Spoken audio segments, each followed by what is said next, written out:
Tonight we head up north to Baltimore, Maryland as TNA brings forth their Emergence, and we bring you into our countdown pre-show discussion.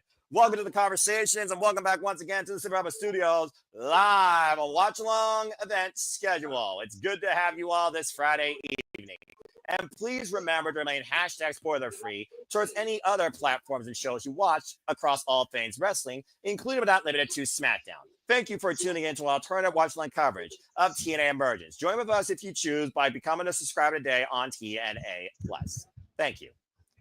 Hello, everybody, and welcome back here once again to the Super Alpha Studios, SRS. You know us as you do. Of course, I am the simple man of the simple brand, the voice of the SRS, forever grateful for professional wrestling, damn it. My name is Noel Foster, and with me, as always, is one of my famed color analyst friends here in the Super Alpha Studios family, and he is truly, one word, reliable. Mr. Reliable himself, the Rage of Wrestling, Walter Cruz. We are once again your TNA commentary duo for the entire show this evening. Hope you all enjoy. Please like, subscribe, comment, tell a friend. Again, if you want to dictate the conversation, PayPal the passions. You will find, of course, description in the chat, if not in the description down below.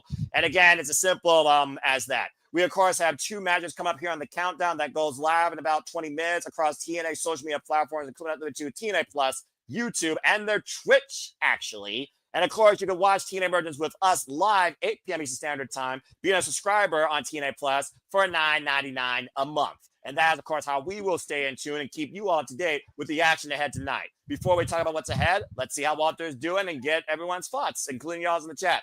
Walter, been a moment. Good to see you back in the color analyst seat, my friend. Here we are with TNA Wrestling tonight to see what comes forth with their Emergence. How you feeling?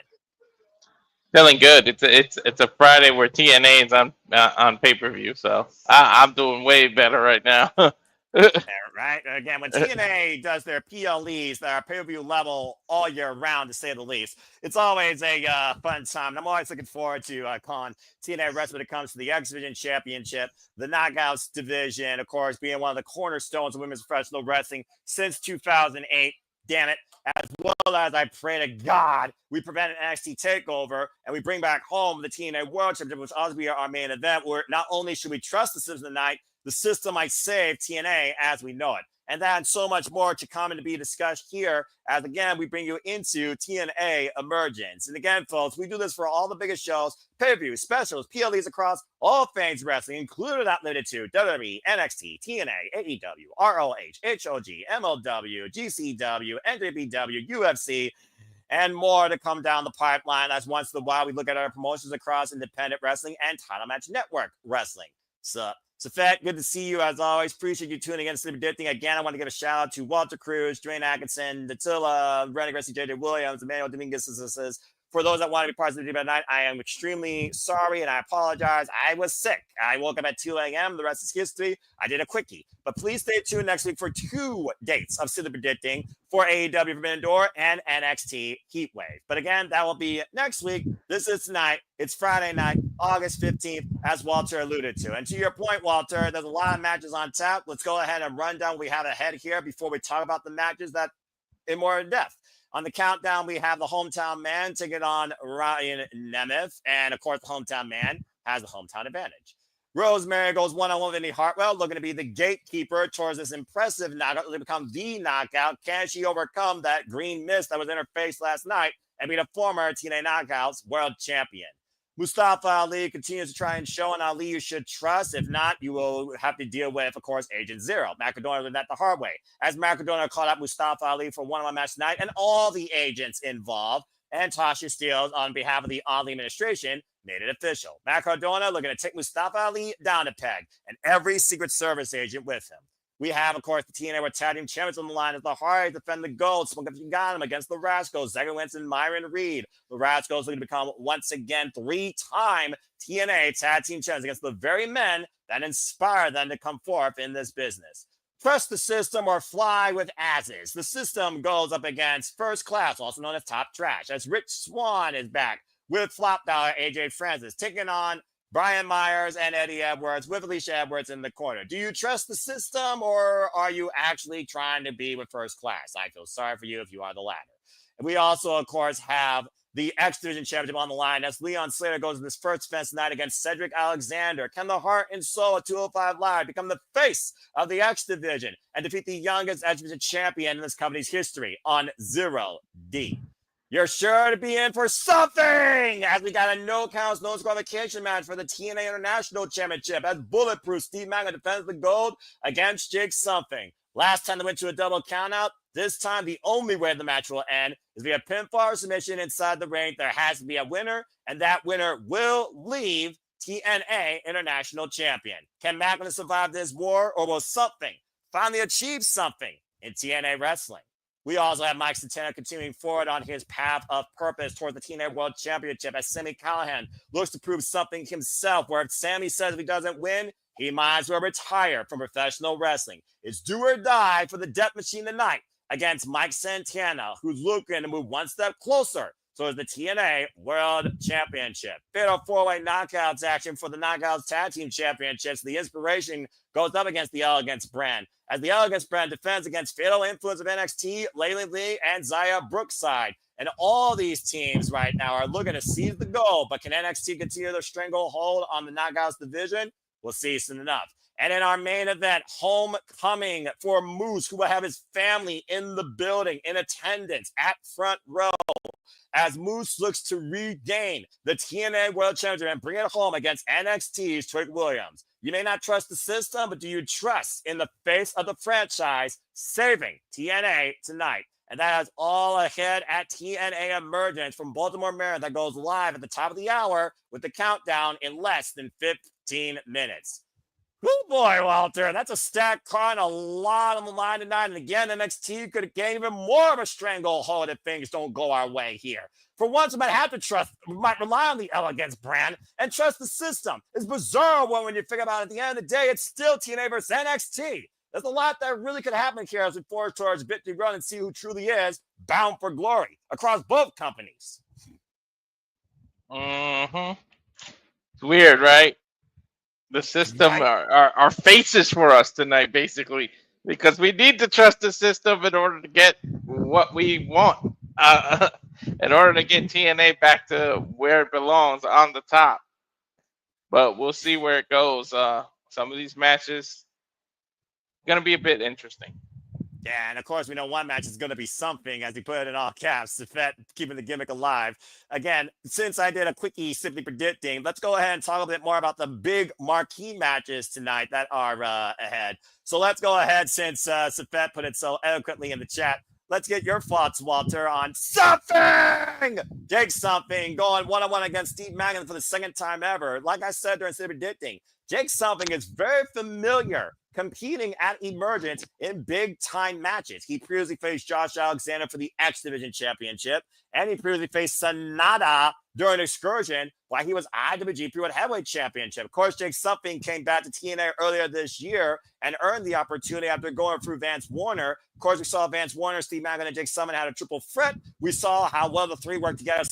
Anniversary, lost against Fourth Rope, and we saw how well that ass clown Kazarian tried to hold a King Summit all about him. And at the end of the day, Jake Something and Steve Maclin, they still wanted to tear each other apart. Of course, this match stems from the fact that they only faced each other one-on-one one other time, and it ended in double countout. So Morella threw the entire rulebook out the window and will let Steve Maclin and Jake Something go to war where only one man's left standing with the TNA national title. Of course, Steve Maclin's held this title inaugurally since winning that tournament at Unbreakable during WrestleMania weekend. And so far, he's been everything, including bulletproof, shedding blood to hold on to this title. So, Walter, what do you think? Do you think Jake Something, pun intended, achieved something? Or does Steve Maclin continue to tag him and bag him and hold the line for TNA real champions, still as the international champion?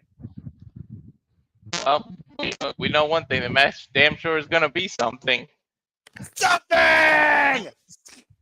But, no, seriously. This is on the pre-show? No. Or the regular? No? Okay. Main. It's on the main, as it should be, damn it. You know what? Maclin has been defending it. He's been a good champion. I don't think he's going to lose the title. But for prediction safe and just to be different, I predicted Jake something to win the title. I just don't What? think it's really gonna happen. I don't have the confidence in it. But just to annoy the hell out of James, because if Jake something wins this title, it's gonna be on like Donkey Kong and shenanigans with the somethings and the things we're gonna end up doing it. So I hope Jake can pull this off. Like seriously, but I doubt it. Like in reality, I did it for the fun of the prediction, but I really think Steve Maclin's holding on to the title for a long time. He might have one of the longest TNA runs just to this title. He's the inaugural. You need to establish it as a major title here. So you have to have him run it for a while and lose it to someone that's really really deserving and really big or up and coming or even a legend, just for people to take it serious. So we'll see. Yeah, I just wonder because Zaren's going to try and make this about him somehow and like be on commentary or affect the result, especially what happened last night when Jake Something could have took his head off, but he blinded the man, and Jake Something ended up taking Steve Maclin into the void with that black hole slam or Bossman slam, whatever the hell you want to call it. But it's just one of those things. I want to see Steve Maclin become a champion in TNA, but Maclin, as you said, has been literally the general of the international title since winning it. I think Steve Maclin is going to retain, though, because right now he truly is holding the line as the strongest and longest running TNA champion right now, I believe. So I got to go with Steve Maclin here. Plus, Walter, you kind of need a couple of surprises tonight. You're in the middle of the pack, bro. Mm-hmm. It definitely needs some surprises. But, I mean, to pull it in military terms, Steve Macklin's the first line of defense to get to TNA. So if people want to get to that TNA title, you got to run through him, and it ain't easy. Yeah, you're gonna ask a bunch of people about that. I'll tell you that much. All right, well, let me ask you this: while you're not trusting your prediction, in Ali, do you trust Mustafa Ali, who's found newfound confidence in himself thanks to Tasha Steele's manipulation and bringing Cedric Alexander in and sacrificing herself, as we called it, some adversary? Ali's been on the upside ever since. Now calling order for the strongest faction in TNA. And honestly, with that big new Agent Zero, part of his Secret Service, he very well might be right. That's been coming to bat for him and the order for it, including his match against Joe Hendry, who Mustafa Ali won. Under dubious means, regardless, first time I ever won my match, Joe Hendry did lose, and Joe Hendry's nowhere on this card. Macadona did beat one of the great hands last night, though, and again, Agent Zero was engaged and assaulted him post-match. Macadona confronted Tasha Steele, and that's how we got this match tonight. It was literally made last night, courtesy of the IInspiration secretary, Tasha Steele. And Macadona invited the entire order and then some. I know he's always ready, but he might be literally going into a one-man sacrifice here. So, again, what do you think happens here? Do you think someone comes on Macadona's aid? Do you think Macadona has a chance? In Ali, do you trust getting the win, even by dubious means? Does Agent Zero come to Ali's defense again? What do you think happens here? This one was a little tough to call. Cardona's got friends on the indies that could just pop up out of nowhere from TNA. Also, he's helped the system before. We all know his past relationship with Brian Myers. Who knows if Myers interferes and helps Cardona here?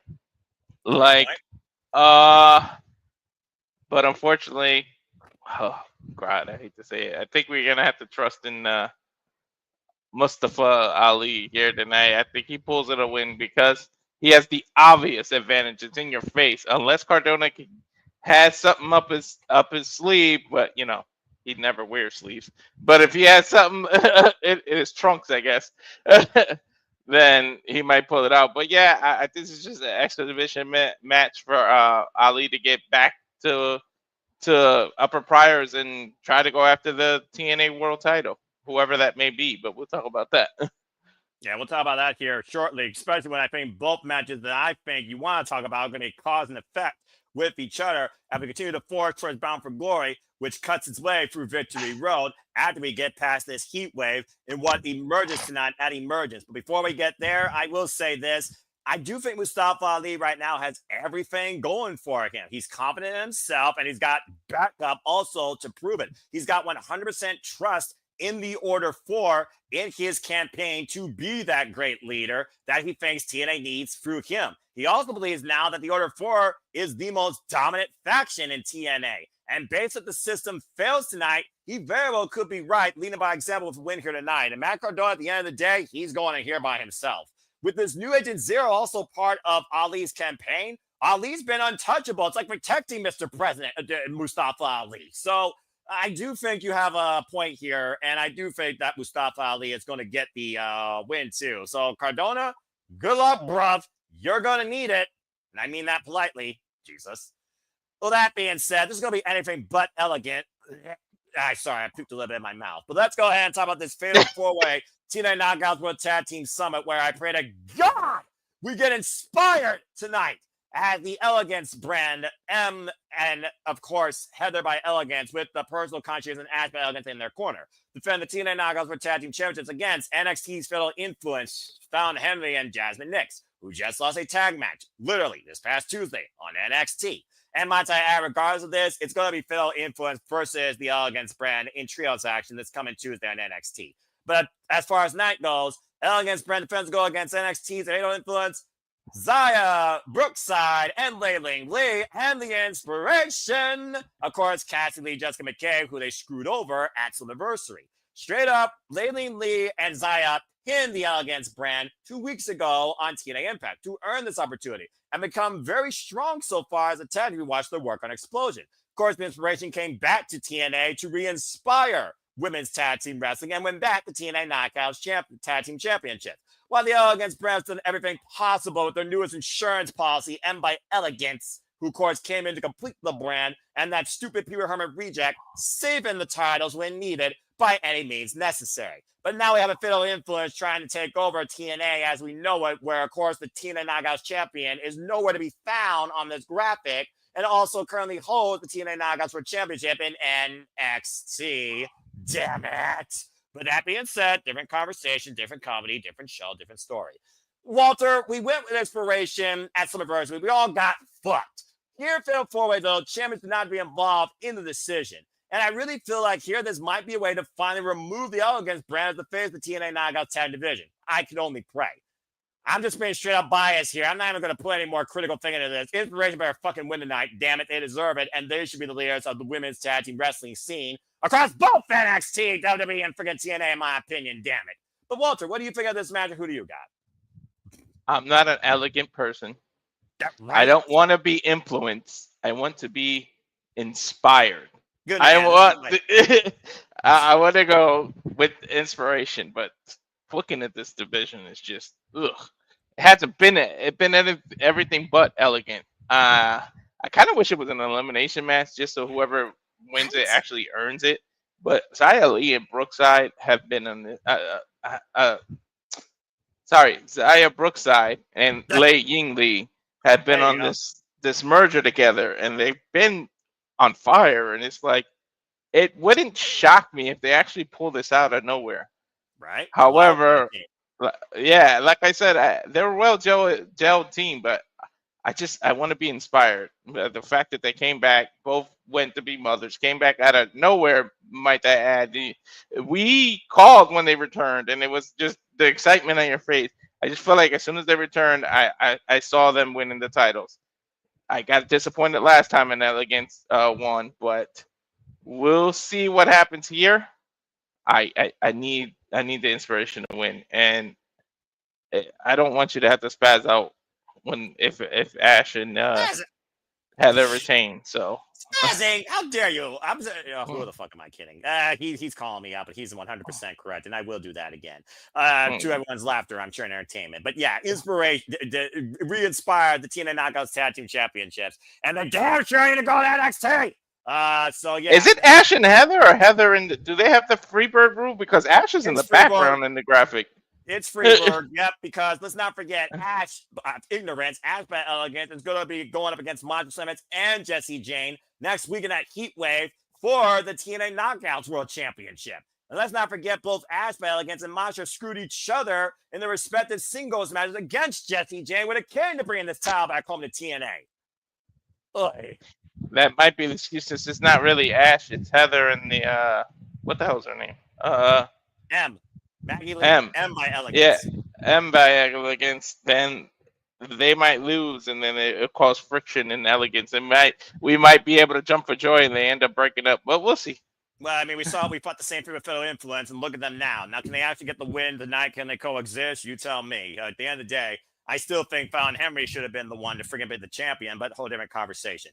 All right, man. Now I'm gonna let you spearhead this because you've been on this boy's path of purpose since you saw him rise up at Rebellion, forge forward through the last year. You thought it would be his moment at UBS. It wasn't, but you said a big singles win could catapult him back in the main event scene. He's going up against a man that's putting his own wrestling career on the line in Sami Callihan, who's also a former TNA World Champion. One of these men is do or die tonight. As Sami said, if he loses, he will retire from professional wrestling, leave his boots in the ring, go backstage to his job in TNA, while Eddie Edwards says, remind us one more time what the Death Machine truly is. But Mike Santana has been hell-bent and unstable on this path of purpose with only one blemish, and that is Slammiversary after that horrible main event with that trick. What do you think about this singles match? And talk to me what it means to you for Mike Santana to get the win over Sami Callihan by, if need be, because we are talking about the Death Machine, any means necessary. And how does this forge Mike Santana forward on his path of purpose towards the TNA World Championship? Go for it, bro. It means a lot. Unfortunately, Sam, it's going to have to be a speed bump on the road that Santana has to recovery. And I feel like I honestly feel like that road ends with the championship. There's no way he can afford a loss right now. He just literally beat what many consider, me included, maybe you as well, the face of the company. Right? He just literally beat the face of the company. And to lose to Sam after that, his momentum would be so killed. And it's like, I didn't want to say the name so that we don't have to do the gimmick. That's why I said the face of the company without saying the name. I didn't. I was smart by the way I worded it. But Santana, I think it's well on his way of being the new face. I really think that Sam, unfortunately, it's just a stepping stone right now. And we're going to end it up with the nah, hey, goodbye. Because Sammy's going back to whatever his job is backstage. So, adios, Sami. Wonderful career, but time for your next chapter in your producing career or whatever you're going to do backstage. Yeah, it's one of those things. Sami Callihan has literally been TNA created, bound, and honed since I can remember. I was just talking about how I saw this man live go after Kenny Omega when it came to the Impact Wrestling Championship back at Slammiversary, literally in 2021 in Nashville at Skyway Studios. It's just one of those things that Sami Callihan right now, he's in a whole different world right now in this TNA where outsiders are trying to take over. And Mike Santana looking to be the new standard, the next TNA World Champion it just feels like right now you can't stop this man's passion. But Sami is going to truly test Mike Santana's will and how far he's willing to live or die for this pursuit. I think we're going to get Death Machine tonight. I think this is going to go to the extreme because Sami Callihan is going to test Mike Santana unlike he's been tested before since being part of TNA and honestly his wrestling career. But you got to give it to Mike Santana to take this on, but also bring the best out of Sami Callihan one last time. This will be Sami Callihan's strongest effort to date, and it may not include doors and blood for once. But I do think both men are going to bleed for this victory. But I got to go with Mike Santana here. Mike has to win this, in my opinion. He has to. And it's to showcase that he is willing to do anything to become the face and go. It's a way to gather people who aren't behind him to get him behind him, to show that he literally was able to eliminate somebody who has been there so long, who has been a face of the company before, and then do it by Death Machine. It's a new way to earn respect for him. Yeah. Well, that being said, from one match about respect to a match that might have no respect whatsoever when it comes to these two men, but I think you pray that one wins. And let's keep in mind, his family will be in the building, front row. The face of the franchise looks to bring the TNA World Championship home. It's Moose versus Trick Williams. Last year at Bound for Glory, Moose lost to Mike Santana one-on-one. It was Mike Santana's first step on getting on this path of purpose. Trick Williams has held this stranglehold, hook and by crook, on the TNA World Championship since stealing it from Joe Hendry back at Battleground. But it's one of those things right now that I feel like if Moose doesn't win here, what is his direction? Does he go back to NXT and confront Olafemi again like he did at Roadblock as the countdown is about to get underway here shortly? Or do we get some miracle tonight? Moose wins, and it becomes Moose versus Mike Santana 1 year later, where Mike Santana could become literally the face of TNA versus the face of the franchise. Do we get a match out of respect, a match out of revenge, a match out of redemption? What does this lead to? What emerges tonight out of this main event here at Emergence? What do you think, Walter, as we get ready here for the countdown and the people are riding in? Who's in the Maserati? Woo, Oh, that's a nice car. That's an Who's in expensive that? car right there. Someone's riding in style. It's Trick. I think it's going to be Trick. We'll I see. bet you it's going to be that freaking Trick clown. Yep. Of course, bigger than TNA, bigger than NXT. This freaking... Continue, sorry. Whatever. I can't stand seeing that title on that man. But anyways. What was the... Moose. Yeah. Duh. I would love Moose to win the title, but I feel like I got this weird thing. I mean, I think some of TNA is going to win some of NXT's title. We already see TNA having NXT's titles. So now you're going to see TNA win some NXT titles, and at least either some kind of traditional Survivor Series match or whatever what would be Survivor Series weekend for NXT. Oh, geez, I don't even know that they don't do stuff during. They don't do it, right? So I think finally, see, there's a reason that doesn't say WWE. It doesn't just say NXT anymore. It says WWE all the time. I really feel like they're going to be involved in major pay-per-view. So maybe for the first time, you'll see TNA versus NXT as part of Survivor Series or as part of its own war game to see what the dominant brand is. That's why each side will have each other's titles for a little bit. I think Trick is going to have to retain for that to make it work. But this sucks, as I think I see Rosemary coming out. Yeah, just come out first time. Go ahead and finish your thoughts, then we'll get into this match here. So, unfortunately, I think Trick NA is going to have to freaking continue. Well, we'll see what continues tonight when it comes to the mind games and mischief of the Demon Assassin. To your point, knockouts action underway here on the countdown as Rosemary goes one-on-one for the first time ever against Indy Hartwell. There you see last night on the replay, Walter, after a great tag win for Daniel and Indy Hartwell, Rosemary out of nowhere in the audience sprayed that green poison mist into Indy Hartwell's face. And according to Gia Miller's post-match interview with Rosemary backstage, she said that if Indy Hartwell wants to become the knockout and the knockouts world champion, she has to go through her, as she now calls herself the gatekeeper. Well, we'll see if she really is. Can she keep Rosemary out of the gate, or is she going to walk through? We've seen Rosemary do some dastardly things, and that green mist is a weapon, and I think Indy is going to have to be well prepared for it. And we'll see how well Indy Hartwell can see it coming, too. That green mist is not easy when it affects your vision the way that it does. That burning, searing pain across your retinas, of course. Indy Hartwell, of course, coming off an incredible singles run here so far in TNA with wins, including over the likes of Tessa Blanchard, her former friend and lifelong rival, back at Slammiversary. Now Indy Hartwell looks to beat another former TNA Knockouts world champion, lest we forget. Are you getting any errors, or is that just my feed? No, that's mine as well. I'm literally going back in and out of it as I talk about it. Keep saying reload or whatever? Okay.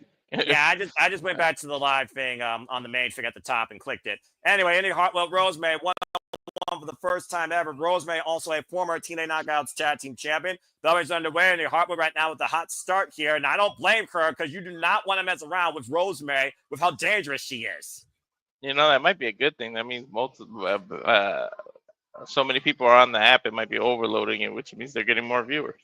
Well, again, the jury is out as we are 26 minutes away even from TNA Emergence, hitting the airways here as Rosemary has taken control of this match. And again, folks, please stay tuned for all of our coverage here tonight for TNA Emergence as action is underway here, currently on the countdown with Rosemary and Indy Hartwell. And again, you can get 1 month free using promo code Emergence25, QR code on your screen if you're trying to watch for the TNA Plus app or on YouTube. And that code will be active until midnight tonight. Here's the cover double leg. I don't think that was even a one count. You see people still filling in the Chesapeake Arena in Baltimore, Maryland. And Rosemary Never right been. now with the splash in the corner. You were saying? I never been to this arena. I've been to Baltimore, but Oh. never seen a show. Rosemary's been very vocal, though. She's been very outspoken lately, Walter. And again, she speaks so much in riddles. I still don't know Rosemary's true purpose, but it seems like right now she's found a target, anyway, of her mischief lately in Indy Hartwell. Now calling herself a gatekeeper to the TNA Knockouts World Championship. Unfortunately, I don't think she knows what her purpose is anymore. I think she's just there to be there and be getting people's way. But I mean, she's been around long enough. She's been champion before. She's beat some of the best. I mean, she may be a gatekeeper for real. Rosemary taking Indy Hartwell down. Messy DDT. Now bringing her back up. And another DDT spiked on the TNA logo in the middle of the ring. Cover now. Hook of the far leg. Back press. And gets a 2 count. Able to power out. Indy Hartwell, of course, cover again here by Rosemary. Gets a 2 count. Still the cover now in the countdown. The hometown man goes one-on-one with Ryan Nemeth. I didn't know the hometown man lived in Baltimore, actually. That's news to me. I thought he last lived in Toronto and Phoenix. And cover here again. As again, well, folks, this it's going to be a unique night, especially to Walter's point, if the service can actually handle the incoming traffic. This whole idea of everything going to a streaming service, though their own individual build tells me they're not foolproof. Nope. Oh my God, these reloads. Yeah, just stick with it, Walter. Just talk again when it looks to the outlook here. Again, you wonder, though, what does it mean? You talk about people with momentum. Of course, still the kind of night. Mike Santana goes one with Sami Callihan. What does it mean for Indy Hartwell if she loses to Rosemary? How does that hurt her momentum going forward? And what else is her pursuit for the TNA Knockouts World Championship? It will hurt her momentum a hell of a lot, but you know what? It'll also prove her fortitude and what she would have to step up and deal with losses. You know, that life isn't always, you know, peaches and cream and everything you want. You'll have to come back and show that you can dig deep and recover from losses. You know, you're not gonna win every match. That's not how this business works. Well, Indy Hartwell has been fighting from the underneath her whole career, if we're being honest here. Of course, still the House of Glory Women's Champion as well. Indy up to the top. Rough, big elbow to the back. That could be it. The cutter and check out at 2 by Rosemary. She flattened Rosemary out too. Yeah, kudos to Rosemary, though, showing what has kept her a Knockouts OG since 2017 when she first arrived here and ushered in Decay with Crazy Steve Abyss. Of course, a TNA Hall of Famer. All right, well, imagining Rosemary eats a boot, though, as Rosemary continues to fight back here in the corner. Indy Hartwell, though, still trying to stay on the attack. I do wonder, though, again, if Rosemary is the gatekeeper, how is she going to rebuild that gate if Indy Hartwell beats her? I mean, how much do you try to hold somebody down if they've already overcome you? We saw what it took against Xia Brookside, for example. And let's keep in mind, Walter, their first encounter, Xia got disqualified. I mean, I don't know where Rosemary would go from here if she loses here. I mean, how can you be a gatekeeper if everyone's got the key? You know what I mean? Wait a minute, whoa, man! That great miss, the tag team partner late of Indy Hartwell, Danny Luna, to stop Rosemary from using the miss, and Indy Hartwell got Rosemary hooked. That's smart. She made her waste it. Press far leg. Indy Hartwell with the win. She made her waste it. Smart. That was brilliant. And again, Danny Luna has also been a victim of Rosemary in the past. Good on Danny. To your point, making the save just in the nick of time. We've been seeing this tag team partnership flourish, it seems, with Danny Luna and Indy Hartwell. Let's keep in mind, Danny Luna is also now on her own since Spitfire has been split. Good win, though, for Indy Hartwell to kick things off here. It is a good win, so we're starting up on the up and up here. Yeah, it seems like Danny Luna and Indy Hartwell both with the same pursuit, both with respect for one another. Indy Hartwell wins tonight on the countdown to Emergence and puts Rosemary behind her for the time being. And may have closed the gate altogether when it comes to Rosemary blocking her. Of course, still to come tonight, we got the hometown man versus Ryan Nemeth. I still don't know what to say about that. I'm just saying it sounds weird. Surprised they're on singles. Each of them are in singles matches and not defending. I don't know. It's just weird. It's a weird time we live in TNA right now. They're not trying to get a rematch with the Hardys. I mean, well, I think that's what they wanted to do, but then they insulted Baltimore, Maryland, and so Santana says, if you're going to insult someone's hometown, then you can face the hometown man. At the end of the day, the Nemeth stuck their nose in Santino Marella's business when they shouldn't, and Santino's punishing them for it. And I don't blame them. Mm-hmm. As, of course, we get ready here for Emergence that goes live at the top of the hour. Again, great win for Rose, great win for Indy Hartwell. I do find it interesting, though, that, again, last night, Jody Fret showed up suddenly out of nowhere after Indy was misted. Only for Danny Luna to show up shortly afterwards. That, more with a conscious, concern. I do wonder if Jody Fret feels a little bit forgotten almost, left behind. And are we developing something else here? Just some hindsight I've been thinking about since last night. But I mean, maybe she does. I mean, have we really seen what she can do on her own? Well, maybe she wants to prove something.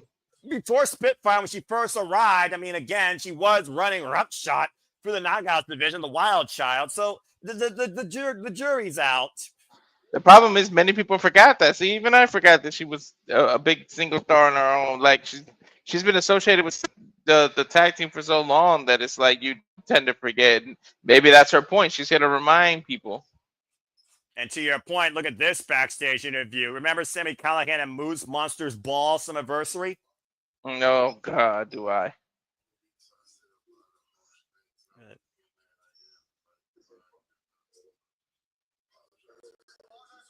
Who's apologizing? Wow. It's the system. Are we downloading a new system? What I mean by that, are they actually turning face, or is this just Moose? I don't know, man. Again, when you see outsiders trying to take what you've been your entire life, I think it changes a person.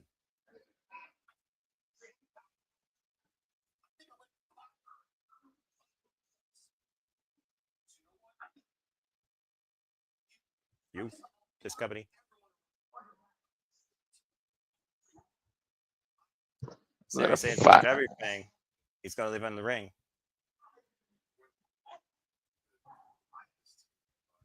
Been a pivotal part of this TNA locker room. Accurate.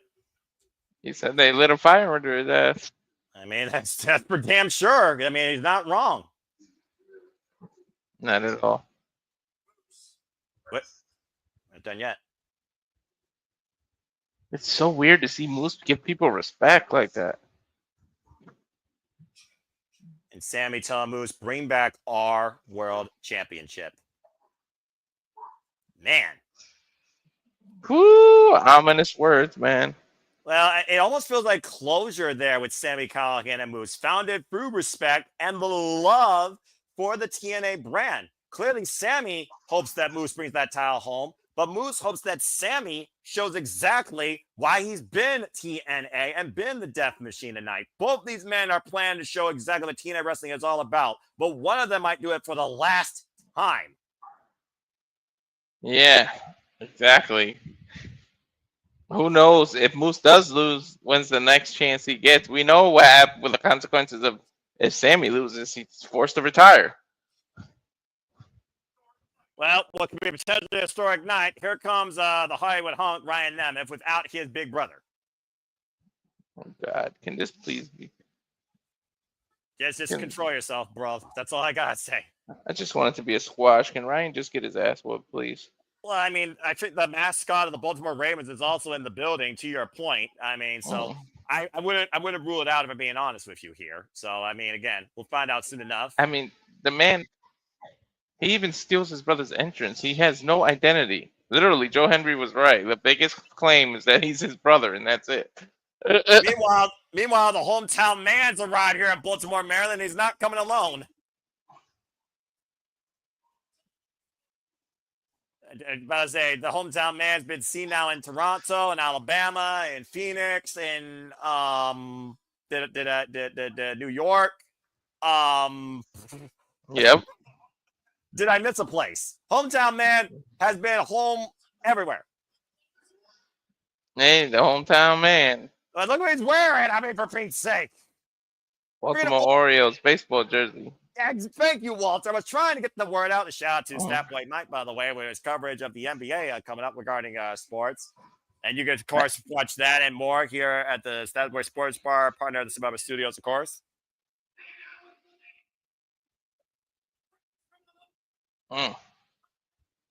Hometown man is almost becoming like the whole Grande Americano in WWE. Don't bring that into Don't bring that into here.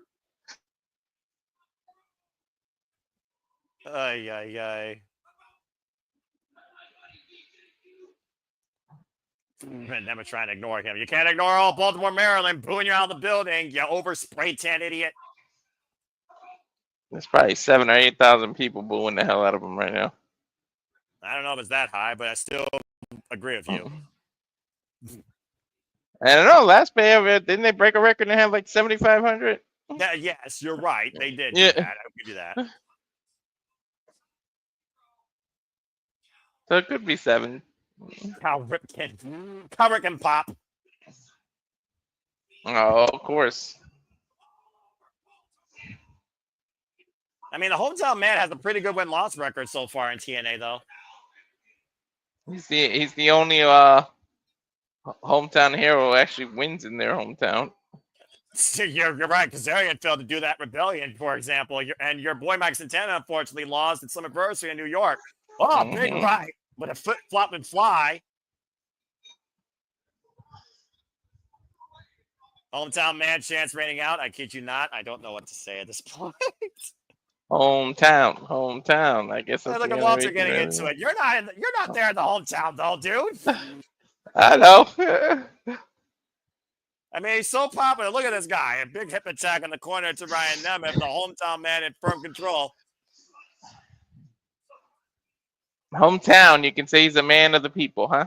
The people, at one time, the people did have a choice to cheer against the hometown man or cheer with him. And I don't think they ever cheered against him. So, again, you're not wrong as he mounts him in the corner. The wind up for the 10th shot and connects with the big right hand. I love that you get my sense of humor. I try. Now the hometown man hoists up Ryan Nemeth up on the shoulders. Ryan Nemeth able to escape out of the back door, tosses the jersey. Drop kick. Takes the hometown man down. Now Ryan all over the hometown man, much to the chagrin of Baltimore, Maryland, and apparently my stream. My stream don't like Ryan Nemeth. It freaking broke. Mine too. I hate when it does that because it gets us out of sync. Well, it is what it is. We'll figure it out as always. And if not, technical difficulties are a thing. Maybe Mother Nature is trying to emerge something here. Who knows? Yeah, maybe it's the weather in Baltimore. Maybe it's not the app. Who knows? Yeah, Dark Omen might be like the freaking Dark Choir we got at Summerversary with one of the worst main events I've seen in TNA wrestling. Oh, yeah. On pay-per-view, nonetheless. And Ryan Nemeth going off very poorly, might I add. Oh, God. All he's doing is stealing his brother's moves, I'm telling you. Well, I mean, again, what's the word I'm looking for? He loves his big brother. As soon as you said that, it broke my stream again. 15 times the stream's broken during the countdown. Isn't that nice? And someone get some paperwork for this. Of course, TNA's non-stop schedule, as you can see across the banner, not only goes through hometown man's town, Baltimore, Maryland. Of course, we have Minneapolis, Minnesota coming up. Edmonton, Alberta, Canada will play host to Victory Road. Of course, we'll cover that here September 26th. And as they make their way down from the north, we will return to Lowell, Massachusetts for Bound for Glory October 12th. Covered now by Ryan Nemeth that gets a 2 count as TNA's nonstop schedule continues. And right now, the hometown man looking to get sweet victory in the hometown. Of course, a great night action once again on tap here as TNA Wrestling only does everywhere they go. As Walter says so eloquently, even through their streaming service, Modern Nature's faults on their app. Each month, it feels like you're getting a pay-per-view. Sometimes for 10, sometimes for 40. Oh, jeez. Just ripped out of the corner there. Cover here. That's why I picked. That's why I picked the tier I get. This stuff comes with it. I even forgot. I was kind of upset. I was gonna miss some TNA PLEs, and then you had to remind me. You got the tier where you could get the big four. I was like, oh yeah. You literally got the tier when you are covered year round, bro. You're good. Daggone, I keep track of our budget. Don't make me start keeping track of your budget here, dude. I'm not your accountant. The hometown man getting fired up here. He's hulking up, Walter. I can't believe I just said that. He is. And he's got black and yellow instead of red and yellow. But it's ironic. You know what? If you add up all the pay-per-views and everything, it pays for itself. That's why I did that tier. True that. And again, if my you want God, your comments, the hometown helicopter spin. Yeah, about to say again. Again, he's literally living on the will. The pit bomb with a double axe handle down to the chest. Again, if you want your comments acknowledged, and they are essentially not about the show or what we essentially are focusing on in the ring, PayPal or passions is as simple as that. But thank you again for everything you do. Airplane spin, TKO, cover by hometown man. And Ryan now gets the shoulder up at 2. Again, please respect the product being shown on the screen and please respect the commentary being shown unless you are trying to do something that's not free. Thank you. People are still filing in here on the campus, by the way, here at Chesapeake Arena. Oh, the Friendly Eye by Ryan Nemeth. Delayed DDT. Takes advantage. Here's the cover up the far leg and a kick out at 2 by the hometown man. He's got the hometown behind him, so he was able to kick out. If people took a drink each time we said hometown, they would be passed out right now. Hometown Hennessy. That's a schoolboy. That's schoolboy by the hometown man. Hometown man with the win. Hometown man roll out Ryan Nemeth. Hey! That's as big as the Ravens winning the Super Bowl, it seems. Right? Or the Orioles getting to the World Series. And whatever could happen first or has happened first. I don't know their track record. The Orioles, their track record is not that great. I'll take your word for it as someone that doesn't acknowledge any other sport besides professional wrestling. And the only reason I call it a sport is because of New Japan Pro Wrestling. Just saying. But still, though, congratulations to the hometown man with the big win here in Baltimore, Maryland. Just rolled up the tongue, Walter. Yep. I guess he turned from the little brother to the little loser. Better luck next time. I'm about to say, congratulations to the hometown man as Ryan Nemeth loses tonight on the countdown to the Emergence. Good grief. Ryan has emerged as the loser. I mean, when hasn't he? Oh, good Lord. I wonder when the next time we'll see the hometown man. What hometown will we see him in next? Probably Edmonton. Yeah, Alberta, Canada. Yeah. I wonder if he knows Cody Deaner. I mean Jake Stumping. Speaking of Jake Stumping, of course, be going one-on-one against Steve Maclin for the TNA National Championship. As of course, we have so much to come here as we get ready for TNA Emergence to take the airways. Uh-huh.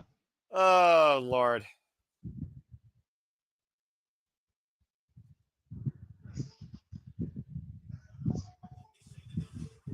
Hometown man should get Honky Tonk Man to do his song.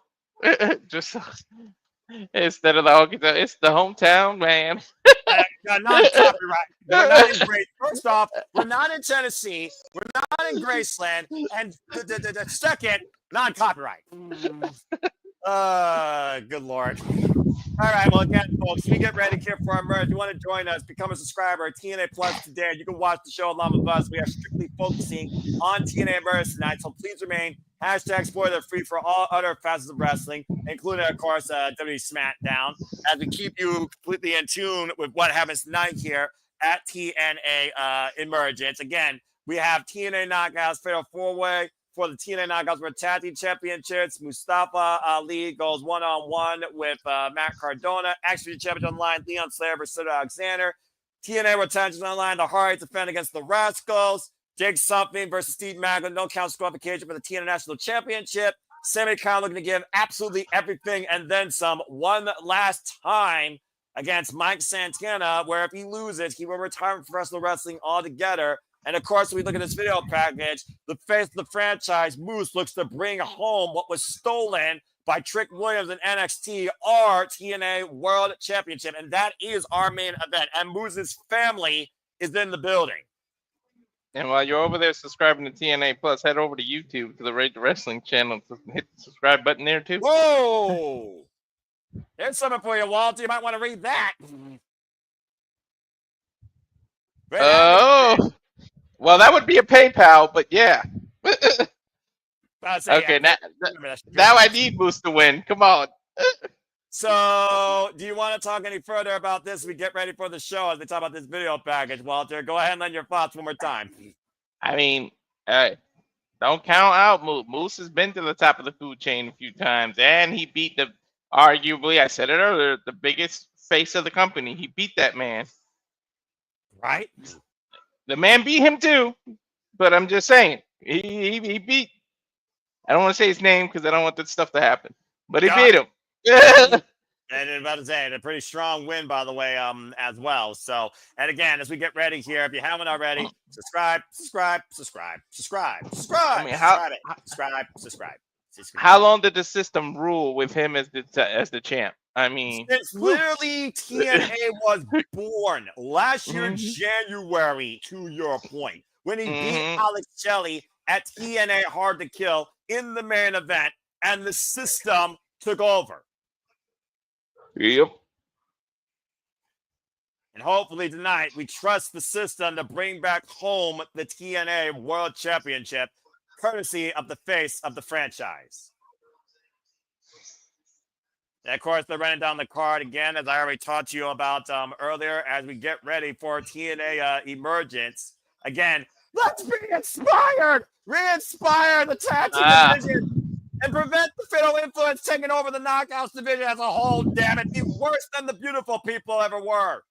I don't want to be influenced. I want to be inspired. And I mean, the fact that it's M and Heather might be a clue. Yeah, but again, don't count out that personal concierge and Ash getting involved. And again, Walter, we said it before, I'll say it again. We are truly in for something of mayhem. Steve Maclin and Jake Something go to war for the TNA National Championship, and this time there's no counts and no disqualifications. Seriously, it's gonna be a hell of a match, man. Ooh, two big men too, man. And of course, the Hardys are back in the building once again. The TNA Tag Team Champions looking to take on this generation of Hardys, possibly. The Rascalz looking to take the TNA Tag Team Championships. Smoking Mr. Gone, Myron, and Zachary Wentz taking on Matt and Jeff Hardy for the gold. And again, one more time, TNA, bring it home. Ban Kazarian from the building. Eject first-class assholes. Make it truly one-on-one. Make Trick deserve to call himself the face of TNA because he's anything but. Or let Moose bring the gold home. And that's our main event. And all that to come ahead tonight at Emergence as Emergence starts right now. I'm gonna back out and back in and go back in just to hopefully we're synced. Well, yeah, when you go on live feed, there was 2 feeds, and one was 2025 Emergence. So we'll see soon enough. But something tells me, something! We're going to have technical difficulties and reasons to rant positively and negatively throughout the night. And stay tuned, folks, because as we've been doing with TNA particularly, we will have a brief TNA recap after the show is over. So hope you enjoy the ride. So that being said, Walter, Simply Reliable Studios community, are you ready to go? Because TNA Emergence starts right now. I'm ready. Because I got a black screen. Can we emerge from this black screen, please? Something has to come to light eventually.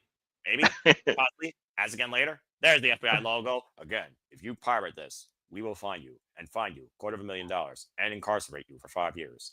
The Simulator Studios. I just got the FBI. There you go. The Simulator Studios does not condone piloting of any sorts, but if you are in a budget-tight situation, we do encourage you to invite your friends to help you enjoy professional wrestling, damn it. As we now have our code opener. Nope. It's time, right? Now, there it is, cold opener. Let me know when you see this on my screen. Joe Henry. Elegant or system. There we go. Say his name and he appears. I believe in Joe Hendry. Damn it, Walter! Is that Masha for a second? Yeah, that was Masha. Well, of course, we're talking about the TNA locker room as we look back at Slammiversary. Again, AJ Styles says we'll talk about that match later. But let's keep in mind, we didn't even talk about this during the X Division title match. If Leon Slater is still X Division champion after tonight, overcoming Cedric Alexander, he has amazing red possibly waiting for him at House of Glory in October ahead of Bound for Glory. 4 teams willing to tear each other apart here, of course, in this Knockouts Summit.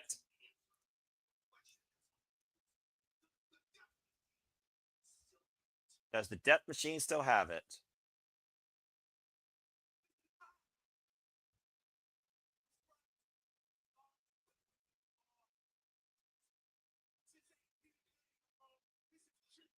Dragon A needs to die a horrible death.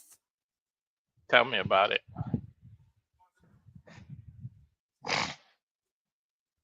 I mean, are we one spear away or another trick shot away? I don't care if it takes 14 spears. Spear Trick Williams out of TNA Wrestling forever. When would you ever think that you would have to look for Moose to be the savior? All I gotta say tonight, Walter, Moose better whoop that trick. I don't know when was the last time that Noah had to actually really seriously trust the system. That was before WWE freaking poisoned TNA as I know it and took over the World Championships. The future may very well be shaped tonight out of Emergence. Oh, woo! Oh boy. On the campus of UMBC, TNA Wrestling is live tonight from Baltimore, Maryland in the Chesapeake Arena as we bring you into TNA Wrestling tonight. Welcome, everybody. This is Emergence. Again, Noah Foster, what the Cruz on the call. Let's go down the ring and find out what our first match is going to be. I hope everyone enjoys the conversation. We had some discussion. Please PayPal my friend if you want to dictate the conversation. It's as simple as that. And it looks like, Walter, we're kicking things off with the one true real cornerstone of TNA Wrestling the last 23 years, the X Division Championship. The youngest man to ever win that title. Oh, boy, this is going to be good. Mm-hmm. And, of course, you said so many times before, Walter, the X Division Championship has set the pace for the entire locker room, let alone the event. And they're kicking things off with that very title. At one point, honestly, the X Division title was more, I don't want to say important, but it was more exciting than the freaking TNA World Champion. Well, Leon Slater now has to rise up to that legacy, to your point, and make it as big, if not bigger, than the World Championship. Again, the title defined by no limits on the youngest X Division champion in history. Goes to his first defense tonight against the heart and soul of 205 Live. It's a hell of an entrance, I will say that. Isn't it? It's unique. You can see the Hardy's influence on him.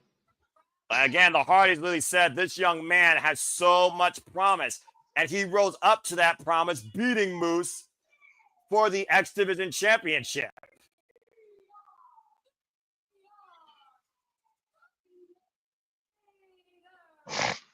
This is his first defense since winning that title, right?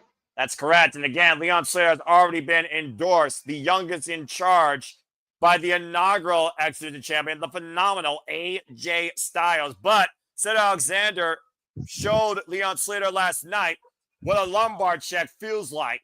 In six-man tag team matching, Cedric Alexander pinned the X Division champion last night on TNA. And you know Leon Slater has not forgotten about it. Yeah, you know it. And Steve Maclin, of course, talking about Leon Flair, the Hardys, and Maclin. They are the ones to hold the line. They are the real TNA champions. They came together, put differences aside to show that before.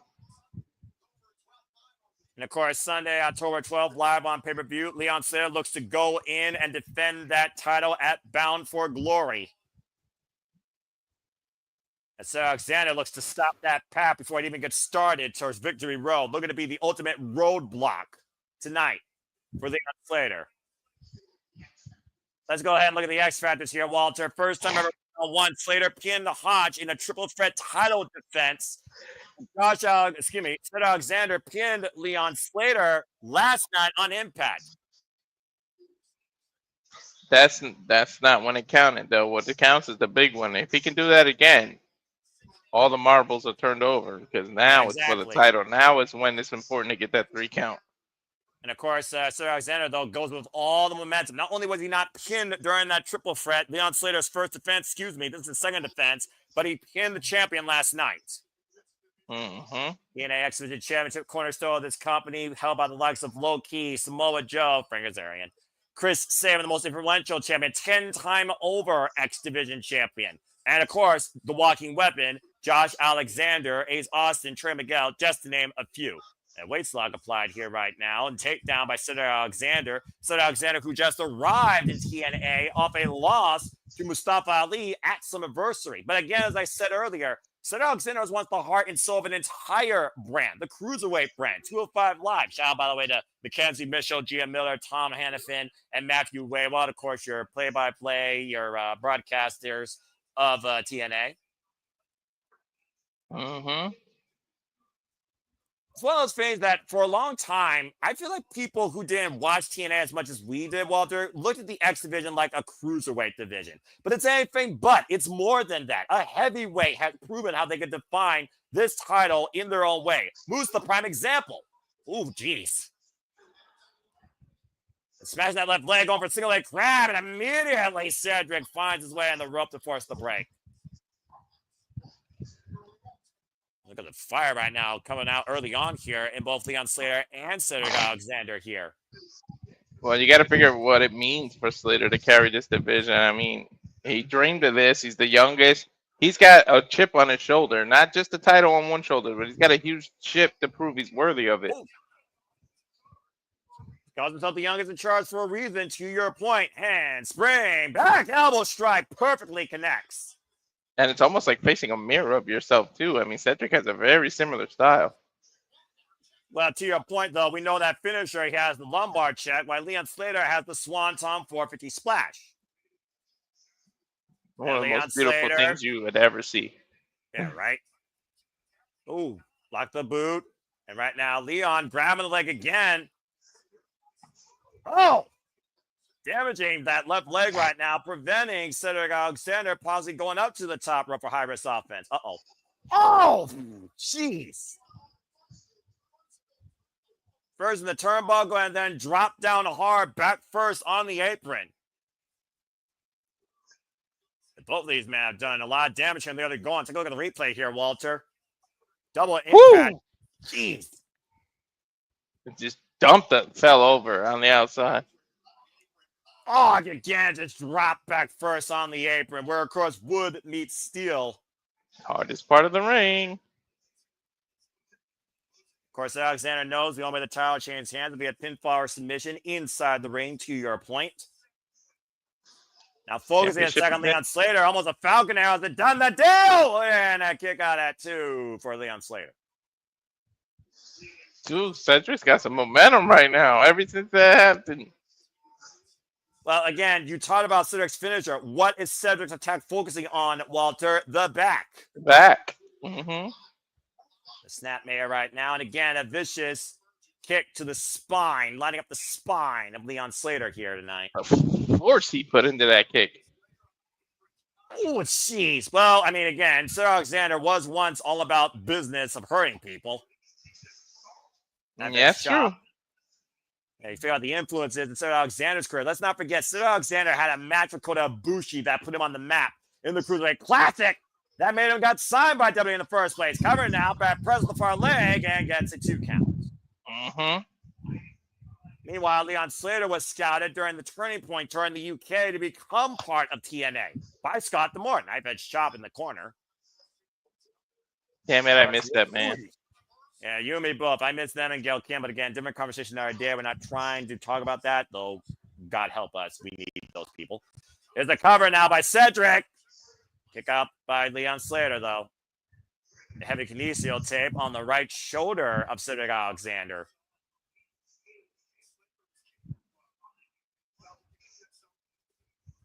And Cedric Alexander and Jason Hodge previously faced Leon Slater in triple threat action for the X Division Championship. The Great Hand was pinned. Cedric Alexander wasn't. And that's why Alexander went after Leon Slater to add for this one-on-one match. Exactly. And he got it. And yeah, he's damn sure doing well. The cover now off the suplex and gets a 2 count. You notice the hesitation there off the attempted rebound that allowed Cedric to capitalize in that moment. Still filling out that leg though. He's feeling his leg, but Slater's got to be feeling his back right now. Again, we know that Cedric Alexander can be very dangerous, though. And of course, we also saw Cedric Alexander lost for the first time ever to Mustafa Ali at Slammiversary in their historic careers. That defined 205 Live. Swing and a miss. Leon Slater now beating Cedric to the chop in the corner. Now the Irish whip, the reversal. Oh my word! Spine first, ripcord Irish whip into the top turnbuckle. Not only is Cedric smart for this because obviously his lumbar check focuses on the back, but think about that. When Slater's biggest offensive move, where is most of the impact? On the core.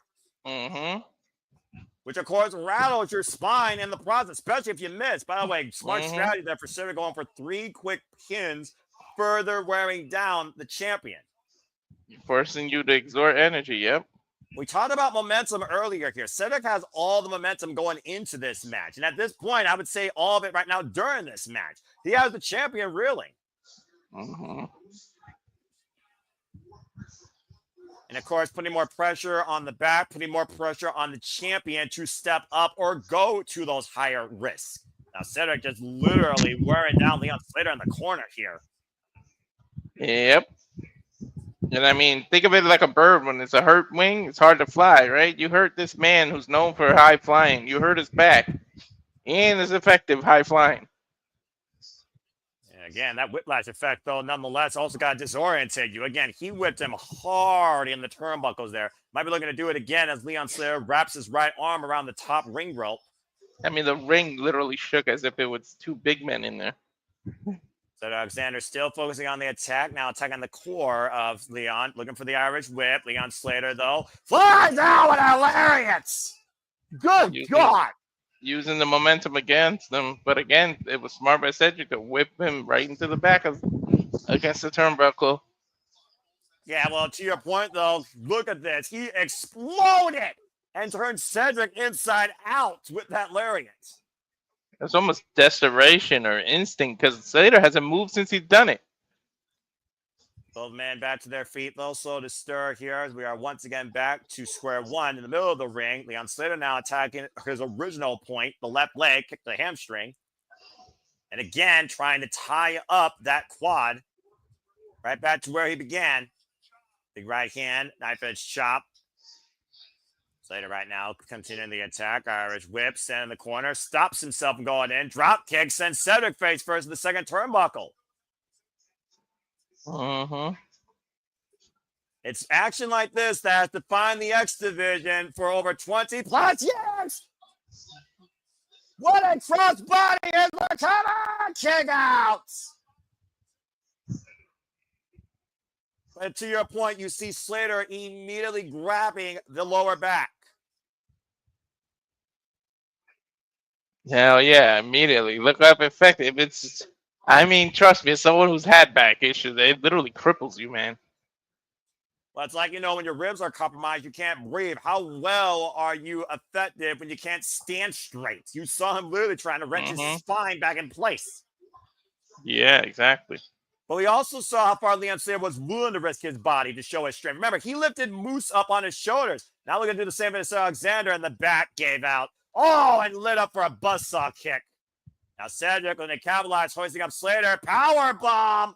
Rolls him through. Focusing on the attack again, hooking him up. Oh, man.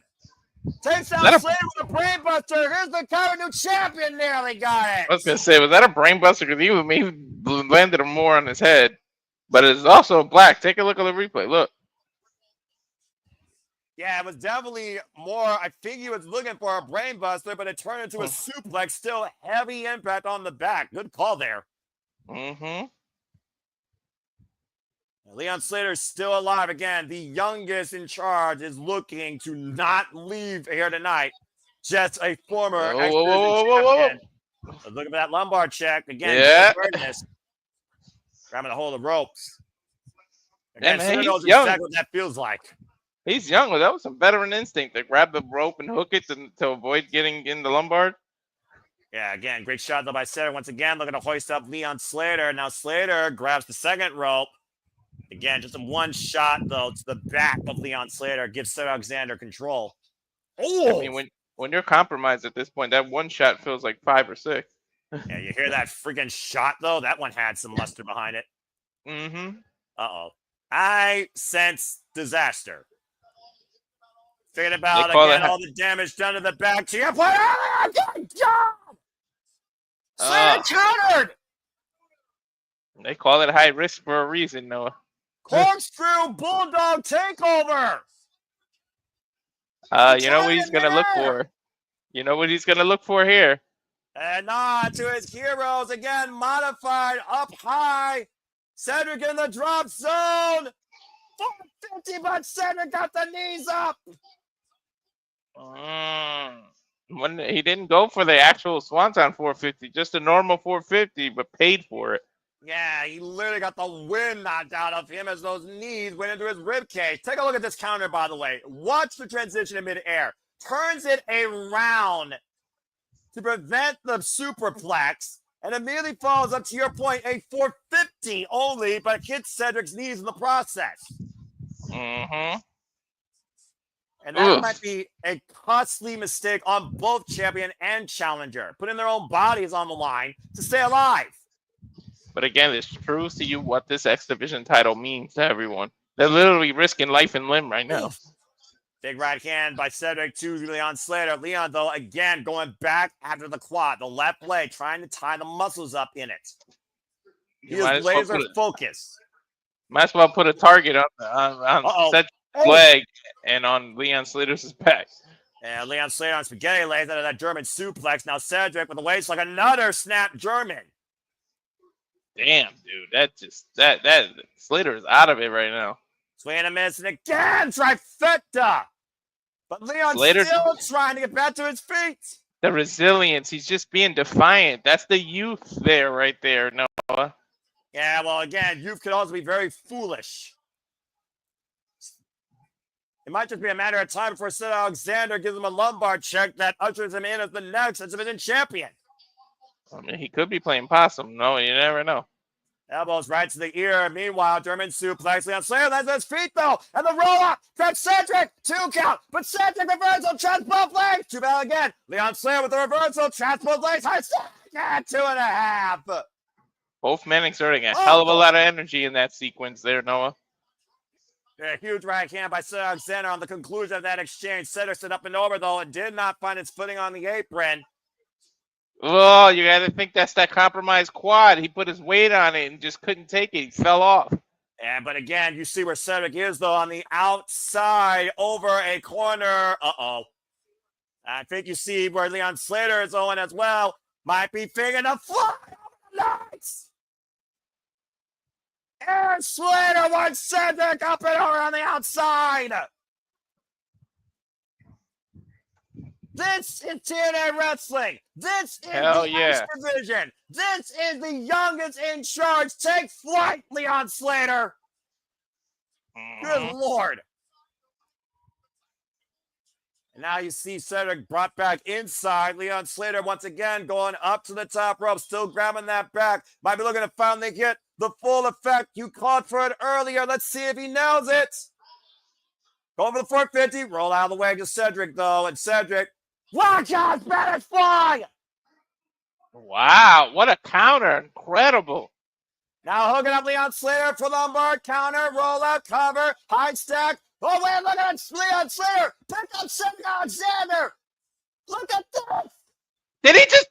Is that the Styles Clash? Styles Clash connects. I think I'm getting my wish. And now it's Slater, who might be one move away from holding on to the X Division Championship in phenomenal fashion. Leon Slater once again, Cedric in the drop zone. Swanton for 50 splash cover 2. Leon Slater retains. Tell you one thing, he knows he's been in a fight.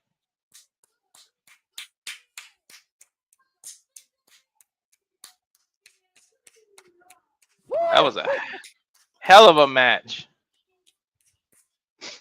Hey, Noah. For a start. Noah, we're just getting started. That was just our opener. That's the X Division, Walter. That's defined it for 22 years. Literally the heart. X Division is literally the heart and soul of TNA. And this is why you watch TNA wrestling. Damn it. That was so impressive. Oh, man. What a performance by Leon Slater, still X Division champion in a phenomenal opening bout. Beautiful, man. Beautiful defense, man. And you can't take anything away from Cedric Alexander. He tested this young man tonight. Oh, yeah. And he passed the test with flying colors, though. Emphasis on the flying. I think Cedric just learned a little bit about the heart and soul of TNA here. See if he gives him respect, though. I don't see why you wouldn't. Cedric asked for it. Leon gave it to him. And Leon prevailed, fair and square.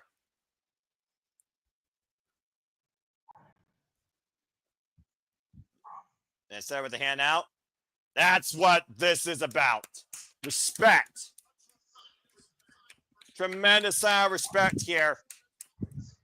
No, I think I'm gonna. Leon Slater. I think I'm gonna get my wish, and I'm gonna freaking have a heart attack when it happens. Well, regardless, what happens next? Leon Slater is still your X Division champion. There's a reason that mofo just used the Styles Clash as the setup. I mean, he was endorsed by AJ Styles, who, of course, was the inaugural X Division champion. I mean, legends like Amazing Red, so many people have held that title. Slater's got a lot to live up to. Well, I think he's off to a great start. Again, the rest of this locker room now has to follow that shit. Again, we talked about the match order to come. Still to come tonight, of course. We have Mustafa Ali versus Matt Cardona. We still have First Class taking on, of course, the System. Brian Myers and Eddie Edwards. Mike Santana goes one-on-one with Sami Callihan, and what could be Sami Callihan's last match in his professional wrestling career. Fatal 4-Way Knockouts Tag Team Summit for the Knockouts World Tag Team Championships. To the tonight, the Elegance brand defends against NXT Fatal Influence, the Inspiration, Zia Lee, and Zia Brookside. Or excuse me, Lee and Zavers. Damn it, Walter, now you got me doing it. Stopping! Goes one-on-one against Steve Maclin for the TNA National Championship in no counts and no disqualifications. The Hardys, of course, defend the gold against the Rascalz. And we pray to God that the face of the franchise become the face of TNA once again and whoops this trick out of TNA forever as Trip Williams defends the TNA World Championship against Moose. Can Moose bring that title back home?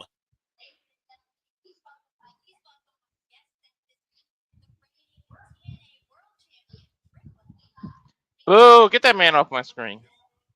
Oh, Lord. Get these ass clowns off my... There's the ratings killers.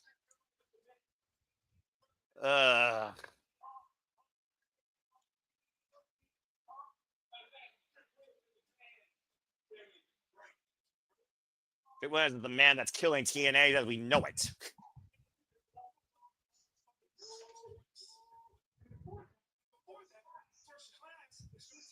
Of course, Rich Swann came back home to team alongside AJ, so I guess that proves his worth.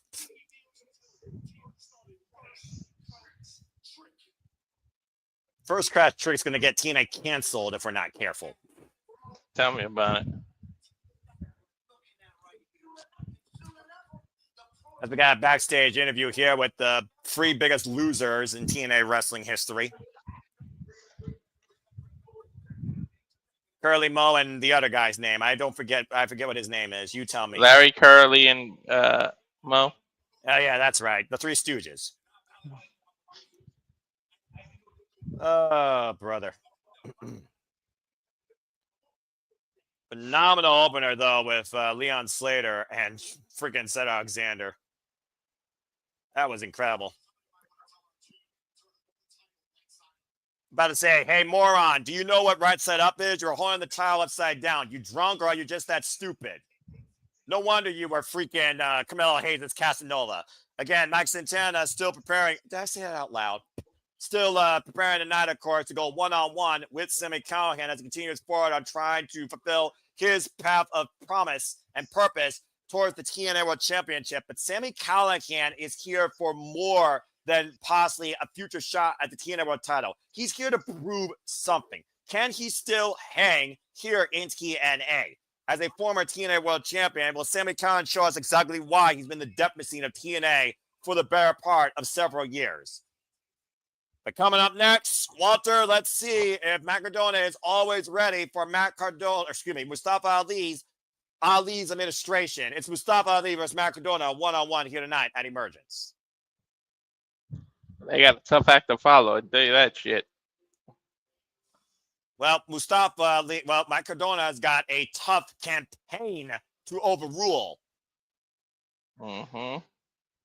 As the Order of 4 is a united front, claiming to be the strongest faction in TNA. Finally, a united front. They were a rough damn patch. Well, Tasha Steele's the mastermind behind this whole campaign, reigniting. And the addition of Agent Zero in Ali's corner has given Mustafa Ali newfound confidence to get back towards being the leader that he thinks TNA needs. Mm-hmm.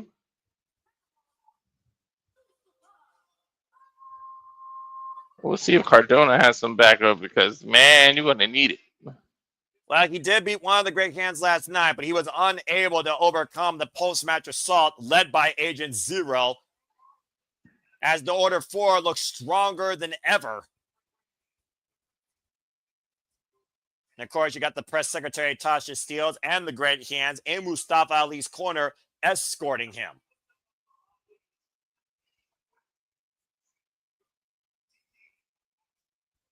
This man's more corrupt than the friggin' leader of the friggin' free world. Mm-hmm.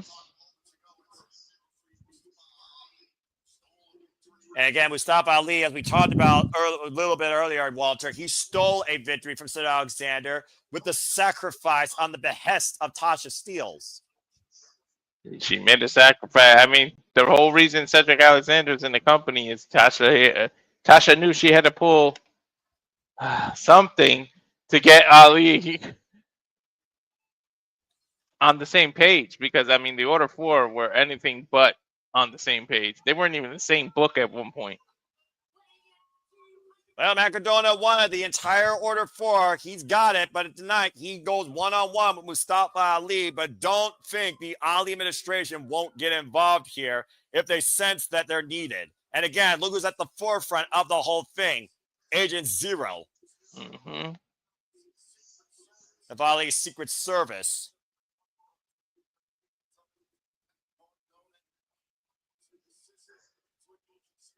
And to your point, Matt Cardona and Brian Myers of the System tag team to beat the Great Hands. And while they won, Matt Cardona was left laying in the middle of the ring thanks to Mustafa Ali's Secret Service.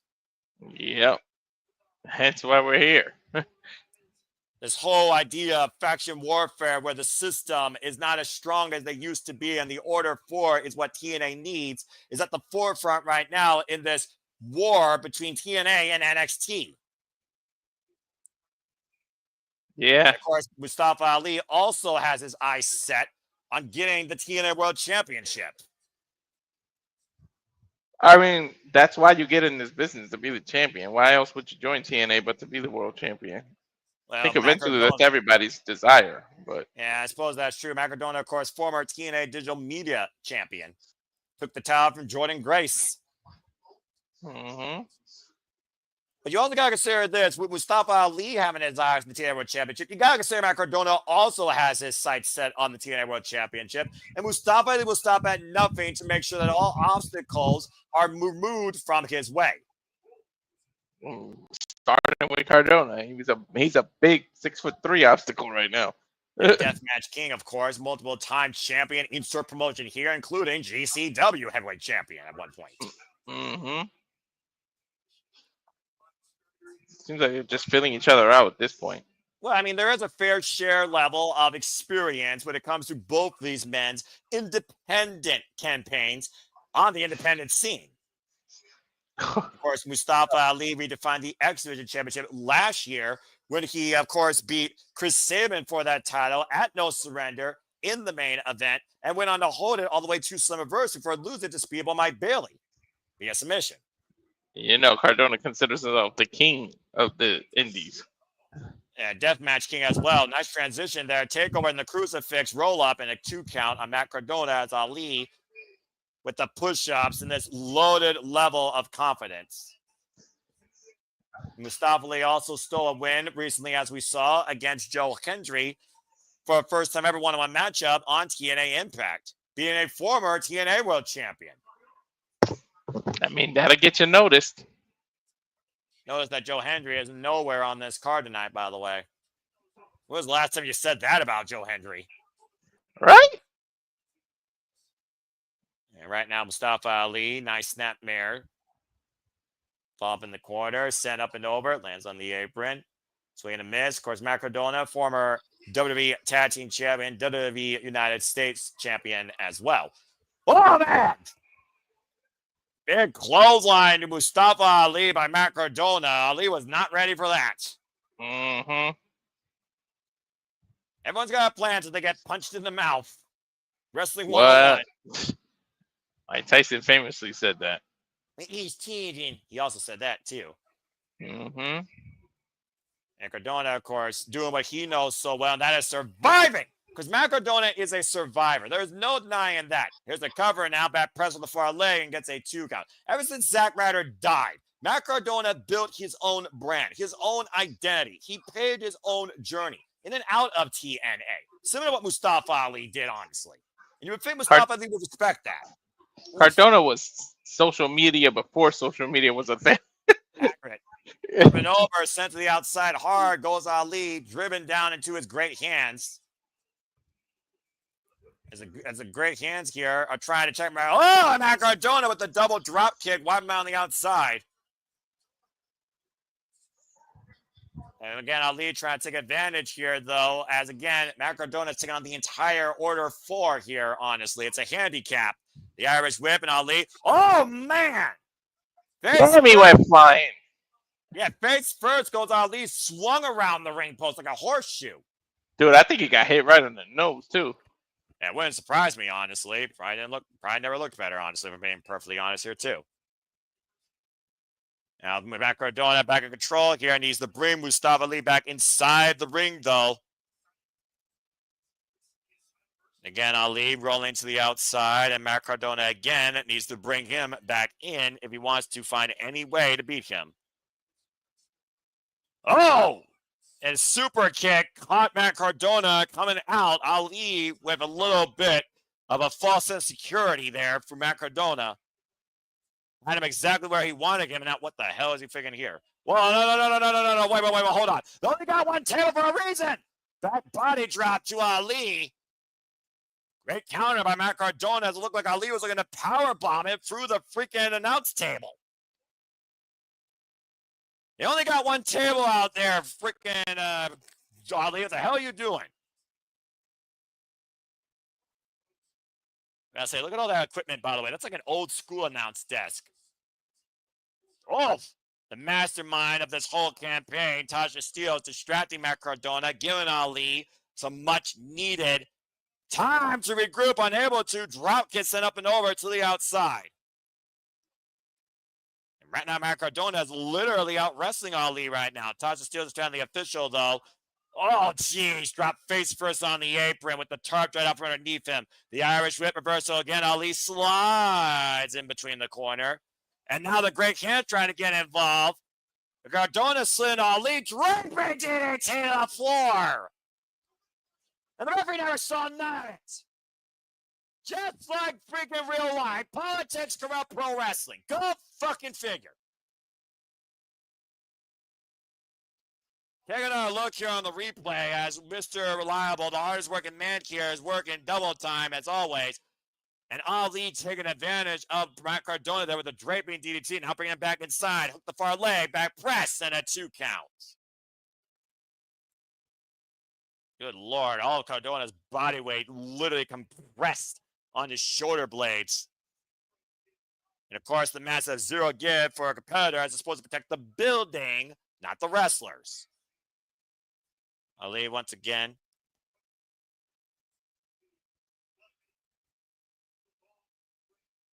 Ali literally believes that no one belongs in the ring with him more than ever now. Nice back suplex to Matt Cardona, forcing the break on the rest hold. And Cardona again right now trying to will himself back into this match. So far, Agent Zero has not been involved yet. Got the boot up to the second rope. Ali, though, oh, jeez, risen down hard. Okay, Walter? Yeah. Ali right now scouting Matt Cardona, rolling in for the neck breaker. Classic Ali cover with the far leg. Gets a 2 count again on Cardona. Dude, talk whatever you want about Ali. You can't deny his athleticism and what he does in the ring. You might not like how he is and his attitude and everything, but in between those ropes, you can't deny what he is. Came up empty, though, with that corkscrew moonsault attempt as Matt Cardona just barely got out of the way. Both these men right now trying to find a new window of opportunity to get back in this match. Cardona, though, beats Ali with an elbow, takes him down with a clothesline. Matt Cardona trying to mount a comeback here. A little bit of momentum here for always really dropping Ali face first on the ring. Big face buster there. Runs to the back elbow, though, by Ali. Now Ali up to the second rope, looking to hook Cardona, pausing for a tornado DDT. Counter, now taking him down. Oh, and Cardona with a DDT of his own to Ali. And the cover, hook the far leg, kick out at 2. Woof. Mm-hmm. Turnabout's fair play for the DDT from earlier. Little game of anything you could do, I could do much worse. Exactly. Ali now. Thrown in the corner. Uh-oh. You know what this sets up for Cardona? Exactly. As Ali goes to the outside. Apparently, Ali knew too. Well, Cardona still caught him, though, with a single leg drop kick through the ropes. I'm not sure how much of it he got, though, but he got enough of it. Good switch up there on the offense by Matt Cardona immediately. Back in the ring, Cardona scouting him for radio side. Oh, man, sit up, powerbomb, cover. 2, no. Whoa. It's a hell of a kick out there, Walter. Hell yeah. You can't handle this. Ali screamed at him. Or at least that's what I think he said. And you see the frustration, though, doesn't come out of Ali, though. With the fat Matt Cardona has not been put away yet. Ali ran straight into the legs of Cardona. I think those were the knees. Whoa! What the hell is that? Oh. There goes Jason Hodge. Now John Schuyler coming in. The order 4 coming to the end of the leader. Radio silence. Watch out, John Schuyler. The officials losing all control here. Yeah, but what the officials saw was Cardona hit him, so that's not a disqualification. Yeah, and Ali literally intercepting him from behind. Now Ali's got Matt Cardona in prime position. 450 splash. Oh, cover, back press. Matt Cardona, reversal. Matt Cardona, Matt Cardona did it! Matt Cardona did it! No, I didn't get that one right, but Cardona Cardona surprised caught him. Ali by surprise in a crucifix! Oh, He and surprised now me Ali too. is apoplectic. You knew he was not going to let that one slide, Walter. Talk about getting caught with your pants down. Cardona absorbed the 450 and countered Ali into a crucifix pin. Uh-huh. Uh-oh. Oh, no, wait a minute. It ain't 1, 2, or 3, but I think Agent Zero's coming in. Oh, that is not good. His top level security. Oh, boy. Oh, God. Just goozled the man. That's a big dude. Well, Cardona may have won the match, but he certainly doesn't look like a winner. He may be losing the war, though. Wait a second. Oh, the system! The system! I told you, system. system. Matt Cardona, to your point earlier. Mm-hmm. Wiping out the Secret Service and the Great Chance. Double clothesline wipes Agent Zero, but over. Lands on his feet, though. I was going to say he landed on his feet. Ali right now thinking better to fight for another day as the system fends off the Order 4 for now. Truthfully speaking, this faction warfare is only just beginning here in TNA Wrestling. But how about that? The system sticking up for Matt Cardona.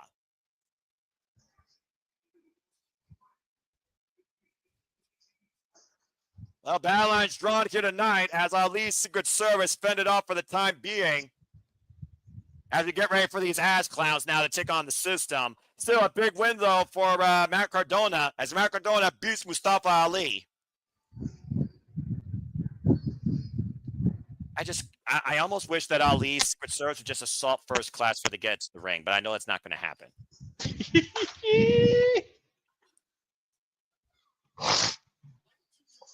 Well, we are scheduled for a tag team match here. Swerve, who's coming fresh off the invitational for oh my God, Jerry Lynn. Oof, I lost my train of thought.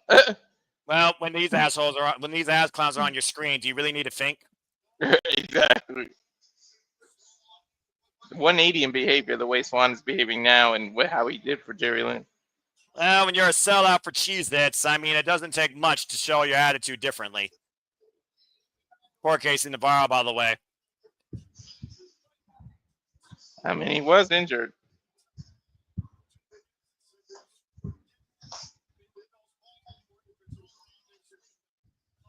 Anyway, AJ Francis and Rich Swann going up against the system now as we action continues moving forward. Again, Matt Cardona, big win. Congratulations. As we now get ready for tag team action here. Rich Swann and AJ Francis taking on Eddie Edwards and Brian Myers of the system. This is going to be a critical match considering, again, you got to wonder if these ass clowns are going to be involved in the TNA World Championship picture supporting that trick. We'll see. Meanwhile, the system wants to support Moose because, again, to your point, Moose has been the face of the system since TNA existed. So this is critical towards who might win the TNA World Championship later tonight and who might have support. This may be what you said it earlier, the cause and effect. This might be it right here. Oh! Again, Rich Swann had so much promise at one point. He was TNA from the get-go at one time. He was TNA World Champion. Lost game. He was TNA X Division Champion. He was his own man. And now look what he's become. I mean, he carried, I hate to bring it back up, but he carried the pandemic era. Well, when you're the champion of nobody, I guess that really puts life into perspective. Cover now by Eddie Edwards, and here's a 2 count. Of course, the system has already fended off Retribution from NXT recently, as we saw at Slammiversary. Mm-hmm. And of course, we saw last night on TNA Impact, it was those ass clowns in First Class Trick that assaulted Moose and the system getting a crooked win also after the fact. Last night on Impact. Eddie Edwards right now up against Rich Swann. Two men very familiar with each other. Eddie Edwards also a former TNA Impact World Champion, X-Division Champion, and of course the System are former TNA Tag Team Champions. The System has held all of the gold in TNA here outside the newly minted International Championship. Again, Casey Navarro, get well soon. I give Casey Navarro credit. He has a lot of promise, but it's unfortunate exactly what's happened to him, of course. Those injuries sustained since anniversary. Swing and miss, and Brian Myers hooking out Rich Swann for a big flatliner. The original member of First Class, might I add. Now, Brian Myers looking for the spear, and here comes Flop Dollar, boggling his way across the air, but preventing that. And now AJ Francis trying to be fended up. Meanwhile, Rich Swann's up and over. Caught by Francis. That's a good team right there, I will say that. Meanwhile, Alicia Edwards being confronted by that behemoth. John Jackson right now. Oh. We usually call her a Jezebel and hate that she gets involved, but I think we might be singing a different tune tonight. Well, considering I'm looking at Benedict Arnold here right now against TNA, I definitely will take a Jezebel over that politically incorrect campaign. Mm-hmm. And Swann figuring out the tag, roll through splash on Brian Myers as First Class, ass clowns, took control here. Here comes AJ Francis, tag made. Of course, again, we wonder if these two idiots are going to be in Trick Williams' corner later on tonight in the main event. The Irish whip reversal, and now First Class double teaming Brian Myers. Big boot by the big man. There's a cover here. And the familiarity with AJ Francis and Moose goes a long way, too, also, not just in TNA, but in football. We heard, of course, just from Tom Hennigan, how both AJ and Moose were escorting the Baltimore Ravens here tonight as part of TNA's campaign to promote Emergence this week. Of course, AJ Francis has been looking for gold since arriving here in TNA, since losing the Digital Media Championship, now debunked. And, of course, right now, a year later, you see where these people are. It's crazy.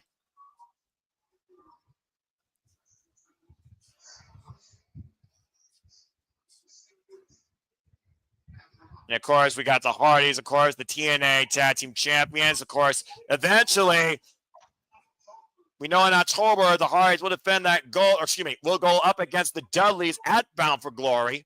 But the Nemeth do have a charge-obligated rematch.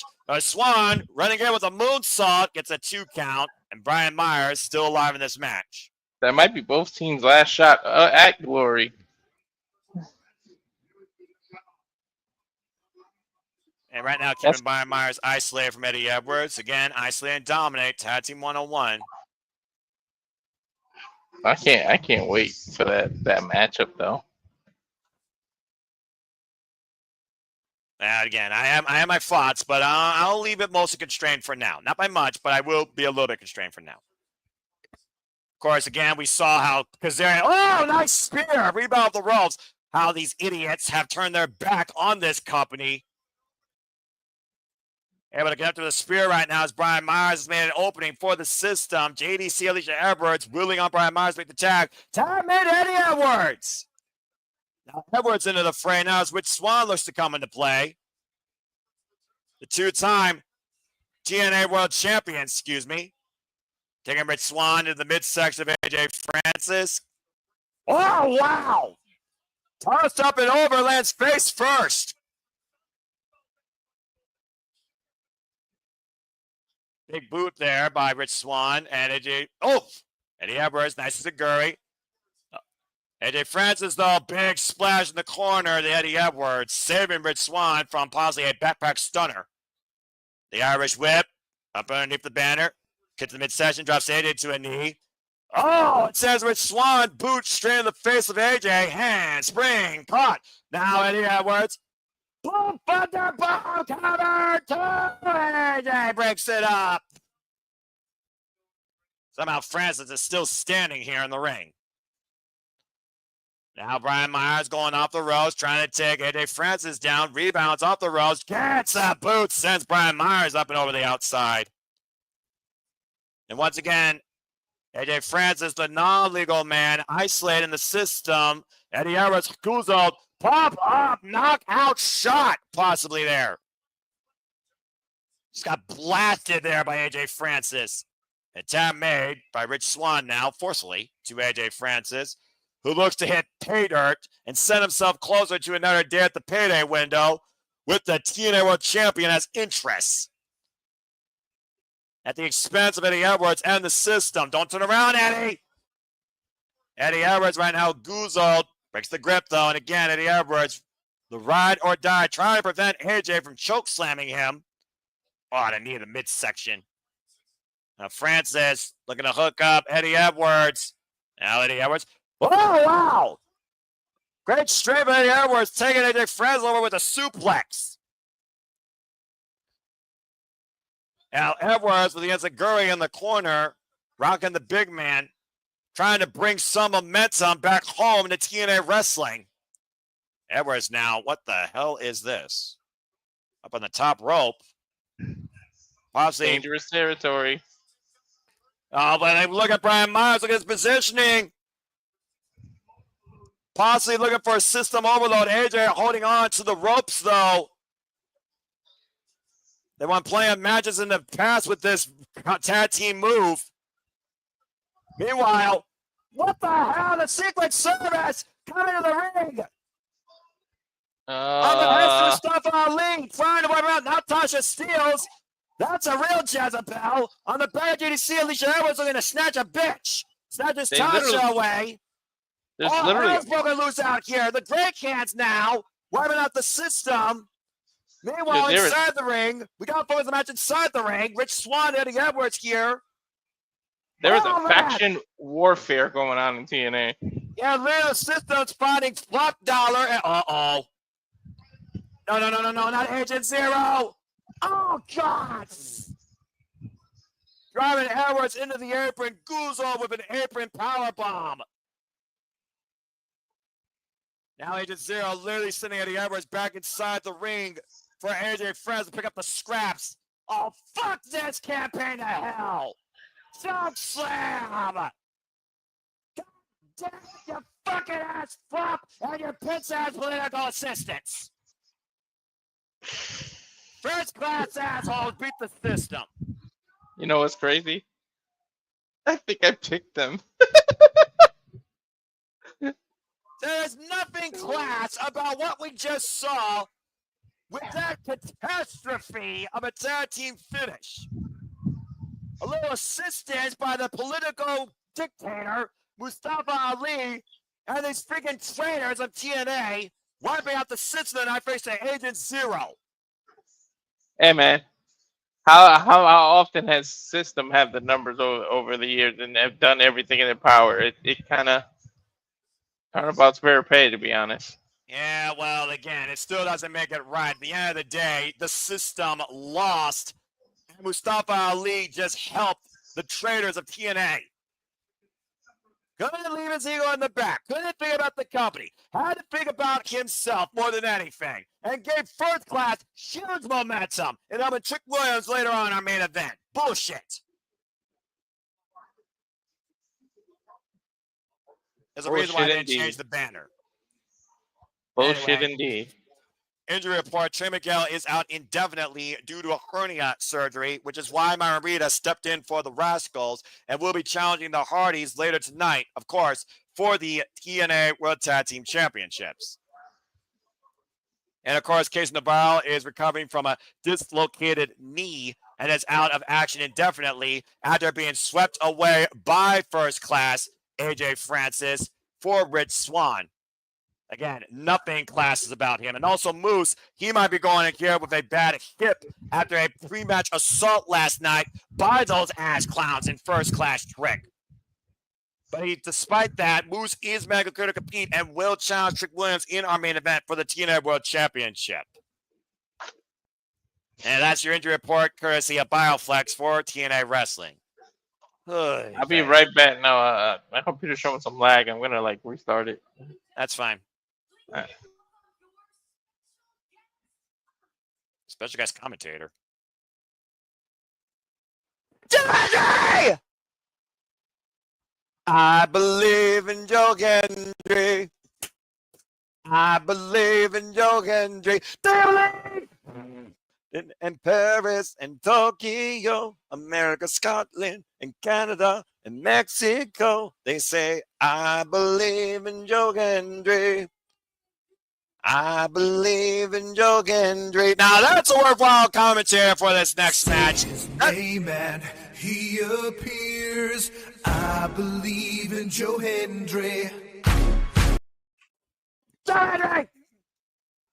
This is going to be a hell of a matchup here, clearly, as he still motivates the masses. The only good thing across both NXT and TNA, purely, is the most motivational man right now in professional wrestling. 2 different rounds of pure motivation, they answer all like questions. And this time, a special guest commentator for this next match with Tom Hennigan and Matthew Raywalt, Joe Hendry.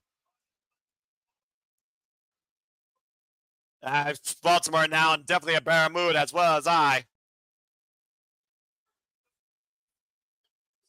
Yeah, I'm about to say, you got to give Joe Hendry the spin. You got to give him the moment. Again, we all believe in Joe Hendry. We love it. All right, Joe Hendry, get on commentary, man. Of course, we're mere moments away for our next match, which is Mike Santana versus Sami Callihan here at Emergence. Of course, Joe Hendry has huge respect for TNA Wrestling and for Mike Santana, who did beat him honorably one-on-one 2 weeks ago, as Mike Santana continues to move forward on his path of purpose towards the TNA World Championship. I said his name earlier, he has appeared. Joe Hendry is here.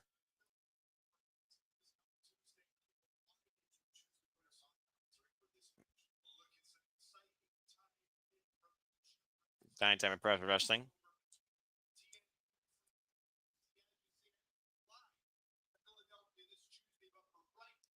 He'll be, of course, in NXT Live in Philadelphia this Tuesday.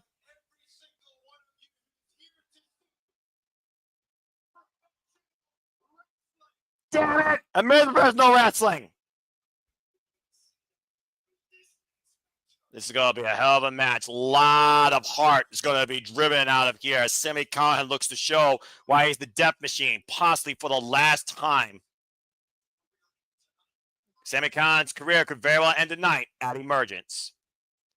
As we get ready for this match, again, I hope you all are enjoying the conversation, reactions, coverage, discussion. Please like, subscribe, comment, and tell a friend. And again, we do this for all the biggest shows across all things wrestling here, WWE, NXT, TNA, ROH, AEW, Independence as well. Hope you're enjoying the conversation, reactions. Again, please remain #4 for SmackDown. My colleague, Walter Cruz, will be back momentarily. And tonight, we're going to see Sami Callihan try and find, basically, if he could keep up.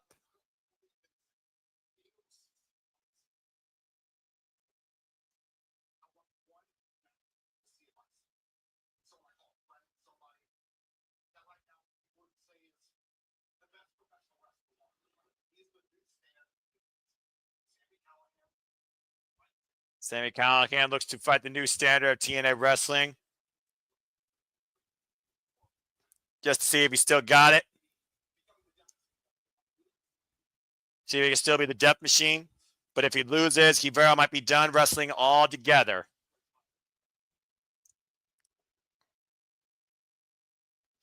Oh, boy.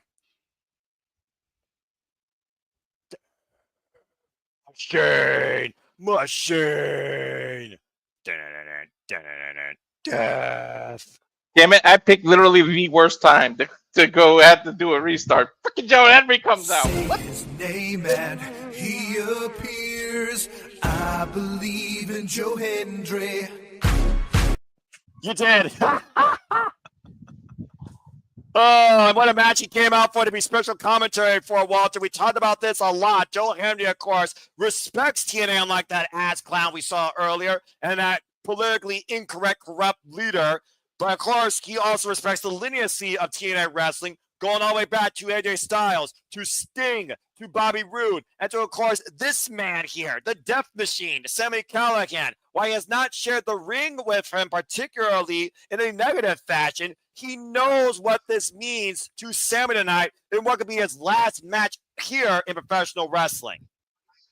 Mm-hmm. It's all about Sami proving if he can still do it. Is he still? Can he still be the Death Machine? If he loses tonight, he might as well put the boots in the ring and call it quits. And that very well might happen tonight at Emergence. It might. This my boy. New York's own. I ain't saying another word. This is all you. Man, the Being people. on the role of his life, the role of his career right now, man. Yeah, Mike Santana fired up. You could tell. The Man of realist, the people, literally coming through the people.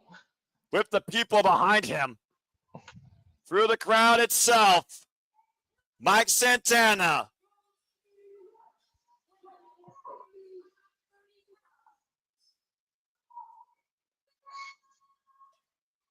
And to your point, Mike Santana has still continued forward on this path of purpose, fulfilling a promise to become the TNA World Champion, coming off the biggest win of his career against Joe Hendry, who is here on commentary. If you're a wrestling fan, you love a story of redemption. He's put the demons ahead of him. We know his history of substance abuse. He's sober. He's reached certain parts. And now he's more motivated than ever. Well, again, you also think about the amazing legacy that Sami Callihan's left here in TNA and the type of legacy that Mike Santana wants to forge forward as the new standard of TNA wrestling. The fact that these two have known each other also for nearly 15 years goes to the point to prove for both here in this first time ever match tonight in TNA wrestling. How they avoided each other for 15 years is beyond me. To be in a company that long and not have your paths crossed. I mean, we know a couple of bumps came in the road and Mike left and came back, but sheesh. Well, again, I mean, you talk about men that pioneered their own path here. Oh. I'm doing a little better with Joe Hendry on my screen and you on my screen, if I'm being honest. Mm-hmm. When's the last time we even seen Sami? Since the Maclin rivalry? Yeah, exactly.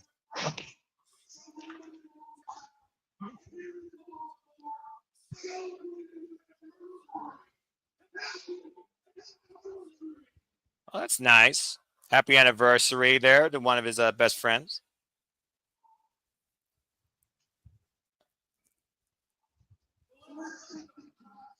Cut the brass tacks.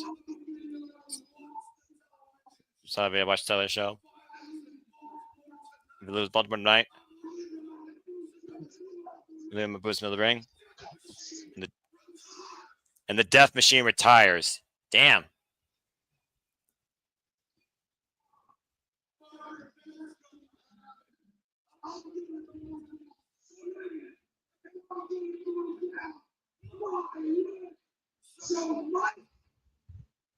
Mike?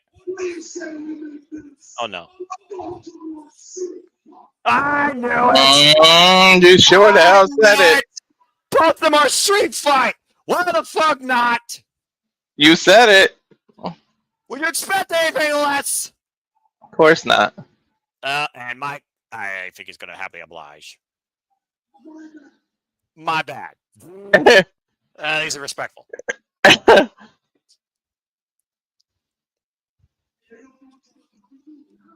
Again, I'm doing all right with both you men in the ring and Joe Hendry on commentary. Mm-hmm.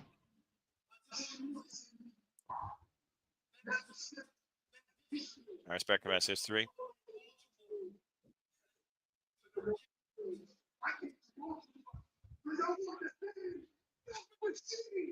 He wants the damn Death Machine. Well, I'll definitely give you it.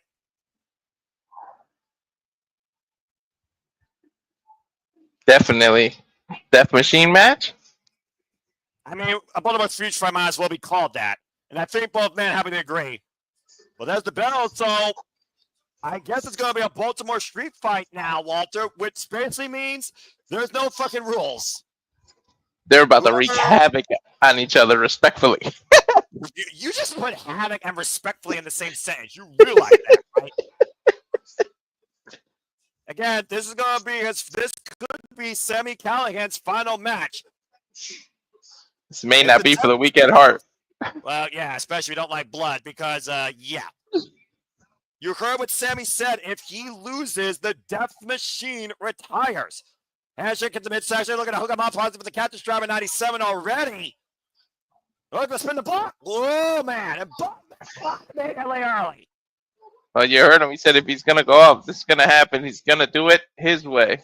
Well, you talk about, again, the history and how much these men have known each other versus faced each other. One man pioneered TNA, CCW. The other man pioneered himself. HOG, AEW, TNA under a different regime. Impact Wrestling. LAX. It is bliss. Well, I mean, again, we're no stranger to the Sami Callihan when it comes to extreme warfare. You talked about that match, Barbed Wire Massacre, with, oh, man, Vance Warner. Zachary, you talked about the Monsters Ball with Moose, of course. We saw Moose earlier. Oh, catch a stunner. Talk about even the matches he had with freaking Steve Maclin recently. I mean, those two were going to war. Even backstage, they couldn't keep up in the same room for a little bit. That big super kick there by Mike Santana, sending Sami to the outside. Now Mike looking to go up and over. Lands on the apron. Springing up the second rope for a moonsault. To the outside. Picture perfect moonsault, might I add.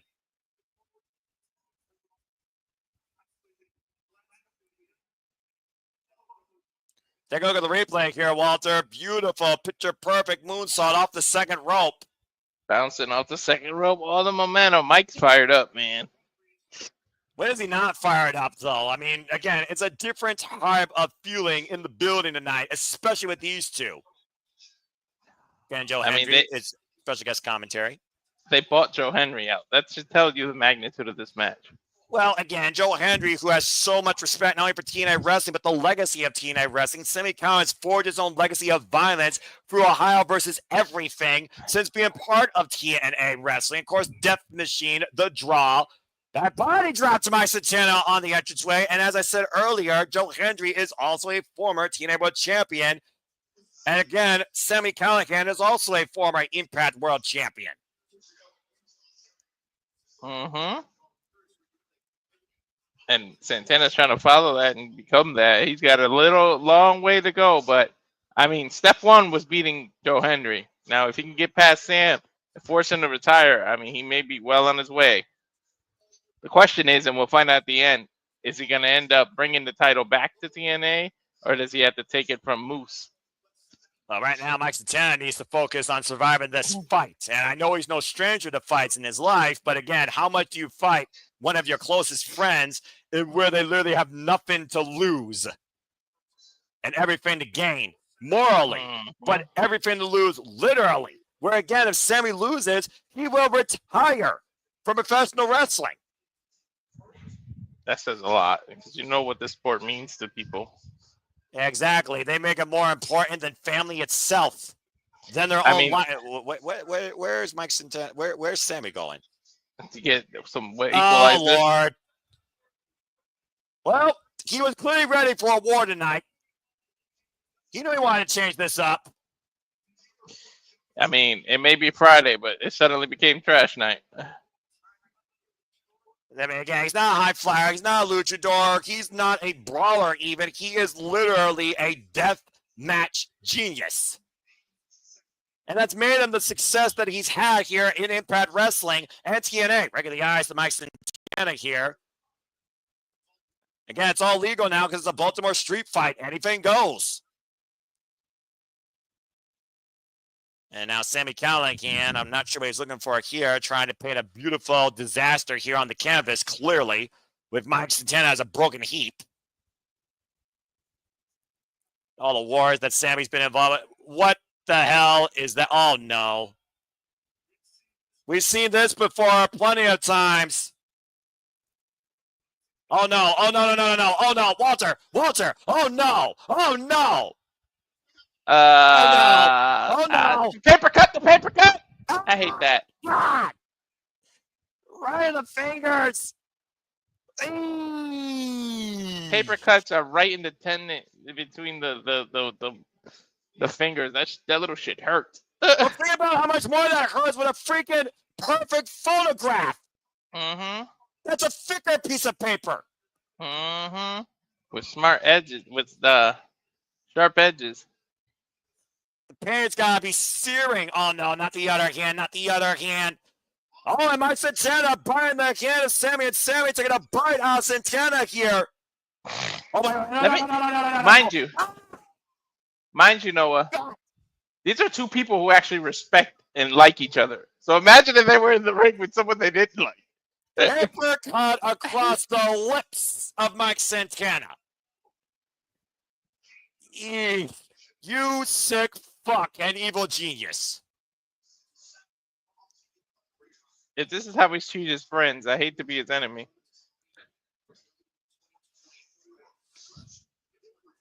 Again, such different journeys here, of course, for both these men. Mike Santana returning home to TNA at Rebellion 2024 against Steve Maclin. Big missile drop kick there.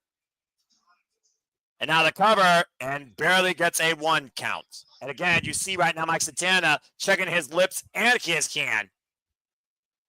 Mm-hmm. I mean, that man was sliced.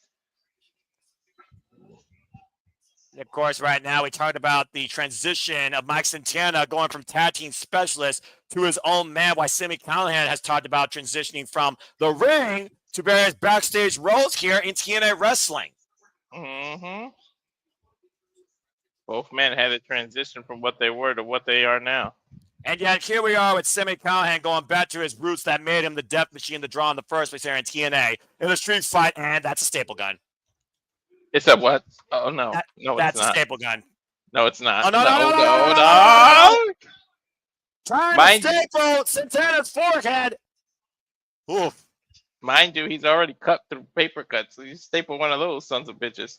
Sunset flip as Sami Callihan right now, preventing the roll-up. Meanwhile, I don't think Santana realizes that Sami Callihan has seized the staple gun. Oh, the chest! I would like to remind you, again, Noah, they actually respect and like each other. I'm just saying. Talk about getting some piercings. You talked about some of the wars that Sami Callihan, of course, has been involved in. The countless wars we've seen in the past in this company. Fight pits, Full Metal Mayhem. Oh, God. 10,000 Tacks, Barbed Wire Massacre, Monsters Ball. Sami Callihan has been a pioneer of most of those in his career. Mm-hmm. Ay. You know, Joe Henry once was in a dot combat match. I don't think Joe Henry was in anything more violent than that. I don't think so. And that's probably for the best. I think I'd rather take an N64 controller to the chest than a staple, Walter. Hell yeah, you can hit me there. I'd rather take the whole system to the than the staple to the chest. Oh! Callihan went low with a hentai grab! Right in the Baltimore Orioles. Oh, Catfish Driver 97! Cover! Planted! Kick out at 2 by Santana. I have no idea how he found the mustard to kick out. Every man in this arena felt that. You mean the power driver or the move beforehand? The move beforehand. Either way, though, the Catfish Driver 97 planting Santana on his head and compressing his body. Meanwhile, Santana still fighting back, though, out of the corner. Caught with a powerbomb, though, by Sami Callihan. Rolls him through. And Sami, thumbs up. Thumbs down. Hook again.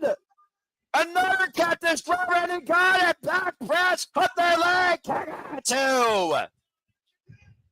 Mike showing that intestinal fortitude, that the guts he has, the ability to take pain and keep on kicking out. I don't know how smart that is. The will to endure is a very dangerous tool and might be the number one tool both these men need to survive this fight. Whereas Sami loses, he retires from pro wrestling. Death Machine's done. Face first goes Sami Callihan in that chair in the corner. That he set up. Big cannonball. Cannonball. Cover 2, Cammy. Sami gets the show up at 2. I mean, again, you said yourself, though, not only is it his friend, he could be ending someone's career. If Santana wins, Sami is done. Period.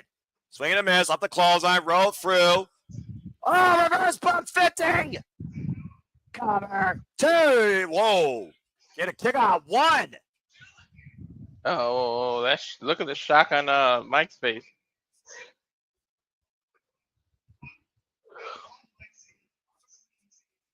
I mean, why would Sami call for a street fight if he doesn't want the absolute piss beat out of him? If it brings the Death Machine to draw one last time, talk about going out in a blaze of glory. Well, you know the cliche, if you're going to go out on your sword, right? Santana right now, thumbs up, thumbs down, looking to spin the block of the Death Machine and no! Literally the last second. That was about 2 7/10. No, dude. 9/10. I think literally he didn't kick out. I think it's over. He delivered the discus lariat, and somehow Mike Santana just realized that's it. Sami Callihan loses. Mike Santana wins. I swear he kicked out. His shoulder was up. Apparently, it was after the 3 count. Referee's decision is final. And that means, based on Sami Callihan's own words, Sami Callihan now has officially retired from professional wrestling. I think he's going to leave the ring and give Sami his moment that he deserves. But I swear, I want to see the replay because I swear he kicked out, Noah.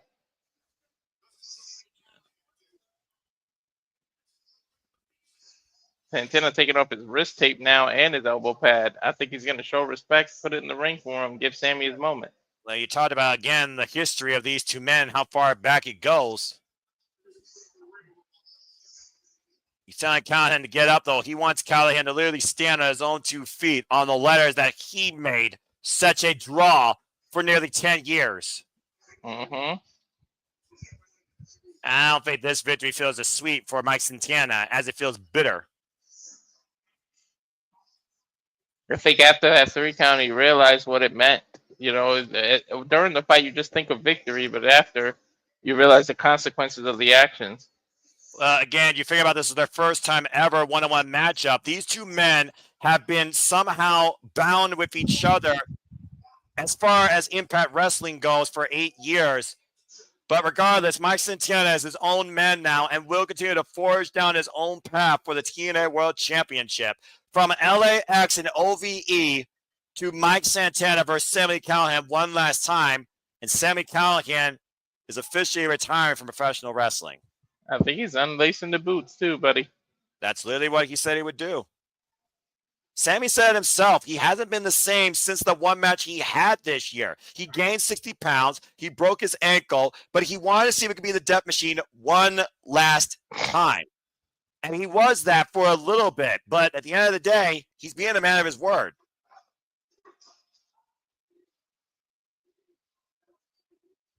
Where's the crowd yelling? What are they cheering? I'm not sure. Please don't go, maybe? Yeah, I couldn't make it out. For a man to humble himself before this business versus the business humbling him. Mm-hmm. All you could say to this match is thank you, Sami. Now they're saying thank you, Sami. Yeah, I couldn't make out what they were saying before that.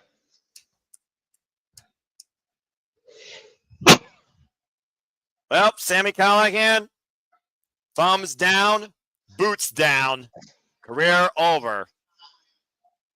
At least in ring wide.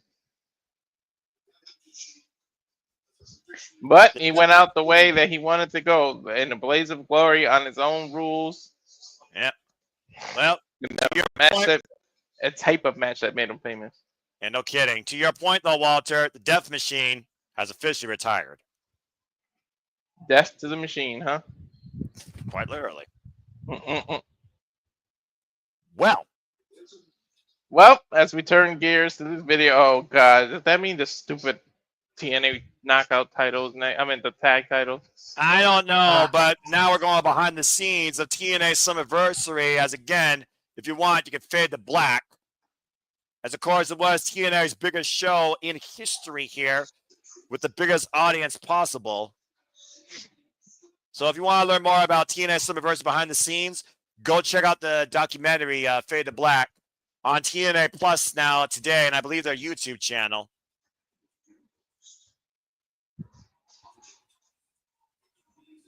It was July 20th, 2025. And we called it, Noah. Called some of the biggest catastrophes in TNA wrestling history. But it was also the biggest milestone in TNA wrestling's history. Literally the biggest live gate they've ever had.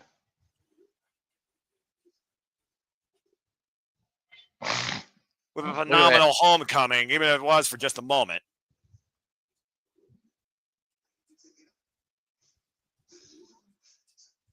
I mean, they literally made history in more ways than one. Biggest audience, the youngest champion ever in the X division. And NXT took both theirs and the freaking TNA championships. Mm-hmm. I never thought I saw Boost show so much respect. He literally picked Slater up, turned him around, and put that title around his waist. Well, this is telling me right here that TNA should take a longer infomercial than before, for whatever reason. That's not a good sign, though, if you know what I mean. Yeah, you think so? You freaking think so? Oh, God. Do you have to show her holding up both titles?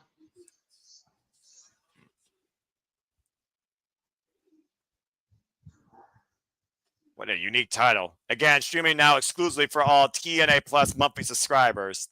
Well, Sam Calloway's career just faded to black, literally. As we see Joe Hendry escorting Sami Callihan backstage, and Sami coming, I think, to the realization that he is officially done with professional wrestling. Being embraced by many people he's been an influence on violently, if we're being honest. Joe Hendry's there, holding him, hugging him. Yeah, some of the TNA officials, Gia Miller, and Sami Callihan go so far back. Wrestling Revolver represent. Eric Yǐng. Eric Yǐng trying to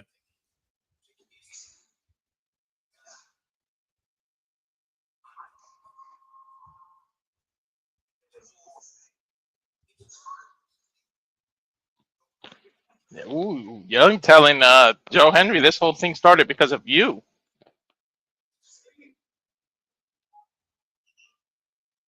Eric Yǐng stealing the moment from Sami. Well, let's ignore that. Again, Sami Callihan, thank you. Seriously, thank you. Obviously, Fame's very tense still backstage in the TNA locker room with the OGs more than the new generation. Of course, Eric Yǐng, I'm not sure what his issue is with Sami Callihan choosing this and Joe Hendry endorsing him, but nonetheless, Sami Callihan, of course.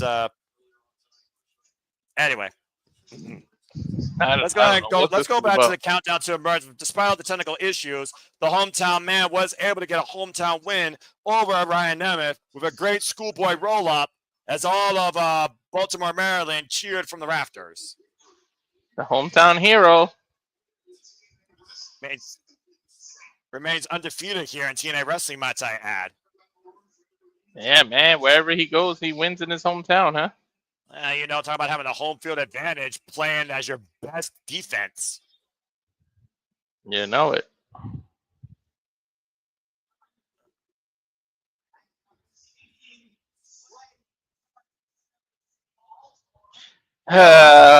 He still does not know when to shut his damn mouth when it comes to insulting a hometown. Your match was during the countdown. You should have been hit the showers and left, goddammit. Some people just can't accept defeat.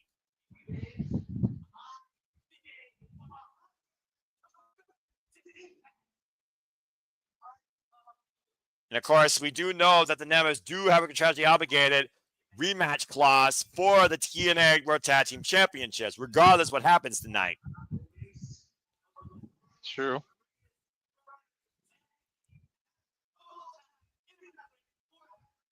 That's debatable, Ryan. Very debatable. You think?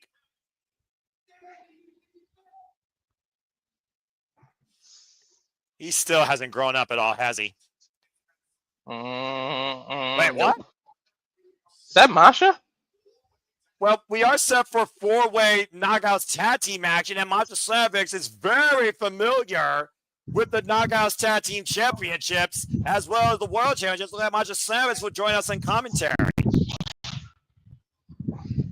And she'll also be in the corner of Yǐng Lee and Zion Brookside. And again, at Heatwave, Walter, the TNA Knockouts Championship is on the line at WWE Heatwave. Triple threat action as Jessie Jane defends the TNA gold against Masha Slavics and Ash by Elegance.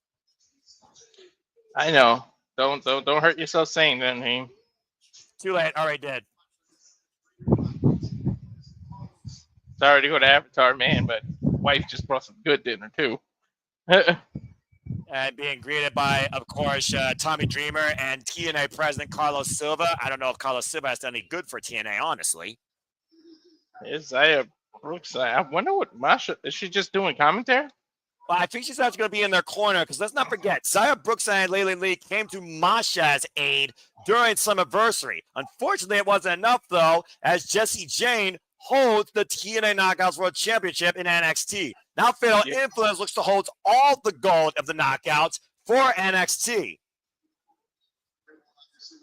You have to remind me that who holds the title right now, man. I guess we wouldn't be doing our job as analysts. Well, I mean, sometimes being an analyst is a pain in the ass. By the way, that's Jazz also, who's been a very big influence lately here in TNA wrestling. I don't know why she's here, by the way, though. It looks like she has a contract. Really?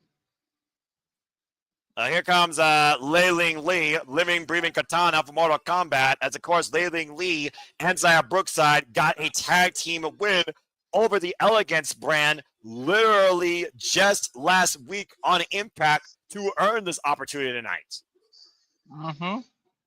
They become quick friends and even better, quicker tag team partners here in TNA Wrestling. They've gelled as quick as Spitfire once did. Dude, they were in like instant glue or something. I don't know what the hell. Well, again, with 3 other teams in the fray, Zaya Brookside and Yǐng Lee could very well be the wild cards that seize the TNA Knockouts Tag Team Championships here tonight. And again, in this kind of match, the champion never have advantage. Good for us, though, because we don't like the champions, but they're at a disadvantage. Of course, fair respect also between Yǐng Lee and Masha Slavics. Masha literally called Yǐng Lee out to challenge her for the TNA Knockouts World Championship.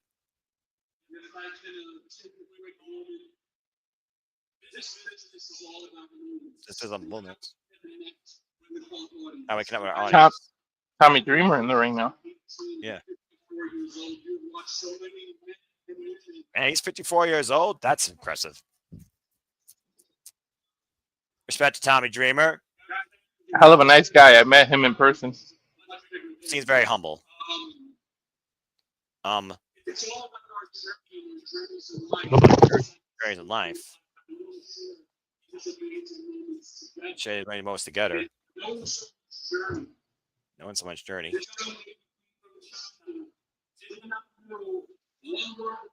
Do not know one word in English. Also never knew what professional wrestling is. Who crossed the West Star by New Dream.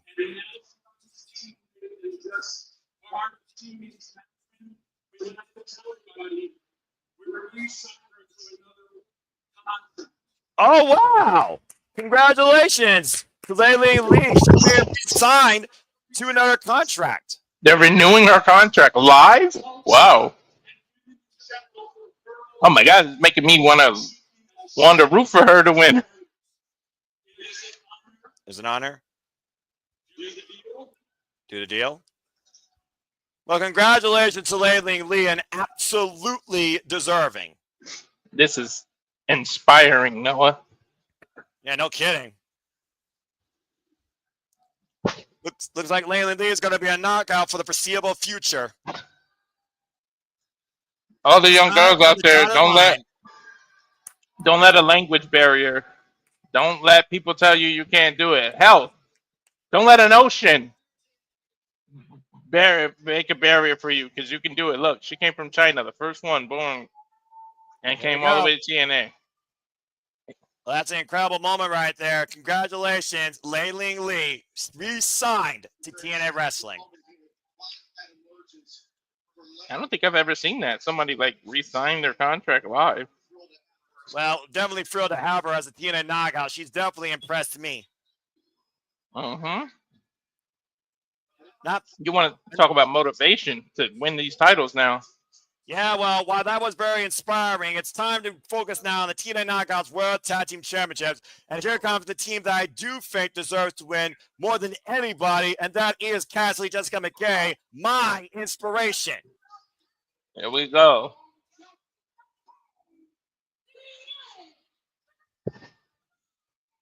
The inspiration knows how to get it done in fair four-way action when you least expect it, Walter. I still hold Peyton Royce and freaking former name Billy Kay to this day as true leaders of tag team wrestling. And of course, they have partner in their corner in the newly signed Brookside. Mm-hmm. Former Miss Jackson. Yeah, it looks like everybody's going to have a corner woman here in this match. We saw Brookside come to the aid of the inspiration and beat the Elegance brand in 6-woman tag team action, which of course allowed the inspiration to once again re-challenge after the Elegance brand absconded with the TNA Knockouts Tag Team Championships at Slammiversary. I was also going to say, though, Inspiration won the WWE Women's Tag Team Championships at WrestleMania 35 in Fatal 4-Way Tag Team action. Oh, yeah. Bigger moment than Kofi Mania. Because it wasn't expected, but it was rightfully deserved. I think they were only the second women's tag champion. All right, Sade, she got some style. Oh, Lord. And here comes the Outsiders. From inspiration to an influence. A fatal influence that could take over TNA as we know it. And there's the TNA and NXT Women's Champion, Jessie Jane, in their corner. This freaking ridiculous negative influence on TNA Wrestling from NXT. Jazmyn next, Fallon, Henley, and Jessie Jane. And the jury is out whether Jessie Jane is still a second wheel when it comes to this faction, where I think Fallon Henley's more deserving of the Knockouts gold, being a former NXT Women's Champion. But I'll give freaking Jessie Jane credit. She stepped up when no one believed in her. She believed in herself, and by any means necessary, she did become both NXT Women's Champion, taking her shot against Cindy Valkyrie in another WTF moment, and has absconded now with the richest prize, the cornerstone in TNA Wrestling, the TNA Knockouts title.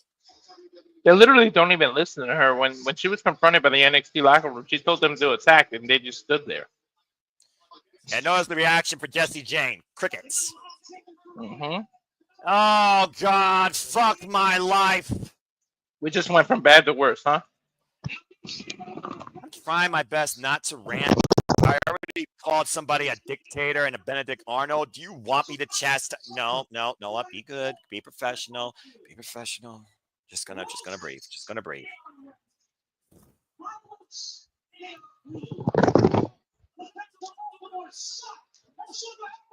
Calm down. Cool and collected. Professional wrestling, the word of the day.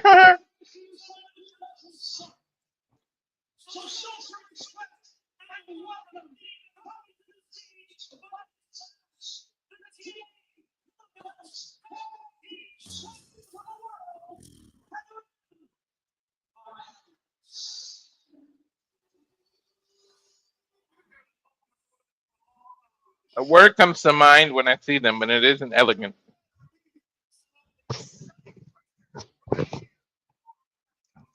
You right there, Noah? Yeah. Matthew Raywald's right about creatures, anything but pleasant, and creatures of the night. These are creatures you leave in the forgotten bin. You leave them in the discount bin. But again, regardless of what happens tonight, Fatal Influence will go up against the Elegance brand in 6-woman tag team action. That'll put butts in seats. Tuesday night on the CW. And ironically enough, one of these two teams might still be the TNA Knockouts Tag Team Champions. It would be the biggest disaster in TNA Wrestling in a long fucking time if Fatal Influence wins the TNA Knockouts Tag Team Champions and holds full control of the Knockouts division. Yep. Based on these outfits, it looks like they were literally cast off Broadway and given the hook immediately in front of the trash can in the alley.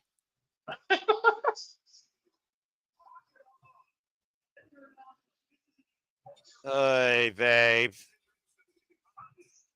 There are playwrights rolling in their graves right now, and women that do the can-can that are like, I'm going to burn my outfit after this. Anyway, let's go ahead and talk about the taglines. Henley and Nyx are a third TNA title, could be won by NXT stars tonight. Heather and Em have one win as a duo in TNA. Brookside and Lee are unbeaten, though, on two-on-two tag matches, and the Inspiration is looking for their second Knockouts World Tag Team Championship run. Wow. Meanwhile, of course, Lee just got re-signed to TNA Wrestling, so there's even more motivation for Lee and Zaya Brookside as you see the cornerstones of the Knockouts Tag Team division, the TNA Knockouts Tag Team Championships, held by the likes of MK Ultra and Spitfire, going all the way back to Fire and Flavor when they were reminted. The TNA Knockouts World Tag Team Champions line for four-way action. First team to win via pinfall submission inside the ring, seasons the gold, and there are no disqualifications. Every person has a corner person. Unfortunately, the Elegance brand has a Pee Wee Herman reject as well as Ash. Of course, the Inspiration has Marisade, and Jazmyn Nyx is in Fatal Influence corner, while Masha Slammers is in Zaya Lee and Zaya Brookside's corner. Masha still looking for revenge, by the way, against Fatal Influence and the fucking Elegance brand in costing her the TNA Knockouts World Championship, both in NXT and TNA. I know a tie-up here in the early going right now. No Two women DQ, go. What was that? If there's no DQ, you might as well have no tags because what the hell is the point? Well, I mean, I guess you're going to try and keep some order. Good luck to this official. And right now, the Inspiration try to take control. Back elbow strike there by Cassie Lee. Good kick out there on Fallon Henry. Ride it. There you go. Trying to humble that horse into the Groove Factory. Cover the schoolgirl and a 2 count. I guess the champions don't even have to be involved right now. They're going to just let the rest play out. Again, they don't have to be involved unless it's the decision. And now, look at that. By Elegance just tagged herself in. So now Fallon Henry's out and by Elegance is in. Now tag made to the Jessica McKay. Inspiration double teaming the Elegance brand. Cassie. Oh, there we go. Very inspirational. If you get lost in the names again, I got it listed on the banner. So no, I got the names. It's just a matter of who's who because again, they almost do look like twins. These are real Wonder Twins of wrestling. Just saying. Kick to the midsection there. And a tag made now by Elegance to Zaya Brookside. Again, anyone could tag anybody in at any time. This is Cassie Lee with Zaya Brookside. Of course, Zaya Brookside signed with TNA literally earlier this year at Hard to Kill. Excuse me. Ooh, nice. Last year at Hard to Kill, in the Knockouts Ultimate X. Mutual respect here, of course, with the two leading faces here. And now a tag made to Heather by Elegance by Cassie Lee. And a tag made now to Jazmyn Nyx, I believe. Preview of Tuesday night NXT. That's Jazmyn. Jazmyn Nyx and Fallon Henry have already lost as a duo, by the way, on NXT this past Tuesday to Kalani Join Low Device. Cover, Schoolgirl 2 count. Reversal by Jazmyn Nyx, 2 count on Heather. I don't know how wise it was, though, for Zaya to tag Jazmyn. And yes, she might be the most inexperienced, but again, you're risking NXT in leaving with more gold in TNA. Oh, man, and everyone broke that up immediately. I think that's why everybody just broke that pin up. A little bit of trouble in paradise there lately, to your point in Fatal Influence, but Jazmyn Nyx been able to hold the group together since season the NXT and the TNA World Championships. Oh, man. Double team flapjack. Great teamwork here by Fatal Influence. Double blockbuster. Shoots the half, hook the far leg, and gets a 2 count. I think Jessica was about to break that up. Or Jesse. And again, you got to be aware of the influence here that's trying to take over TNA as we know it for WWE. And Heather finally getting out of the ring. Now the Inspiration, isolated with Fallon Henry. Can you tell how much I don't like the fact that W is trying to take or influence TNA wrestling? The snap mare there. Nice roll for Here's the cover now, and Heather breaks it up. This is going to break down eventually, clearly. I mean, we all just are waiting for it to happen. Considering how much I don't like some of the people here in the ring, this is good that it's early versus Jake Sullivan for Steve Maclin that I know is going to cheer me up. Yeah, that's true. And my Elegance now with a bow and arrow, setting up Heather. What the hell? Oh, man! And a bow and arrow double stomp combination, and with the cover, and a kick out by Jesse McKay at 2. I think Brookside touched her or tried to break it up from the outside of the ring, or it looked like she tried at least. Tag made. There's a reason why Gail Kim's been outspoken and hasn't spoken everything yet, folks. The Irish whip right now to Zaya and Leiling Lee. Nice double team here on M by Elegance. PK. Nice sense on. In the cover, goes Zaya. Gets a 2 count. I wouldn't mind seeing Zaya, Lee, and Leiling Lee take on the inspiration for these titles, honestly. Especially, I wouldn't mind them winning, especially after that contract you just signed. And look at Heather getting involved. Oh, man, I want a pump kick by M by Elegance. The newest enforcer, cover, who completed the Elegance brand and prevented Spitfire from ever teaming again. Former Maggie Lee, for those that don't know, by the way, with the reach advantage. Tag made now by Fallon Henley. Smart. I believe Fallon Henley now is legal with Zaya Brookside. Yep. That kid to the midsection has Fatal Influence trying to take this control here. And sliding lariat, the cover by Jazmyn Nix, and everyone, sense of urgency coming in to break up again. Quick question: Did you just get like really bright for a moment? Not that I know of. Oh, my TV got really bright and then it changed camera angles and went back to normal. That was really weird. But I might want to bleach your eyes when it comes to the amount of silicone here on screen. Brookside, the back elbow strike, and right now found Henley, caught by Zaya, taking over the T. Harris.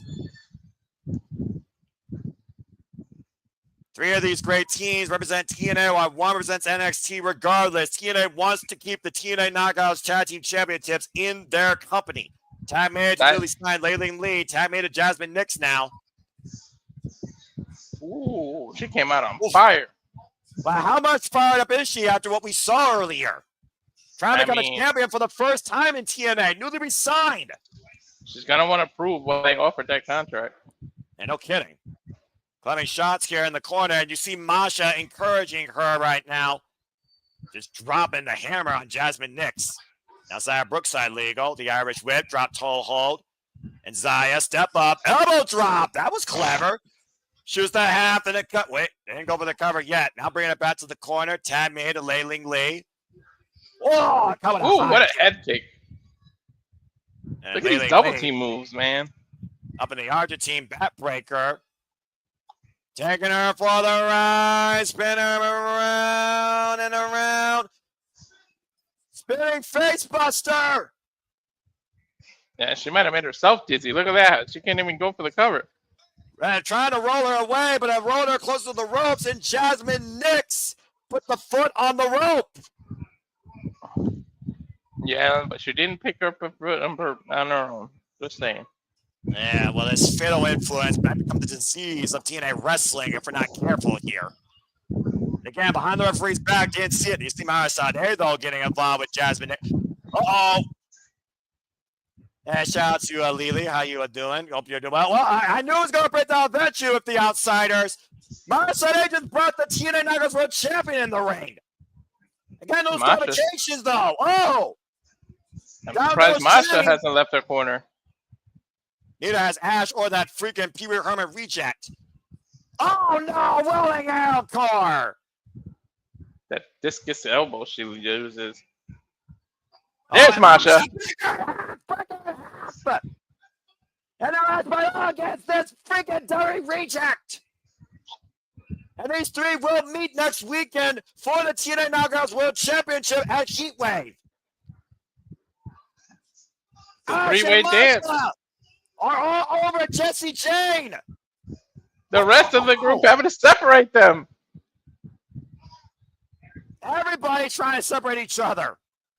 Hey, man, if Masha wins that title, then I can forgive that they put the title on Jason. Ashton and Masha just got ejected. Adios. Well, we do need some order here. Again, we do have a match going on. James, Flanavis, and Ash have all been ejected from this fatal four-way Knockouts Tag Team Championship match. No DQ, but the referee says goodbye. Well, again, the Elegance brand, the reigning defending Knockouts Tag Team Champions, need to focus here on the task at hand. And Saya with the crossbody! Saya used her body like a bowling ball, took down all the pins. Laylee Lee wants a fatal influence! Strike! And meanwhile, Cassie Lee trying to catch M by Elegance. Oh, and a shot to the throat. This powerhouse climbing the ring. Ooh, nice head kick. Spinning heel kick. Again, the reach of Cassie Lee is one of her greatest strengths. Yeah, tell me about it. We see right now the Elegance brand trying to get taken over right now. Meanwhile, here comes Zaya, Brookside, and Layling Lee trying to help Cassie Lee hook up Heather. My favorite spot. It's my favorite spot of a multi-person match. Get to the midsection by Fatal Influence. Double team clothesline to Heather by Elegance. Meanwhile, Fatal Influence just wiped out Zaya, Brookside, and Layling Lee. Time made, though. Double cross body, though, by Jesse McKay. Wiping out Fatal Influence. Cassie Lee superplex on M by Elegance. Watch out, though. Zaya's come rolling back in the ring. Well, we got a battle going on here, and all 8 women are down right now. And all outsiders have been ejected. I think we're at a standoff. Yeah, right now. Or a layoff. Well, it comes down to the first woman, I think, that gets up to their damn feet. Crowd letting the competitors know how they feel with the "This is awesome" chant. Well, I've given NXT even credit. All 4 teams have put it all on the line for the TNA Knockouts World Tag Team Championships. Oh, God. Spinning heel kick. Running single leg kick by Jazmyn. Wipes out Layling Lee as Layling Lee wiped out the freaking Fallon Henry. Boot for boots being exchanged everywhere. Fallon Henry, though, rips Jesse McKay down. Zaya Brookside now back up. I have no idea who's legal. Call breaker. I don't think it matters. I could have sworn Cassie and M by Elegance was legal because of the top rope move. And now look at this. Look at this. Look at this. Looking for the idolizer, but Heather break the ice, though. Great counter there. Meanwhile, oh, no, not again. Belt to the face. Jesse McKay and M with the cover. God fucking damn this Elegance brand to hell. Elegance brand wins. Steals it again. Fucking Hollywood rejects. I got another one wrong. Maybelline will endorse their cosmetics. I got another one wrong because I definitely was inspired. Once again, hell breaks loose, and the Elegance brand pulls through. Still TNA Knockouts Tag Team Champions. Let's with be another honest. cheap shot to the Inspiration. They stole that one. Damn right they stole it.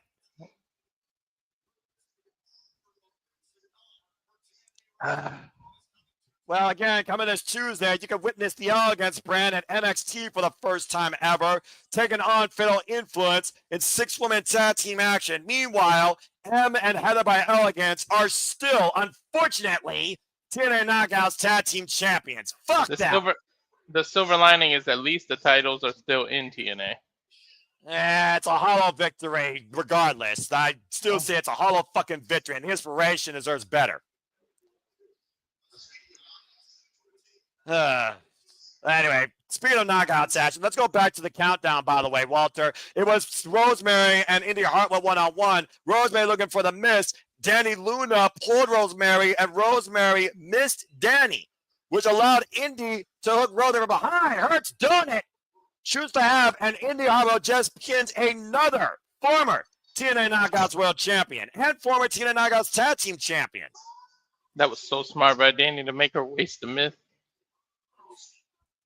So much for the gatekeeper, Rosemary, keeping her down.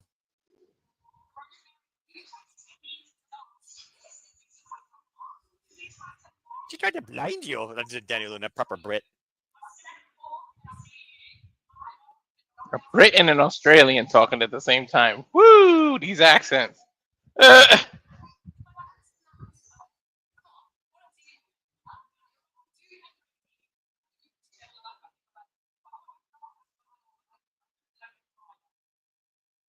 She's saying if she has to go after the Knockouts title, she has to prove she can do it on her own.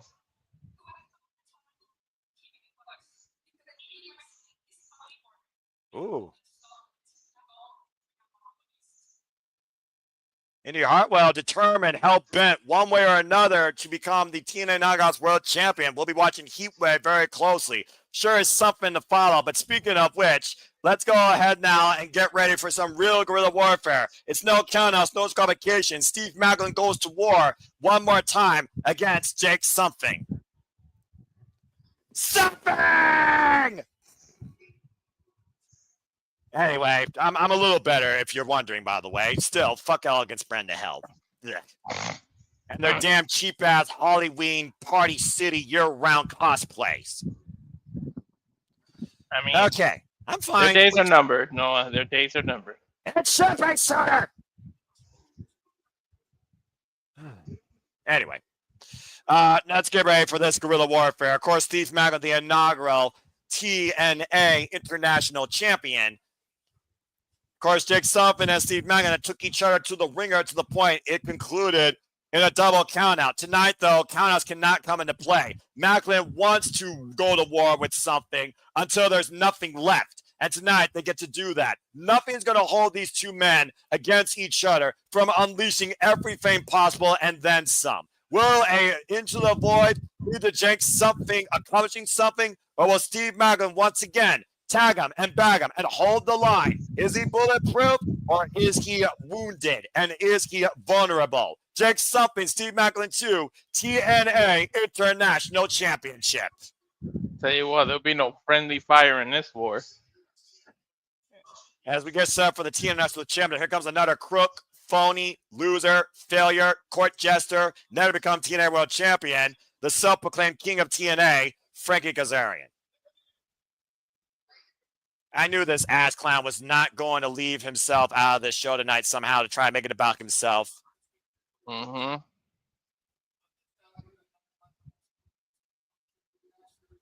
I just hope Tom Hennigan tells him to shut up again multiple times over. Again, ever since Slammiversary, Tom Hennigan, in my opinion, has every right to tell Kazarian to shut the fuck up. Let's go ahead and talk about the headlines for this match. Maclin and Sami faced off for the first time in a triple threat match last month, with Vance Warner was involved. Their title match last week, though, was one-on-one. It ended in no contest. But Maclin has not lost a one-on-one match since winning this title at Unbreakable in that triple threat. The TNA International Championship, the newest minted title on TNA Wrestling, is on the line tonight. And here comes the challenger. Here comes something. Sorry, go ahead. I just said, here comes something. I tried to time it so you could do the something. I beat you to it. Dude, the Titantron comes up. I'm all over it, all right? The Tula knows what it's about. Like I said before, Walter, Jake Something is very familiar with this pressure, but more familiar with this stage, particularly Emergence. In previous Emergences, Jake Something has found himself in title bouts against Josh Alexander for the X Division Championship, and even took on Sonata when he was IWGP World Heavyweight Champion. But he has yet to hold singles gold here in TNA Wrestling. He's looking to change that here tonight as we see the champion. That's a good-looking title, by the way. Yeah, well, one thing for sure, tonight you're not going to wrestle. Tonight you're going to fight. We're going to war here. And here comes a man that survived war to tell the tale, looking to punish Jake Something tonight. Here comes Steve Maclin. Oh, boy. Maclin with the war paint here. He's ready for what's ahead tonight. Mm-hmm. And Steve Maclin literally has bled for this championship to hold on to it in wars against Vance Warner, Eric Young in a dog color match, and of course, most recently against Jake Something and Vance Warner in triple threat. But he could not accept the double countout in their last one-on-one affair. Their only one-on-one ever here in TNA Wrestling. Uh-huh. In my opinion, Walter, Steve Maclin is not just a general of the ring. He is a locker room leader here in TNA. Something I thought Kazarian was at one point before he made this about himself and cost TNA a chance to bring the title home at Slammiversary. Maclin, in my opinion, is the right guy to lead on as a role model here in TNA wrestling. Yep, he represents the I was gonna say company, but I said country, but he does represent the country as well. But the company very well. We'll see what happens here as these two no doubt have mutual respect for one another, but they know it's about the end of the day. There you see the newly minted TNA International Championship. There really is no more history besides Steve Maclin, as he's been the inaugural champion since April. Going right now, almost 130 plus days as champion. Bell rings and we are underway. Again, the only way this match ends is via pinfall submission inside the ring. There are no counts and there are no disqualifications.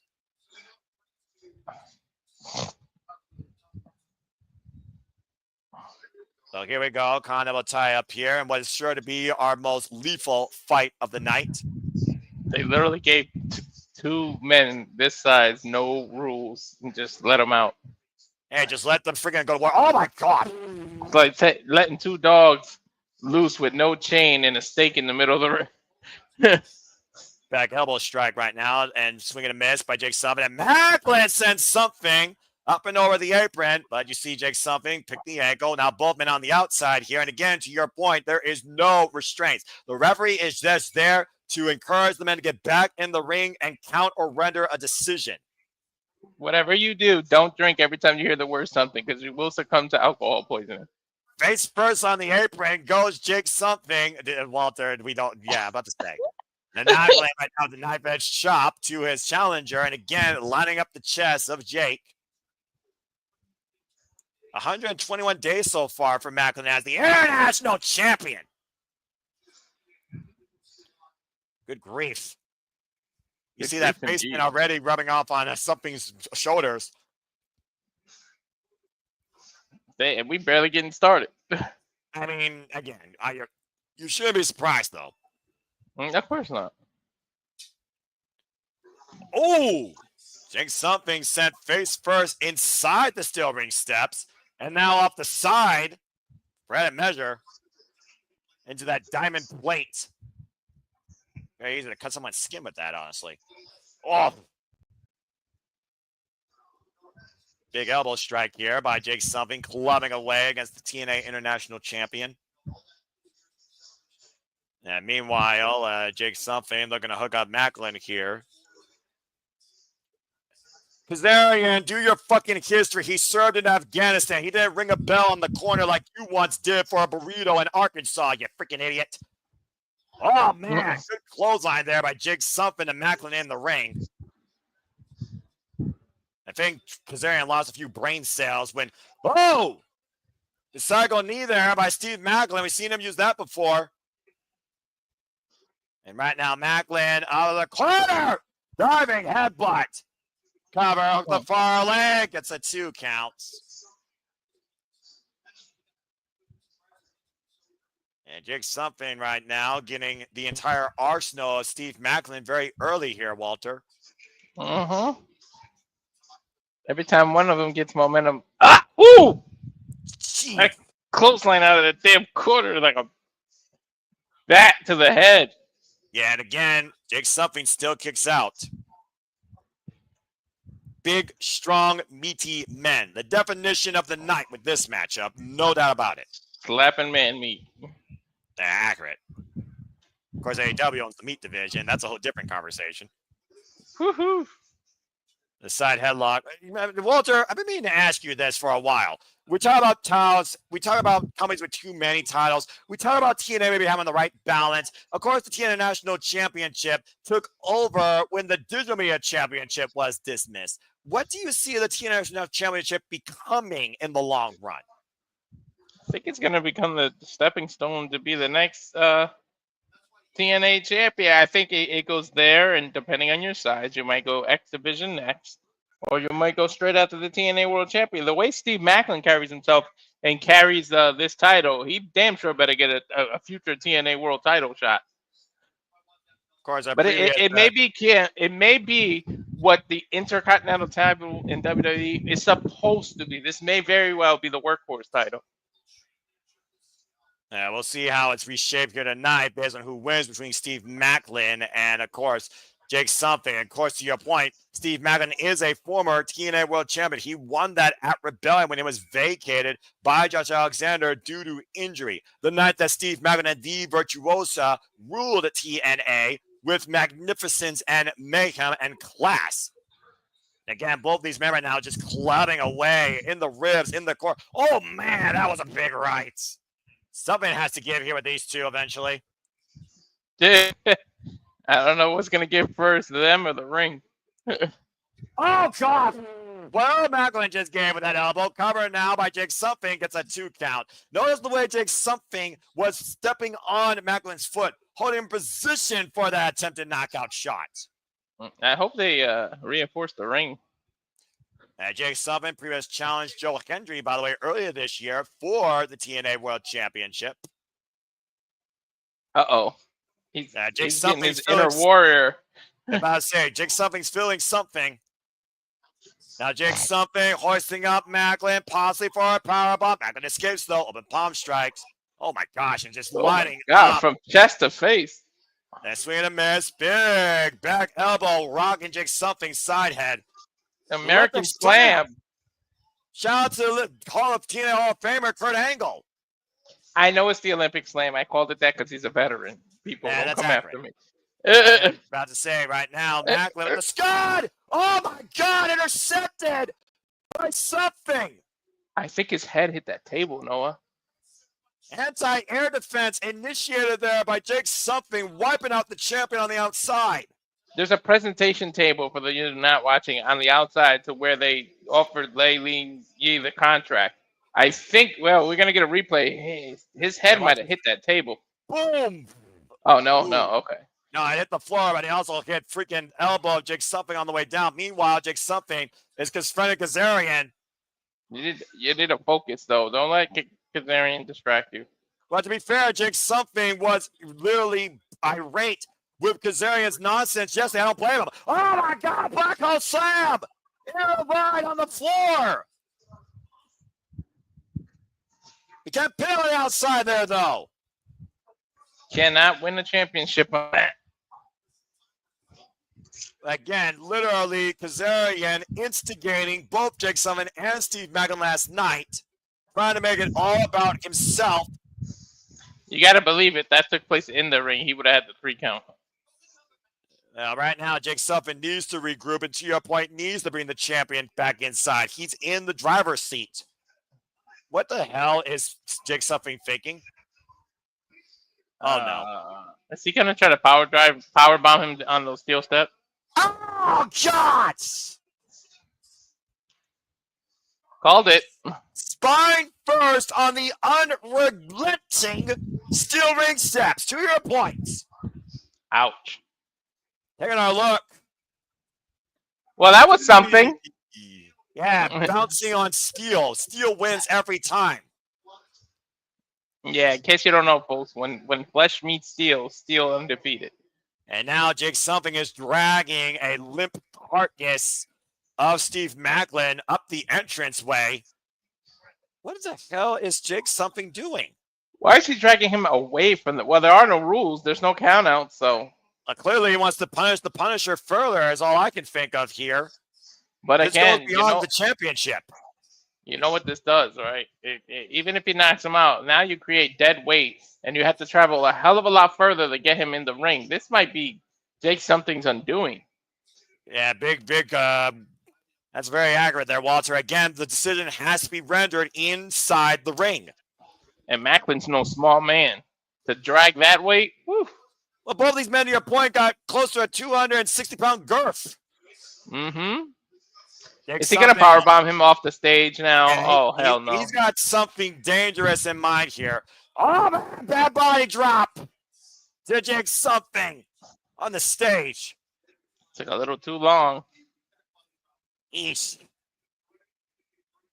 Great counter measure there by Steve Maclin, who's just trying to find some sort of bearing to continue in this fight. There's nothing but concrete out there. There might have been instinct and, not calculated, just instinct. Yeah, he he had to breathe, take a breather for a second. Well, he's fired up, and he's still grabbing the lower back. To your point, I'm not sure what Maclin's thinking here, though. I don't know, but that's way too close to the edge. I'll tell you that much. And I don't mean Adam Maclin Copeland. right now. Jake Maclin driving off the stage to take something on the floor. Maclin's trying to take him out. He's fired up here, clearly. Maclin is irate. This war for the TNA International Championship continuing now all the way up amongst the TNA faithful and the stage area. Take a look at the flight here by Maclin. Good grief. He took off. How about going off like a kamikaze, completely flying off the stage? Big man can fly, folks. In case you don't know, big man can fly. Now both men back to the ring inside. Again, though, you see Maclin showing the scars of battle. Looking for KIA, the double underhook DDT. Jake Summon, swing and a miss. Swing and a miss by Maclin. Now Maclin in the corner. Both men got to be careful. This is where the decision is rendered. In the ring, there's no safety net here now. Not that the outside was safety, but... I'm about to say, like, what's more safe when it comes to these two men besides the decision being rendered here, as Jake Summon is hung up in the tree of woe, and I think Maclin might be seeing something. Jake Summon in trouble. Tag him, as he's caught in the crosshairs. I think Maclin has him in a reverse. Guillotine. Yeah, guillotine. Whoa, upside down. That's incredible.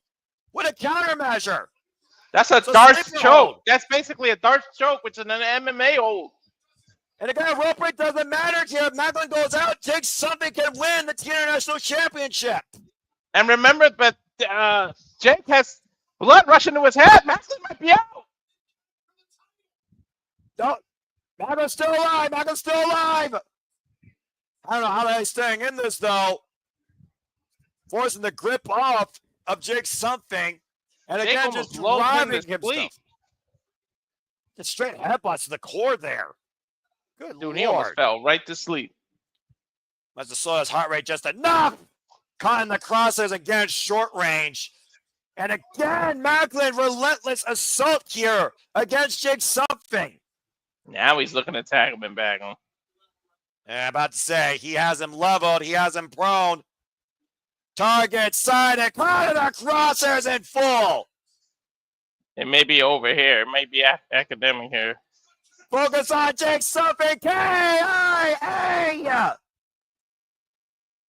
Maclin with the cover. Steve Maclin wins. Got another one wrong. His international title. Woof. I know he's a vet, but he's got to know he was in a war again today.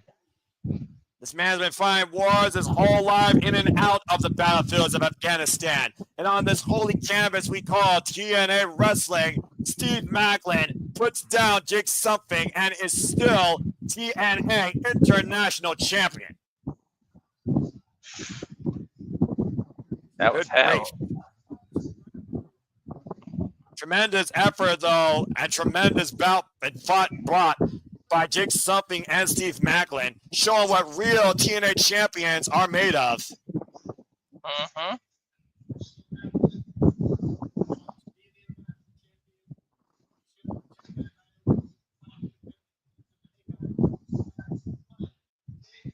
Wow, that match was something, huh? Something! Yes, it was. Well, you know, Kazarian actually said something smart about this match and not something stupid about himself. Give the man a cookie. Right? Again, Steve Maclin continues to hold the line here in TNA Wrestling. No counts, no disqualifications, no surrender for Steve Maclin tonight at Emergence. Still TNA International Champion. But he had a hard-fought battle for real. Yeah, no kidding. He said anywhere, anytime, anyone.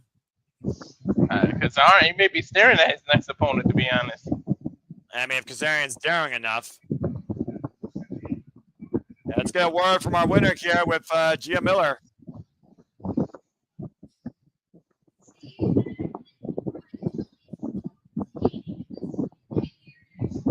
Mad respect. Tremendous stuff. Got an interview with him.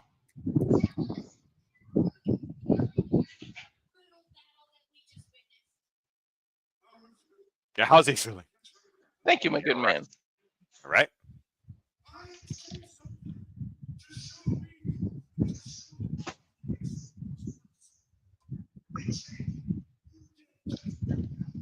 Damn right, he's worth something.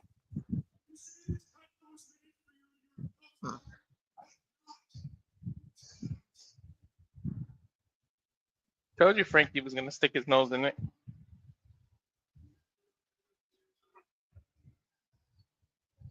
Yeah, see Kazarian right now trying to again make this about himself. Whoa, whoa.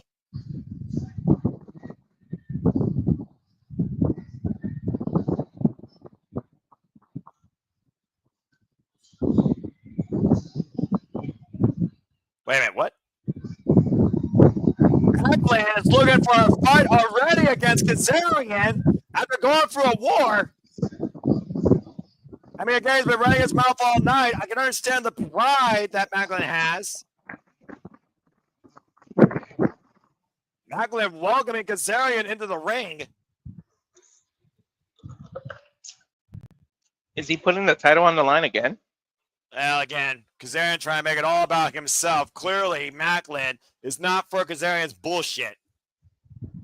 As Kazarian walks away,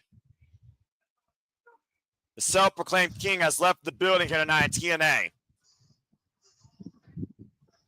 Well, still been an awesome night here in Baltimore, Maryland, despite a couple of matches that made my blood boil run high. Still, though, congratulations to Steve Maclin, still TNA National Champion, and congrats to Leiling Lee, who is now re-signed to TNA Wrestling.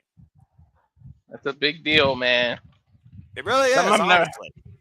I don't think I've ever seen that. Someone get a renewal contract live in front of the audience. Okay, possibly. As we got a moment brief here again, want to encourage everybody to continue to follow Walter Cruz and follow us along at Slip Studios. We cover all the biggest shows, all the biggest brands, all the biggest specials here across all things wrestling. And of course, to the kind of night, Walter, the face of the franchise, the last stand of the system, Moose, looks to bring home the TNA World Championship. Maybe the saving grace of TNA, huh? Who would thought you'd say that? The saving grace is Moose. Meanwhile, Trick Williams, this freaking fake-ass Black Snow of freaking TNA this day and age, looks to hold on to the TNA World Championship, not for NXT, but for his own ego, bigger than all ego Ethan Page. And you gotta wonder if Moose will have any backup, why First-Ass Class is still very much in the building, in very good ring shape. Oh, holy shit, I forgot First Class is with him, too. I wish we could forget them, but they're still alive. Anyway. No Class is what I call them. Just trash. Still coming out, of course, we have the Hardys that will be going up against the Rascalz, defending the TNA World Tag Team Championships.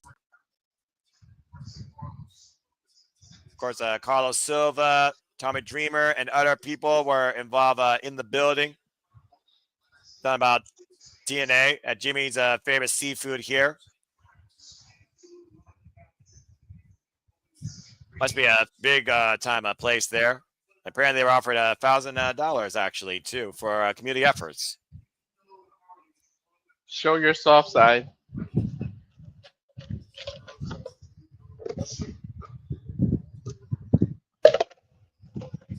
And of course, a great effort demonstrated by the Hardys and company here, giving back to the community.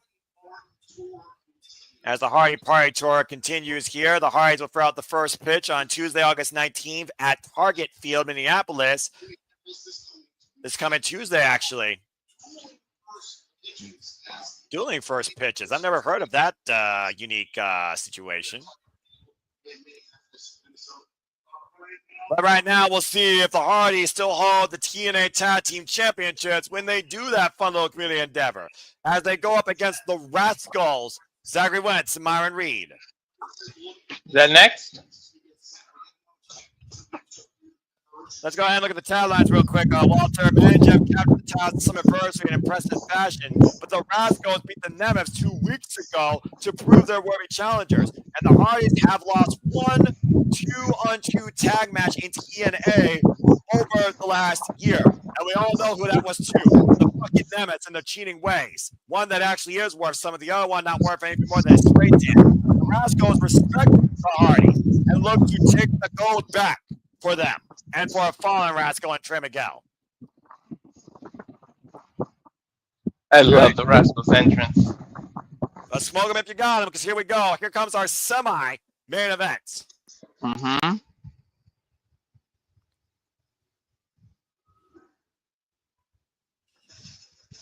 Oh, boy. Not your usual Rascalz due to Trey Miguel's injury, but... I mean, the Rascalz have always been a dynamic trio. It's just Myron Reed, Hot Fire himself, has come back to TNA on behalf of his brother. And again, shout out to Trey Miguel, who, of course, recovering now from a hernia surgery, I believe. All the best to Mr. 419 himself. Trey, take care. What an opportunity for the Rascalz. You gotta figure they looked up to this team growing up. So exactly. Be able to go against them to win this title. And, of course, Myron Reed, huge influence amongst Trey Miguel and Zachary Wentz's career, both as opponents and as partners, as the Rascalz are looking for their third run as TNA Tag Team Champions. Mm-hmm. And we saw the Rascalz, of course, Myron Reed and Zachary Wentz go to war against the Hardys and company in that ladder match for the TNA Tag Team Championships, where the Hardys regained the tag team titles. With the ladder high off the ceiling that I've never seen before, ever. A freaking rope ladder.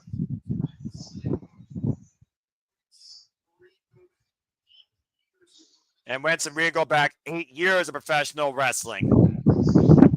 Dynamic athleticism here with the current Wrestling Revolver World Champion and the former X Division Champion. Thank you, my good man. Good pop for the Hardys as always, as we're loaded. Uh-huh. And of course, let's keep in mind the Hardys have to focus on what? Whoa! The Hardys also showing up some other gold here tonight. Of course, the Hardys are multiple promotion tag team champions. Of course, it's about the TNA World Tag Team Championships. And let's be honest here, Walter. The Hardys have wrote the book on tag team wrestling as long as we've been born, if not longer. Literally, man. They are the reigning fourth rope tag team champions, by the way, for those that don't know what those other titles represent. Oh, God, that's that other company. Literally, Enzo Amore's we saw him. Was that you and me that called that match when he came out? Yeah, it was on the countdown. And to your point, fourth rope did get a win in TNA against Dick Something, Vance Warner, and Steve Maclin in trios action. Mm-hmm. But it ain't about them tonight. It's about the Hardys and the TNA World Tag Team Championships. Again, you said yourself how much the Rascalz were influenced by these two men. At the end of the day, this is a dream match. If you're in today's wrestling as a tag team, I don't think there's any way you can't say you were influenced by the Hardys. And if you do, you'd be lying. If it was the Hardys, it wasn't Edge Christian. It wasn't Edge Christian, it was the Dudleys. And let's not forget, we're going to see the Hardys versus the Dudleys for the final time. One last time at Bound for Glory. And it very well could be for those TNA Tag Team Championships if the Hardys make it through there that long. Now that the Rascalz have anything to say about it. Well, let's keep in mind the Hardys literally said they didn't win some adversity. They were thinking about retiring. Again, this new lease on life continues. You see the shirt, the Hardys forever. They very well might be forever, as it seems no matter what, they always find themselves back on top of the tag team division, wherever they go. Literally, insert 3 initials here, followed by tag team champions. The Hardys have done it all.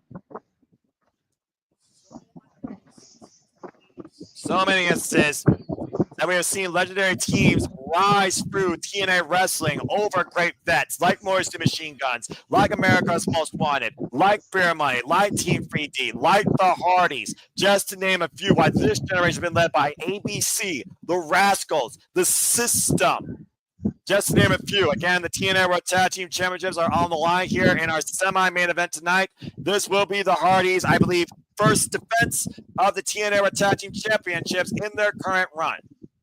Yep, first one.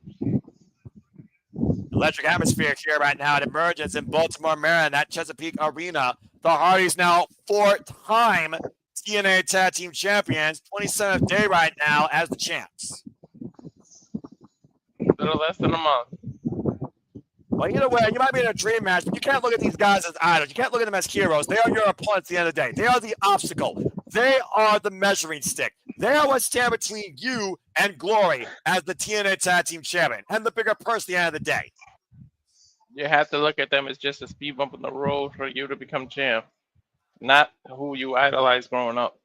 And Zachary Wentz starting things off with Matt Seidel here. The Hardys now are the 73rd TNA Tag Team Champions in this company's history. Started all the way back with the very first champs, of course, Team 3D. Brother Ray and Brother Devon in 2007. If you can't separate your idols from your opponents, then you might as well be a deer caught in headlights. Can you believe that 18 years later, we're still talking about the Hardys and Team 3D, and they're going to face off one final time at Bound for Glory? 18 years later, no. And Chrono type here again, the side headlock now on the former Might I Add X Division champion, Matt Hardy, former TNA World Champion, when he was iconic. And of course, one time he was TNA Tag Team Champion with his broken brother, Brother Nero. You see Wentz right now trying to out-muscle Matt Hardy. Matt Hardy with a headlock takeover, though. Jeff Hardy multiple times. Jeff Hardy himself multiple times TNA World Champion. And hashtag TNA Emergence is now trending on the X. You, of course, be part of the conversation using hashtag TNA Emergence. And again, please like, subscribe, comment, tell a friend if you're enjoying the conversation, reactions, and coverage. Oh, nice drop kick, though, by Zachary Wentz to Matt Hardy. Roll through, swing and a miss. Big drop kick again, takes Matt off his feet. By the way, I love you, Jeff, but that purple title was god-awful. We don't talk about that era of Jeff Hardy for reason and culture. And now the charismatic Nemeth Jeff Hardy comes in the fray against Myron Reed. Oh boy. Against the young goat Myron Reed, current Wrestling Revolver World Champion, might I add.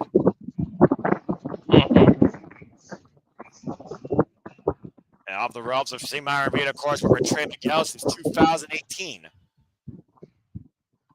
Jeff Hardy right now. Whoop.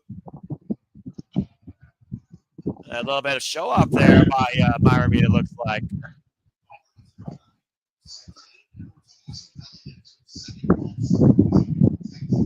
Second most title reigns here for the Hardys, tied against Mike Santana and LAX here. A little fat by Mike Santana, Tom Hennigan.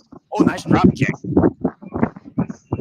Myron Reed, also known as Hot Fire, the young goat, covered now, been involved in wrestling now for 9 years, 28 years of age. Current Revolver champion, TSW Heavyweight champion, BLP Midwest champion, BWM champion, IW Heavyweight champion. Sheesh. He's getting around, man. Like I said, Myron Reed is somebody you don't mess around with. And actually, Myron Reed and Zachary Wentz are former tag team champions as the Rascalz for VIP wrestling. And right now, the Hardys, big stuff's about to break down here. Whoop, red double super kick. Double clothesline by Matt and Jeff, wiping it out.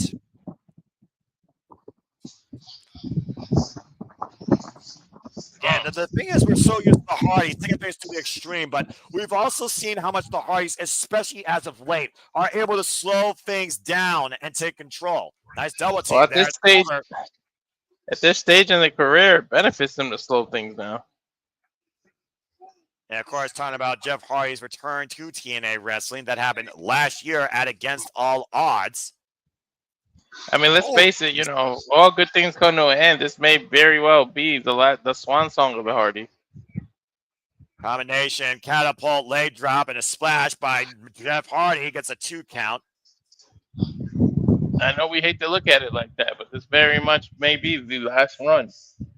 Well, considering we know how innovative the Hardy still can be when you get a rope ladder involved at Slammiversary to win the tag titles for the 4th time, the jury is out what could stop the Hardys at this point, Walter. It seems nothing can. Time and time itself. The Irish whip right now, sent off the side step by Zachary Wentz. Catching Matt with a rising knee strike. Now hooking the head, looking for possibly that running bulldog. Matt able to scout it though. And now looking to delete Wentz here in the corner against the turnbuckles.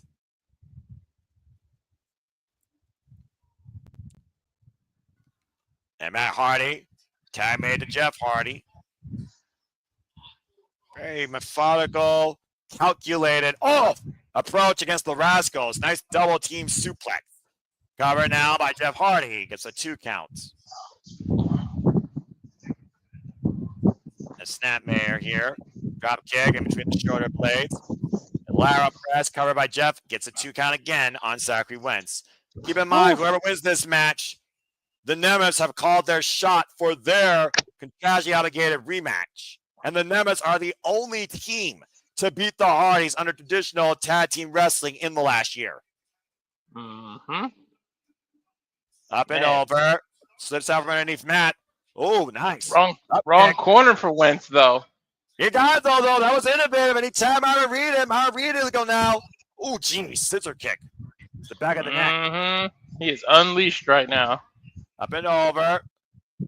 Looking for the super kick again. Matt scouts it, though. Swing and a miss. Went for the sweep the leg. Again, Myron Reed can be very elusive. Nice super kick by Myron Reed. Irish whip. Matt sent off the ropes, and Myron Reed set up and over. Lands on the apron. Oh, here's a Gurry. Rising against the Gurry. Up and over. Oh, slingshot, leg drop. Cover now, hook the far leg. Gets a 2 count on Matt Hardy. You saw Jeff, though, with a sense of urgency there, keeping an eye on the fall. Being able to turn the match around now in favor of the challengers. Trying to get some double team action in play here with Zachary Wentz. Bringing him towards the challenge. Reed came out on fire since he got tagged. I mean, there's a reason why his nickname is a Young Fire, or Hot Fire. It's not just the color of his hair, huh? No, I guarantee you it's not. Again, I saw him and Trey McGill go one-on-one, and Trey suicide dived Myron Reed into me and the barricade at Chaos Wrestling in 2018. It's no joke when it comes to this young goat. Shots to the core there, and an elbow, though, between the shoulder blades to Matt Hardy. Hand, spring. Uh-oh, got hooked. Side effect. Got caught right into a side effect. Yeah, but we got a reset point right now. You see Matt still grabbing the head and neck. Again, there's a whiplash effect with the bringer of that move versus the one that takes it just as much. And, when you reach a certain age, you can't recuperate as fast. I mean, again, it's hard to rebuild joint damage and muscle tears. Kick out the knee, though, by Jeff Hardy. Over almost 50 years of experience between the brothers in the ring. Myron Reed caught with the leg drop, rope through kick, and now Jeff Hardy, perpetual motion, running elbow drop. Myron Reed is legal, by the way, for the Rascalz. And Hardy has turned this match completely around again in favor of the champions. He's probably going to go for that mule kick out of the corner now. Pendulum drop kick. And right now, Jeff Hardy dragging my Reed towards center. Here's the cover, hook the far leg, back press, and Reed gets the show up at 2. There's your ring experience. Well, again, the Hardys know they can't look past any opponent, no matter what youth they bring. Somewhere in the back, the Nemeths are looking. Well, the Ryan Nemeth is probably. Nick Nemeth is probably doing something more important at the moment, according to his own itinerary. Well, wasn't he suspended? No, I'm pretty sure he might be handling something else, and that's the reason why we don't have the Nemeth versus the Hardys tonight, which I'm actually okay with. Mm-hmm. Right now, Jeff Hardy looking to hook up Myron Reed for something big here out of the corner. Oh, boy. Look at the opposite side of your screen, though. And a superplex to Myron Reed, but Wentz the swanton bomb to Jeff Hardy. Elbow drop by Matt Hardy. All 4 men are down. It looked like a freaking car crash in the middle of the ring. Yeah, dream match turned into a freaking catastrophe here of human cacophony. Very pyrrhic moves here right now on everybody to save each other's hide. Wentz double Irish whip in the corner. I believe Myron Reed is still legal, though. Yeah, I think, yeah, you should be right. And Jeff Hardy, I think, still legal for his team with a little poetry in motion. But caught by the Rascalz. That fit match is solid. Oh! Rascalz using Jeff as a weapon. Dropping the legs off Matt's throat. That was smart. And look at it right now. Oh! Oh, the distance that Reed covered. Thomas was seated by Wentz. Went down Matt. The cover by Reed inside. Do we have new champions? Kick out at 2. Yep, definitely the 2 legal men because Zachary came in illegally to attack Jeff after the kick that he did. The super yeah, and again, you see Wentz wiping out on the outside. Nearly got the titles there. Blind tap made. Oh, cold breaker. Lumbler, excuse me.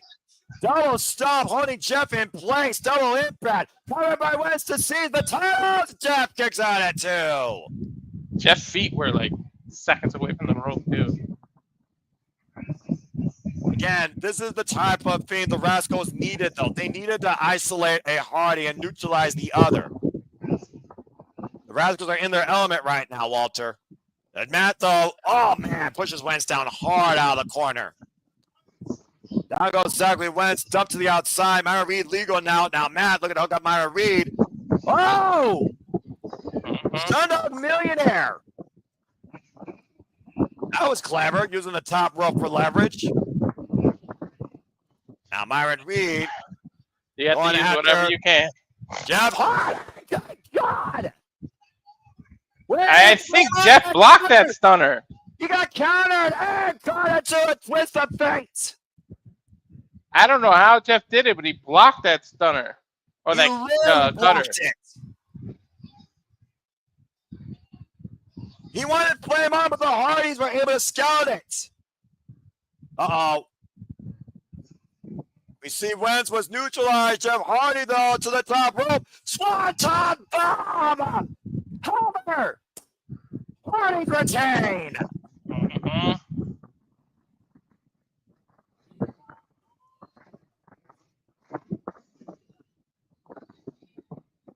And the Hardy train just keeps on rolling. Dude, over 20. It's amazing how long they've been at this. Yeah, but I remember seeing the 2 young guys in 1999 as jobbers. Right? The Hardys' legacy continues to forge forward. Still, TNA World Tag Team Champions in 2025 for the 4th time. A beautiful swanton bomb snuffed the flame out of Myron Reed and got the 3 count. Game effort, though, by the Rascalz, though, against literally their inspirations and what was really a dream match for them. Gotta respect the effort of these young goats when it happened. Our mutual respect being shown there with all 4 of these men.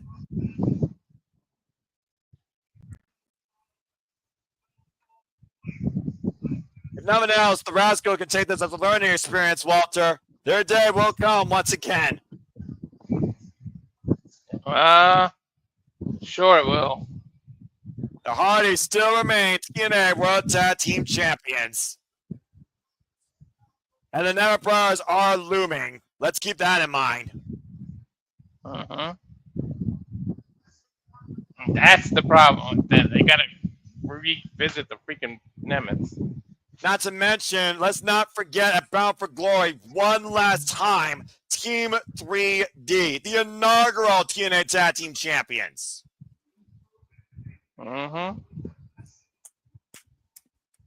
Whether you're this generation or the old generation, the Hardys prove they can hang with anybody in any ring. Still in 2025. Still going strong too. Man, Emergence looks sold the hell out. Yeah, Myron's got a good crown on here, which again, it's beautiful to see for TNA wrestling. And as of course, we continue forward here in TNA, and we see what emerges out tonight as we head into the fall season. While they celebrated their summerversary, we truly do not know who will be bound for glory. But we will come October 12th. We will cover that here at Sigma Studios. Bound for glory, October 12th, Lowell, Massachusetts.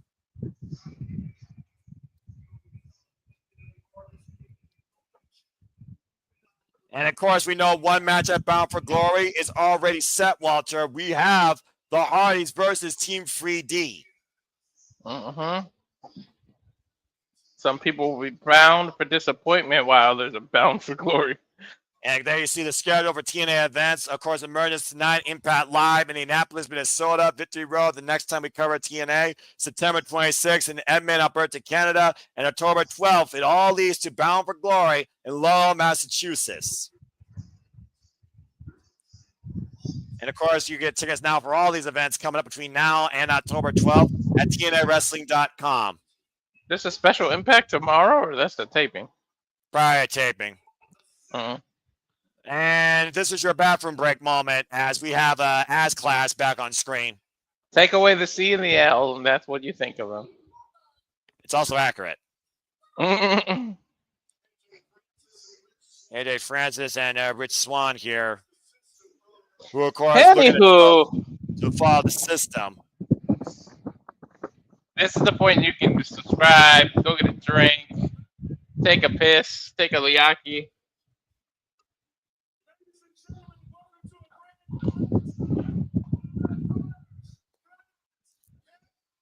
And the ratings are going down as we know it.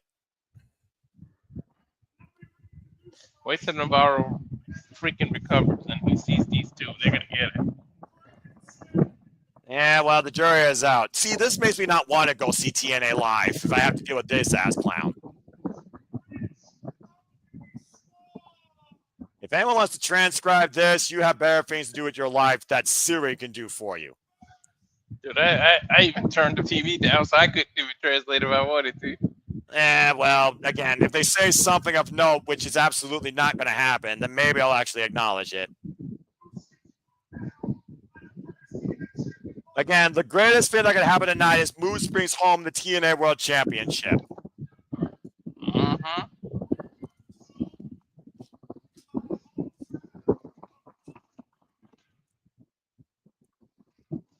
And he might be from Baltimore, Maryland, but I'll tell you right now, he is no friggin' hometown hero.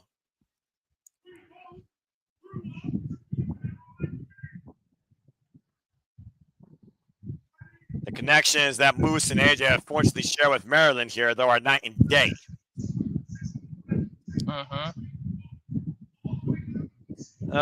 Good grief. What is he giving a history lesson of his life? Because I guess he thinks that's important to anybody that actually cares.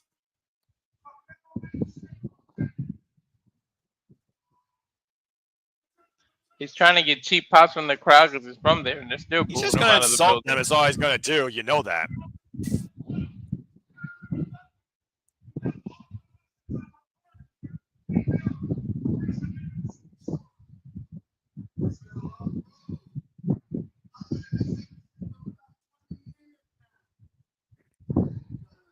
Somehow you couldn't handle things outside TNA.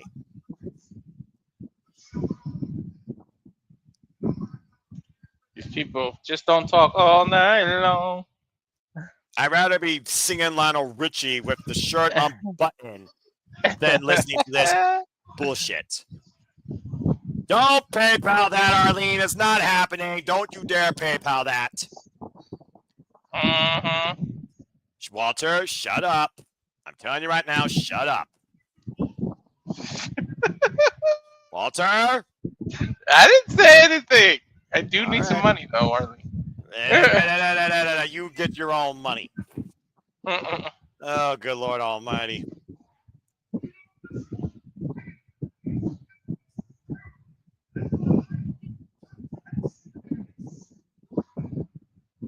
And there's the traditional, my hometown sucks, I moved, blah, blah, blah.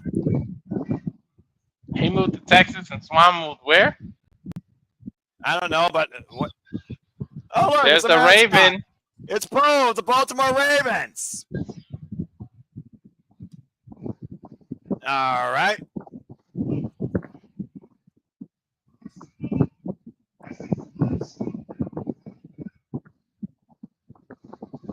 Poe can go wherever he wants when it comes to Baltimore, Maryland, apparently.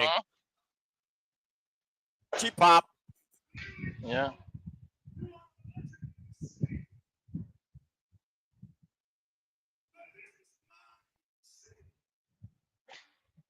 I'm going back to this corn that doesn't even have anything left on it.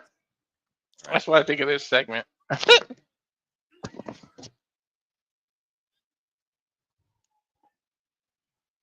Would they really attack a mascot?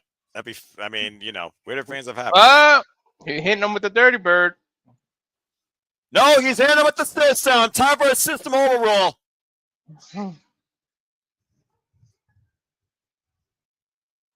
Here comes the system. Eddie Edwards, Brian Myers, Leisha Edwards, and JDC. When the hell did system turn face? When As Clash joined TNA and also betrayed it.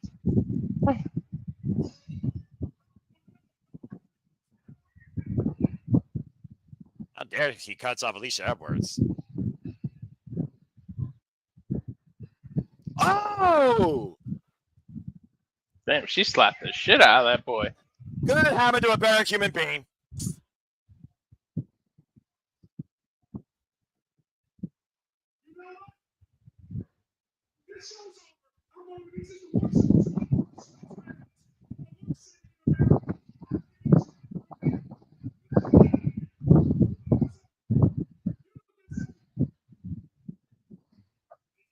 Man, AJ France is showing how much of a fucking ass coward he is. And Paul the Raven, apparently, I guess he might have joined the system. If nothing else, maybe he trusts the system. Hitting him with the dirty bird. You would know.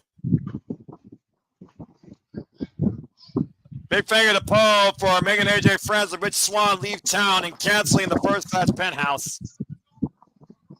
Glad that show's over. Now I can finally get back to Emergence. That was a waste of airtime. As we get ready for our main event for the TNA World Championship with Maryland's own Moose taking on Trick Williams. And I pray to God this is the night that Moose saves TNA. Will there be? Will Trick NA continue, or is there a big ass moose in the middle of the road? A name that has made synonymous with TNA wrestling, who took this company on his back, became the face of the franchise, led the system, brought back heart and soul and fighting spirit, even under dubious means sometimes. It was all in the name of TNA wrestling. Why Trick Williams only cares about one thing and one thing only. And it's not TNA, it's not even NXT. It's himself. He is literally a one-trick pony. And as far as I'm concerned, Trick Williams needs to be evicted from TNA wrestling.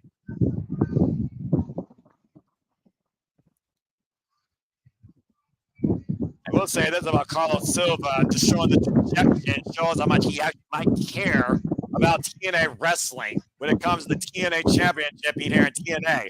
But again, we have to consider that Ass Clown's cronies did assault Moose prior to TNA last night, where first Trick Ass won a trios match against the system and Moose. And Moose is going in here with not 100% ribs. That might compromise his greatest weapon, the spear.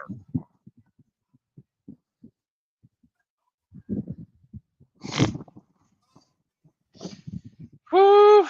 Trick shot versus the spear. Here we go. Yo, how the hell did we get to the main event already? Sheesh. Time TNA flows. Especially when you're ranting more than enjoying. But I will say this, a phenomenal X-Division Championship, fun tactile match, great war with something, the knockouts, barrage. We don't talk about the dictator and the fucking idiots that are worse than trash. But this is what it's all about. Look at the tail of the tape here. Similar height, 30-pound weight differential on Moose's side. To your point, trick shot for a spear. Moose, of course, a former two-time TNA World Champion, one-time TNA World Heavyweight Champion, and, of course, a one-time X Division Champion. Trick Williams, of course, stole the TNA World Championship and is a former two-time X Division Champion and a former NXT North American Champion. Has found any cheap way possible to keep a stranglehold on that TNA title to stay relevant, as Moose looks to bring the TNA Championship home tonight. And so far, we might be safe to focus on the fact it may be one-on-one. And this might be TNA's best chance of bringing that title back home. This is other two big man slapping man meet. I didn't even realize how close in height and weight they were. Yeah, right? Kind of crazy when you think about it.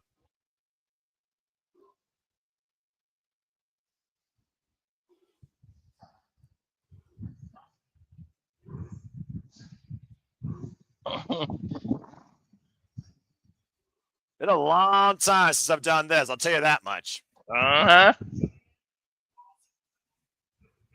There's a reason, though, Walter, that Moose calls himself the face of the franchise. He earned that title, being the face of TNA since it was reborn. Reigning atop the main event scene, both as world champion and X Division champion, lest we forget. And there you see Moose's family at ringside. Former NFL player turned wrestler. His friends from high school, his mother, his brother, all here to support Moose, who, to your point, left the NFL completely to become a professional wrestler. Arrived in TNA, was TNA Grand Champion, feuded with Mike Bennett, and eventually moved on to become the TNA World Champion.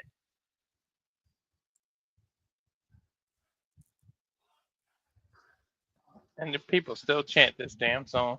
Well, it's easy for Def Rebel to freaking brainwash you. Then again, there are people that do respect Rick Williams, even if he has no respect for nobody but himself in the mirror.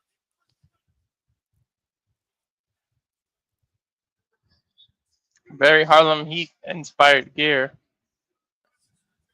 And again, the disrespect as the fucking dumb moron with the TNA World Championship upside down. I don't care about out of freaking range or out of line. I'm fucking half black, and this guy is the definition of a jackass. Wouldn't know his hair from his ass if the sun shined 250 degrees bright above him.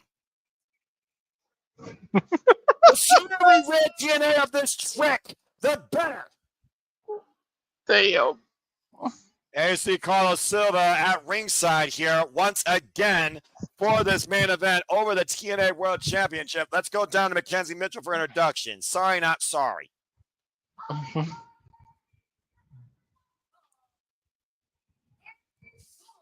Name it, John Cena was this big of an ass clown while he was killed. Yes, folks, that actually happened.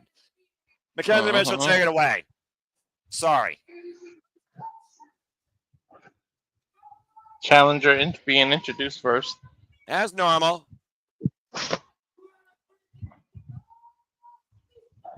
Representing the system, the face of the franchise, former TNA World Champion and X Division Champion, Moose. Did you ever think you hear them announce representing the system and the crowd cheered? It's where we come to. When you're dealing with NXT and this freaking trick of a champion, all bets are off. This guy is a disgrace, a mockery to TNA wrestling. And the only relevancy he has right now is the title he wears upside down around his waist. Mm-hmm. Of course, he absconded with the TNA World Championship.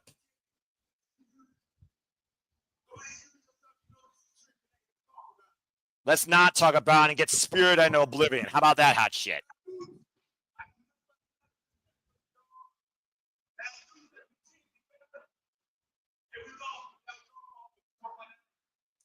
Last I checked, your pathetic ass left Javon Evans to Retribution.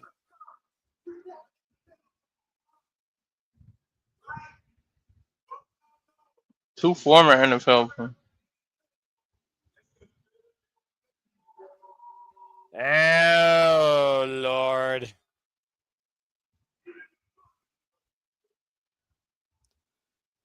Cheap heel tactics. Well, pathetic as always. Trick Williams. It's a good thing I'm not a football fan. There you see the referee holding the prestigious TNA World Championship the right way, as respected as it should be. A title held by the likes of Sting, AJ Styles, Bobby Roode, Kurt Angle, Black Snow, fuck you. Hall of Famers, of course, in the TNA Hall of Fame. Legends, of course, leaders of this company and this enterprise, including the longest reigning TNA World Champion, Josh Alexander, and of course, previously, as I said earlier, Steve Maclin and Moose. High pace here. They're swinging a miss right now. Moose with the knife edge chops here. And again, Trick Williams, this one-trick pony, is 31 years of age, 240 pounds, 6'4", been about 4 years in wrestling. Moose is 41 years of age, 6'5", near 300 pounds, has been involved in wrestling for 13 years. Uh-huh. And I think Moose right now is not falling for tricks, if you understand what I mean there. But, Walter, to Trick Williams' point, we did see Moose, Trick Williams, J-Von Evans, and Obafemi forced to team together against Retribution, courtesy of the NXT General Manager, Ava Raine. And all three champions fought amongst themselves and left J-Von Evans high and dry as he was fed to the wolves known as Retribution that won this past Tuesday night in NXT. Hometown hero, and I don't mean the hometown man.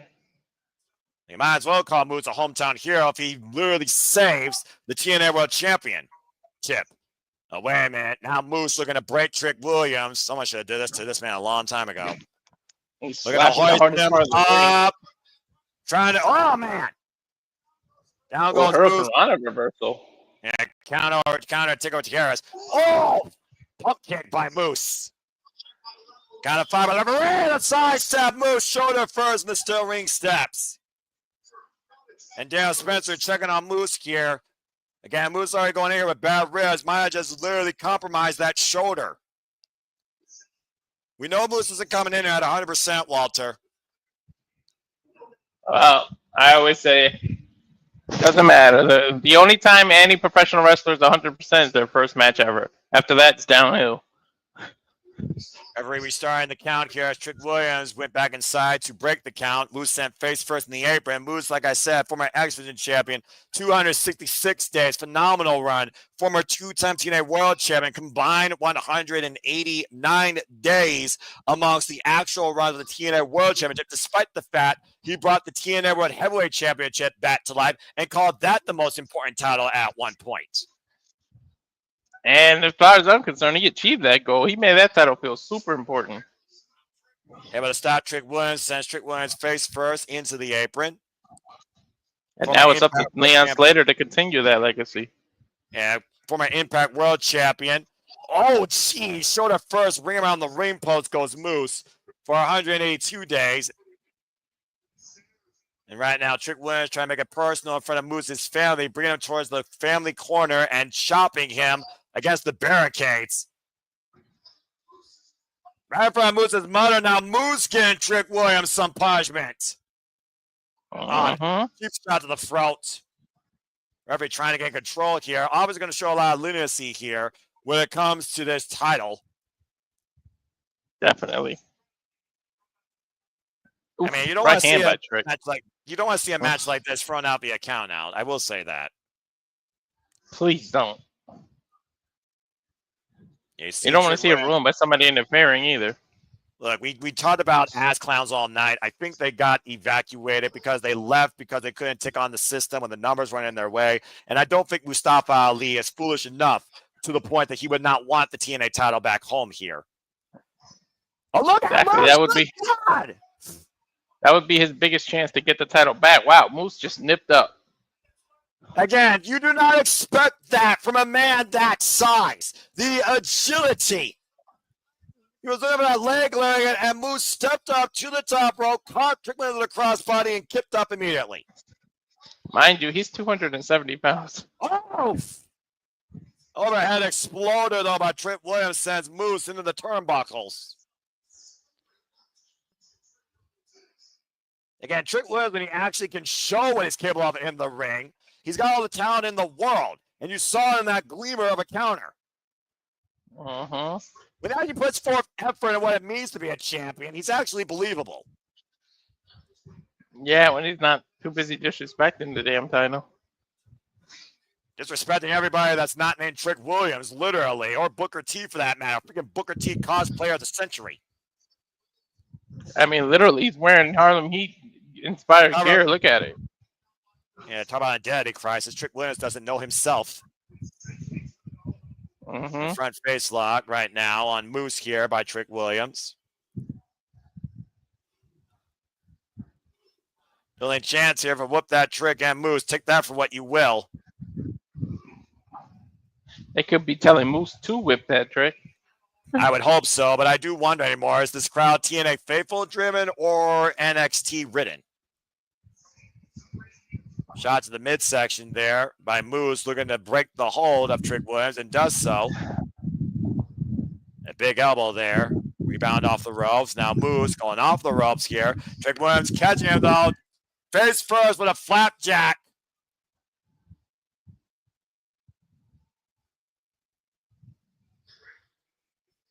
Trick Williams channeling his inner Booker T already. Oh, you know he would. He needs to get serious here again. Talking about a decorated TNA locker room leader here in Moose. Moose is not somebody you want to take lightly. Moose ain't nobody to play with. Yeah, Trick Williams will learn that real quick if he's not careful here. Knife edge chops as Moose is still on his feet, walking corner to corner, and Trick in pursuit. Laying on heavy chops here. Mocking Moose. Uh-oh. Moose right now trying to get the better of this exchange here with Trick Williams. Doing chops here. And Moose fired up here. Drop toe hold. Attempt by Trick and a chop block brings Moose down to his knees. Oh, jeez. Leads in with the net breaker. Now Trick Williams the cover up the far leg. He gets a 2 count. As Moose gets the shoulder up just in time. That was close.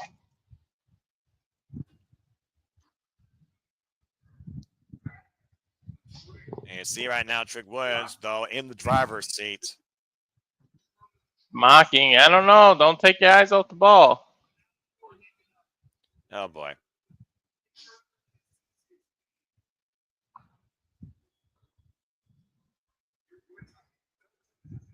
You better focus right now on Moose versus the whole crowd saying his name. Taking too much time playing around. And then smacking him in the back of the head. Come on now. You want a 6'5", 270-pound man pissed off at you?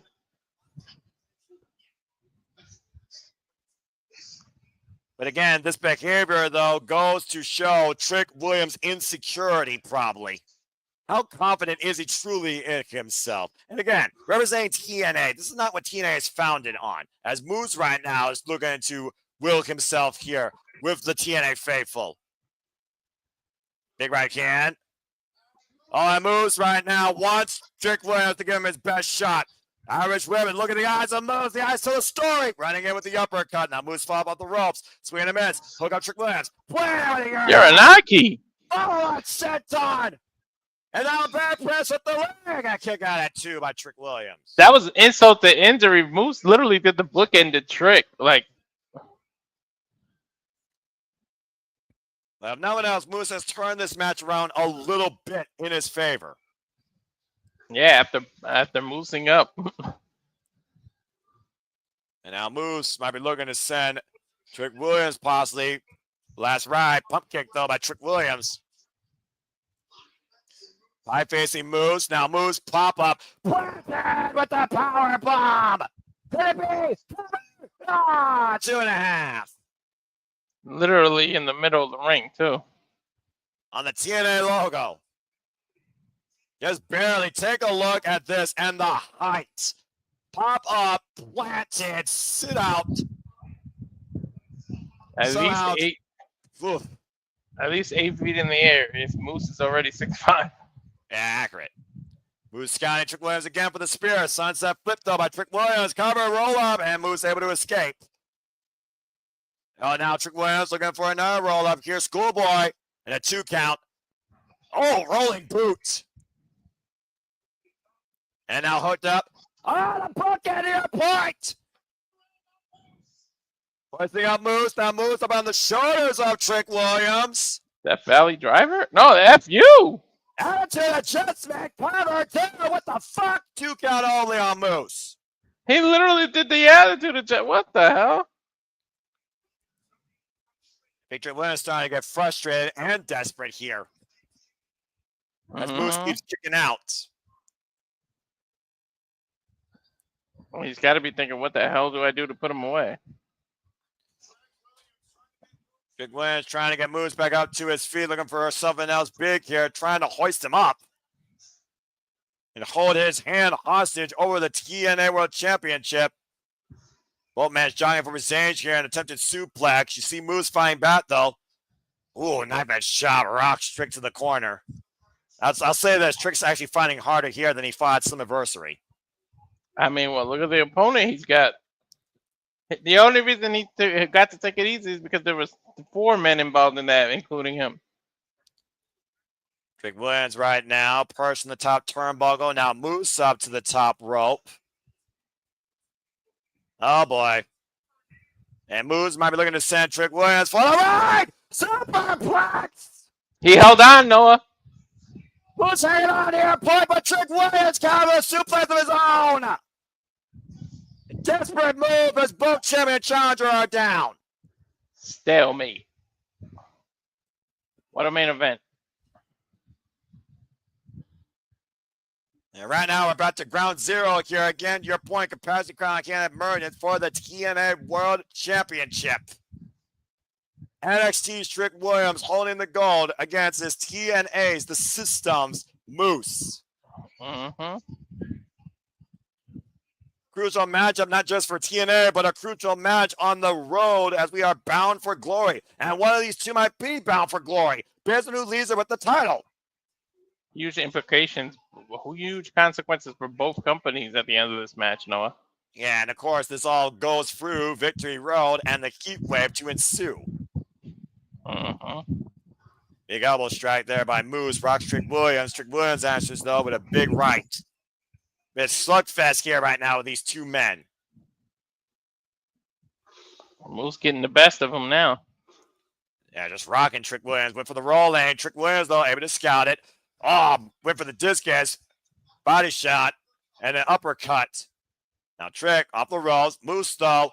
For the spear! Oh, Trick rolled out of the ring. Oh, great awareness. As much as I hate to give it to the devil. Sometimes you have to get the devil his due. Well, whether on instinct or pure desperation, Trick Williams has preserved his hold on the TNA World Championship for now. Moose is going to have to break the count now. To your point, the title cannot change hands via countout or disqualification. You see Moose extremely frustrated here. I think he's starting to train. Oh, wait a minute. Oh, now look at Moose rounding the turnbuckle. Good God, back body drop through a table.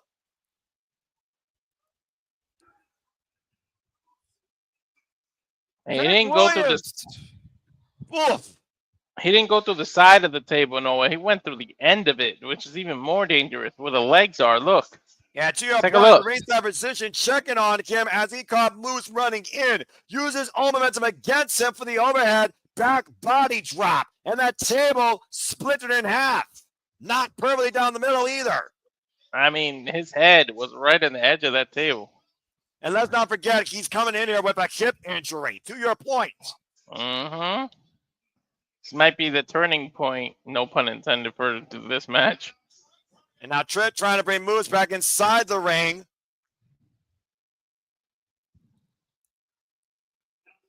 Now lining up Moose possibly for that trick shot, that knee strike. And look at this. Whoa! Referee almost got caught inadvertently. Whoa! The referee almost got caught inadvertently again with another shot. Meanwhile, oh no! What up the ref? But check with a spear! One. Cover. 2. And Musa realizes immediately the referee is nowhere to be found. We're literally going to have a new TNA World Champion. I don't know if First Class is really gone. Well, we need to get a different official. We need to get some law and order in this match. Yeah, Moose literally, the referee, down and out. Oh, jeez. This is a dire moment here. Watch Trick Williams, though, for the trick knee again. Got caught, though, by Moose. Buckle bomb in the corner. A trick shot. The trick shot.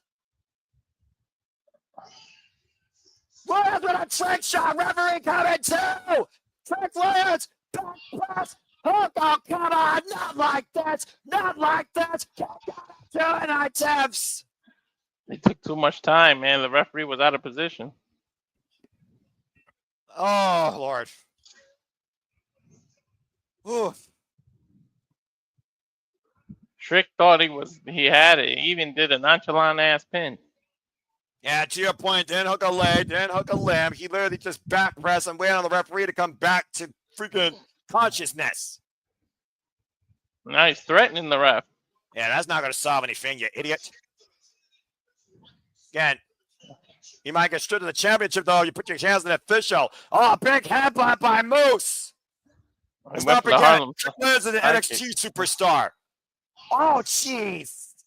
Into the turnbuckle goes that bad shoulder. And a trick shot back of the head. I think he went for that shoulder that he just hurt. I'm not sure if he got his head. I think he aimed for the shoulder. Wherever he got, Moose didn't see it coming, but sure as hell felt it. Now if he turns around. Yeah. Oh, God. Trick shot. Side of the head. The cover. And God damn it. God damn it. God damn it. Trick Williams retains the TNA World Championship. On his own, too. No, there's no excuses, man. I mean, but damn it. Moose had it won if that referee didn't get bumped.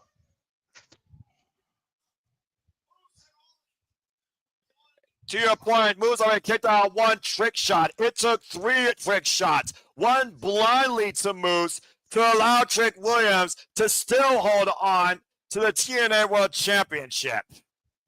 Telling you, this is built for Santana to bring that shit home.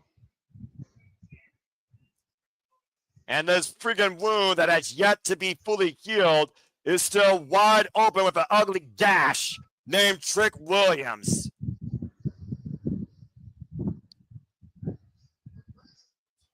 President TNA reluctantly in the ring, holding the TNA World Championship. Once again, has to give it to Trick Williams, who will head back to NXT, still holding it.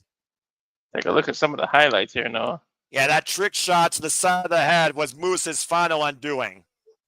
After a trick shot to the back of the shoulder, the back of the head, if they could show that one. Yeah, exactly. There's your point. That was, I think, literally in between that right shoulder blade. Either way, Moose didn't see it coming. He sure as hell felt it. If he wasn't disoriented before that, that final trick shot to the side of the head led to Trick Williams still being the TNA World Championship. Who the hell is going to step up from TNA and take that title home? It's got to be Santana, man. You can only pray it's that man who's forged on that path to promise to bring that title back home to TNA.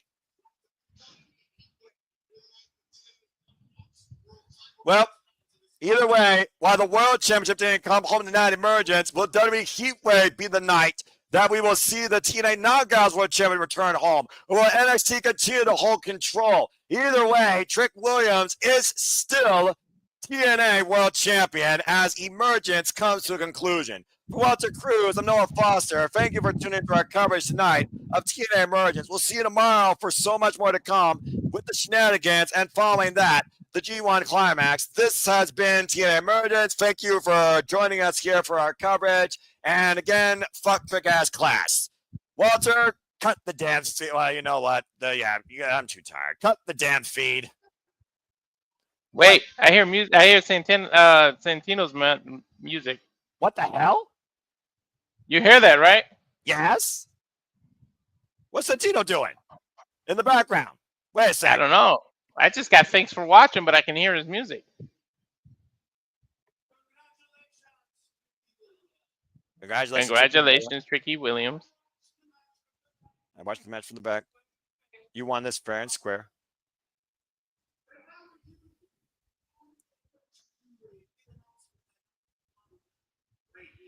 Big announcement tomorrow night I have right here.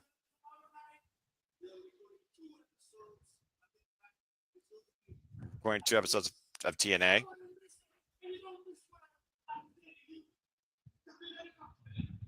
Big announcement. Congratulations once again, you son of a gun. So Santino Marella giving us something to think about when it comes to TNA Impact this Thursday and the following Thursday, as we'll have 2 tapings tomorrow. So Santino Marella got a big announcement for Trick Williams in regards to the TNA World Championship. Spike can announce that he has to defend the title against Mike Santana at Bound for Glory. You can only hope and pray. What the hell is about to emerge at TNA? I don't know. I think that was a TNA Plus exclusive. I don't think we were supposed to hear that, to be honest. Well, I guess only time will tell. But as I was trying to say before, wow, how fitting! I put up a freaking logo, and all of a sudden we get some freaking post logo stuff. That's never happened before. Well, see, I'm hearing it. I don't think we're supposed to hear this stuff. This is for the live crowd.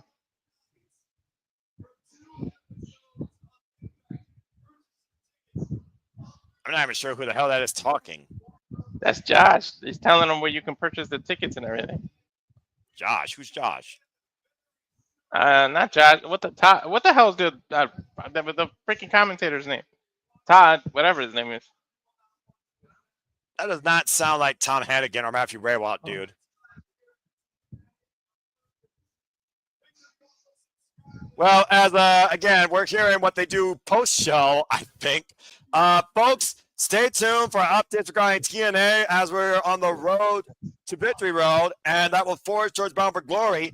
Big announcements to come over the next 2 weeks from TNA Impact, so if you can, watch it Thursday nights through TNA Plus, or see where you can find it. But I think simply for now, we've been going for 4 hours, bro. For Walter Cruz, I'm Noah Foster. Thank you for tuning into our coverage of TNA Emergence. We'll see you tomorrow for shenanigans and so much more. Walter, cut the damn feed. And again, fuck trick-ass class.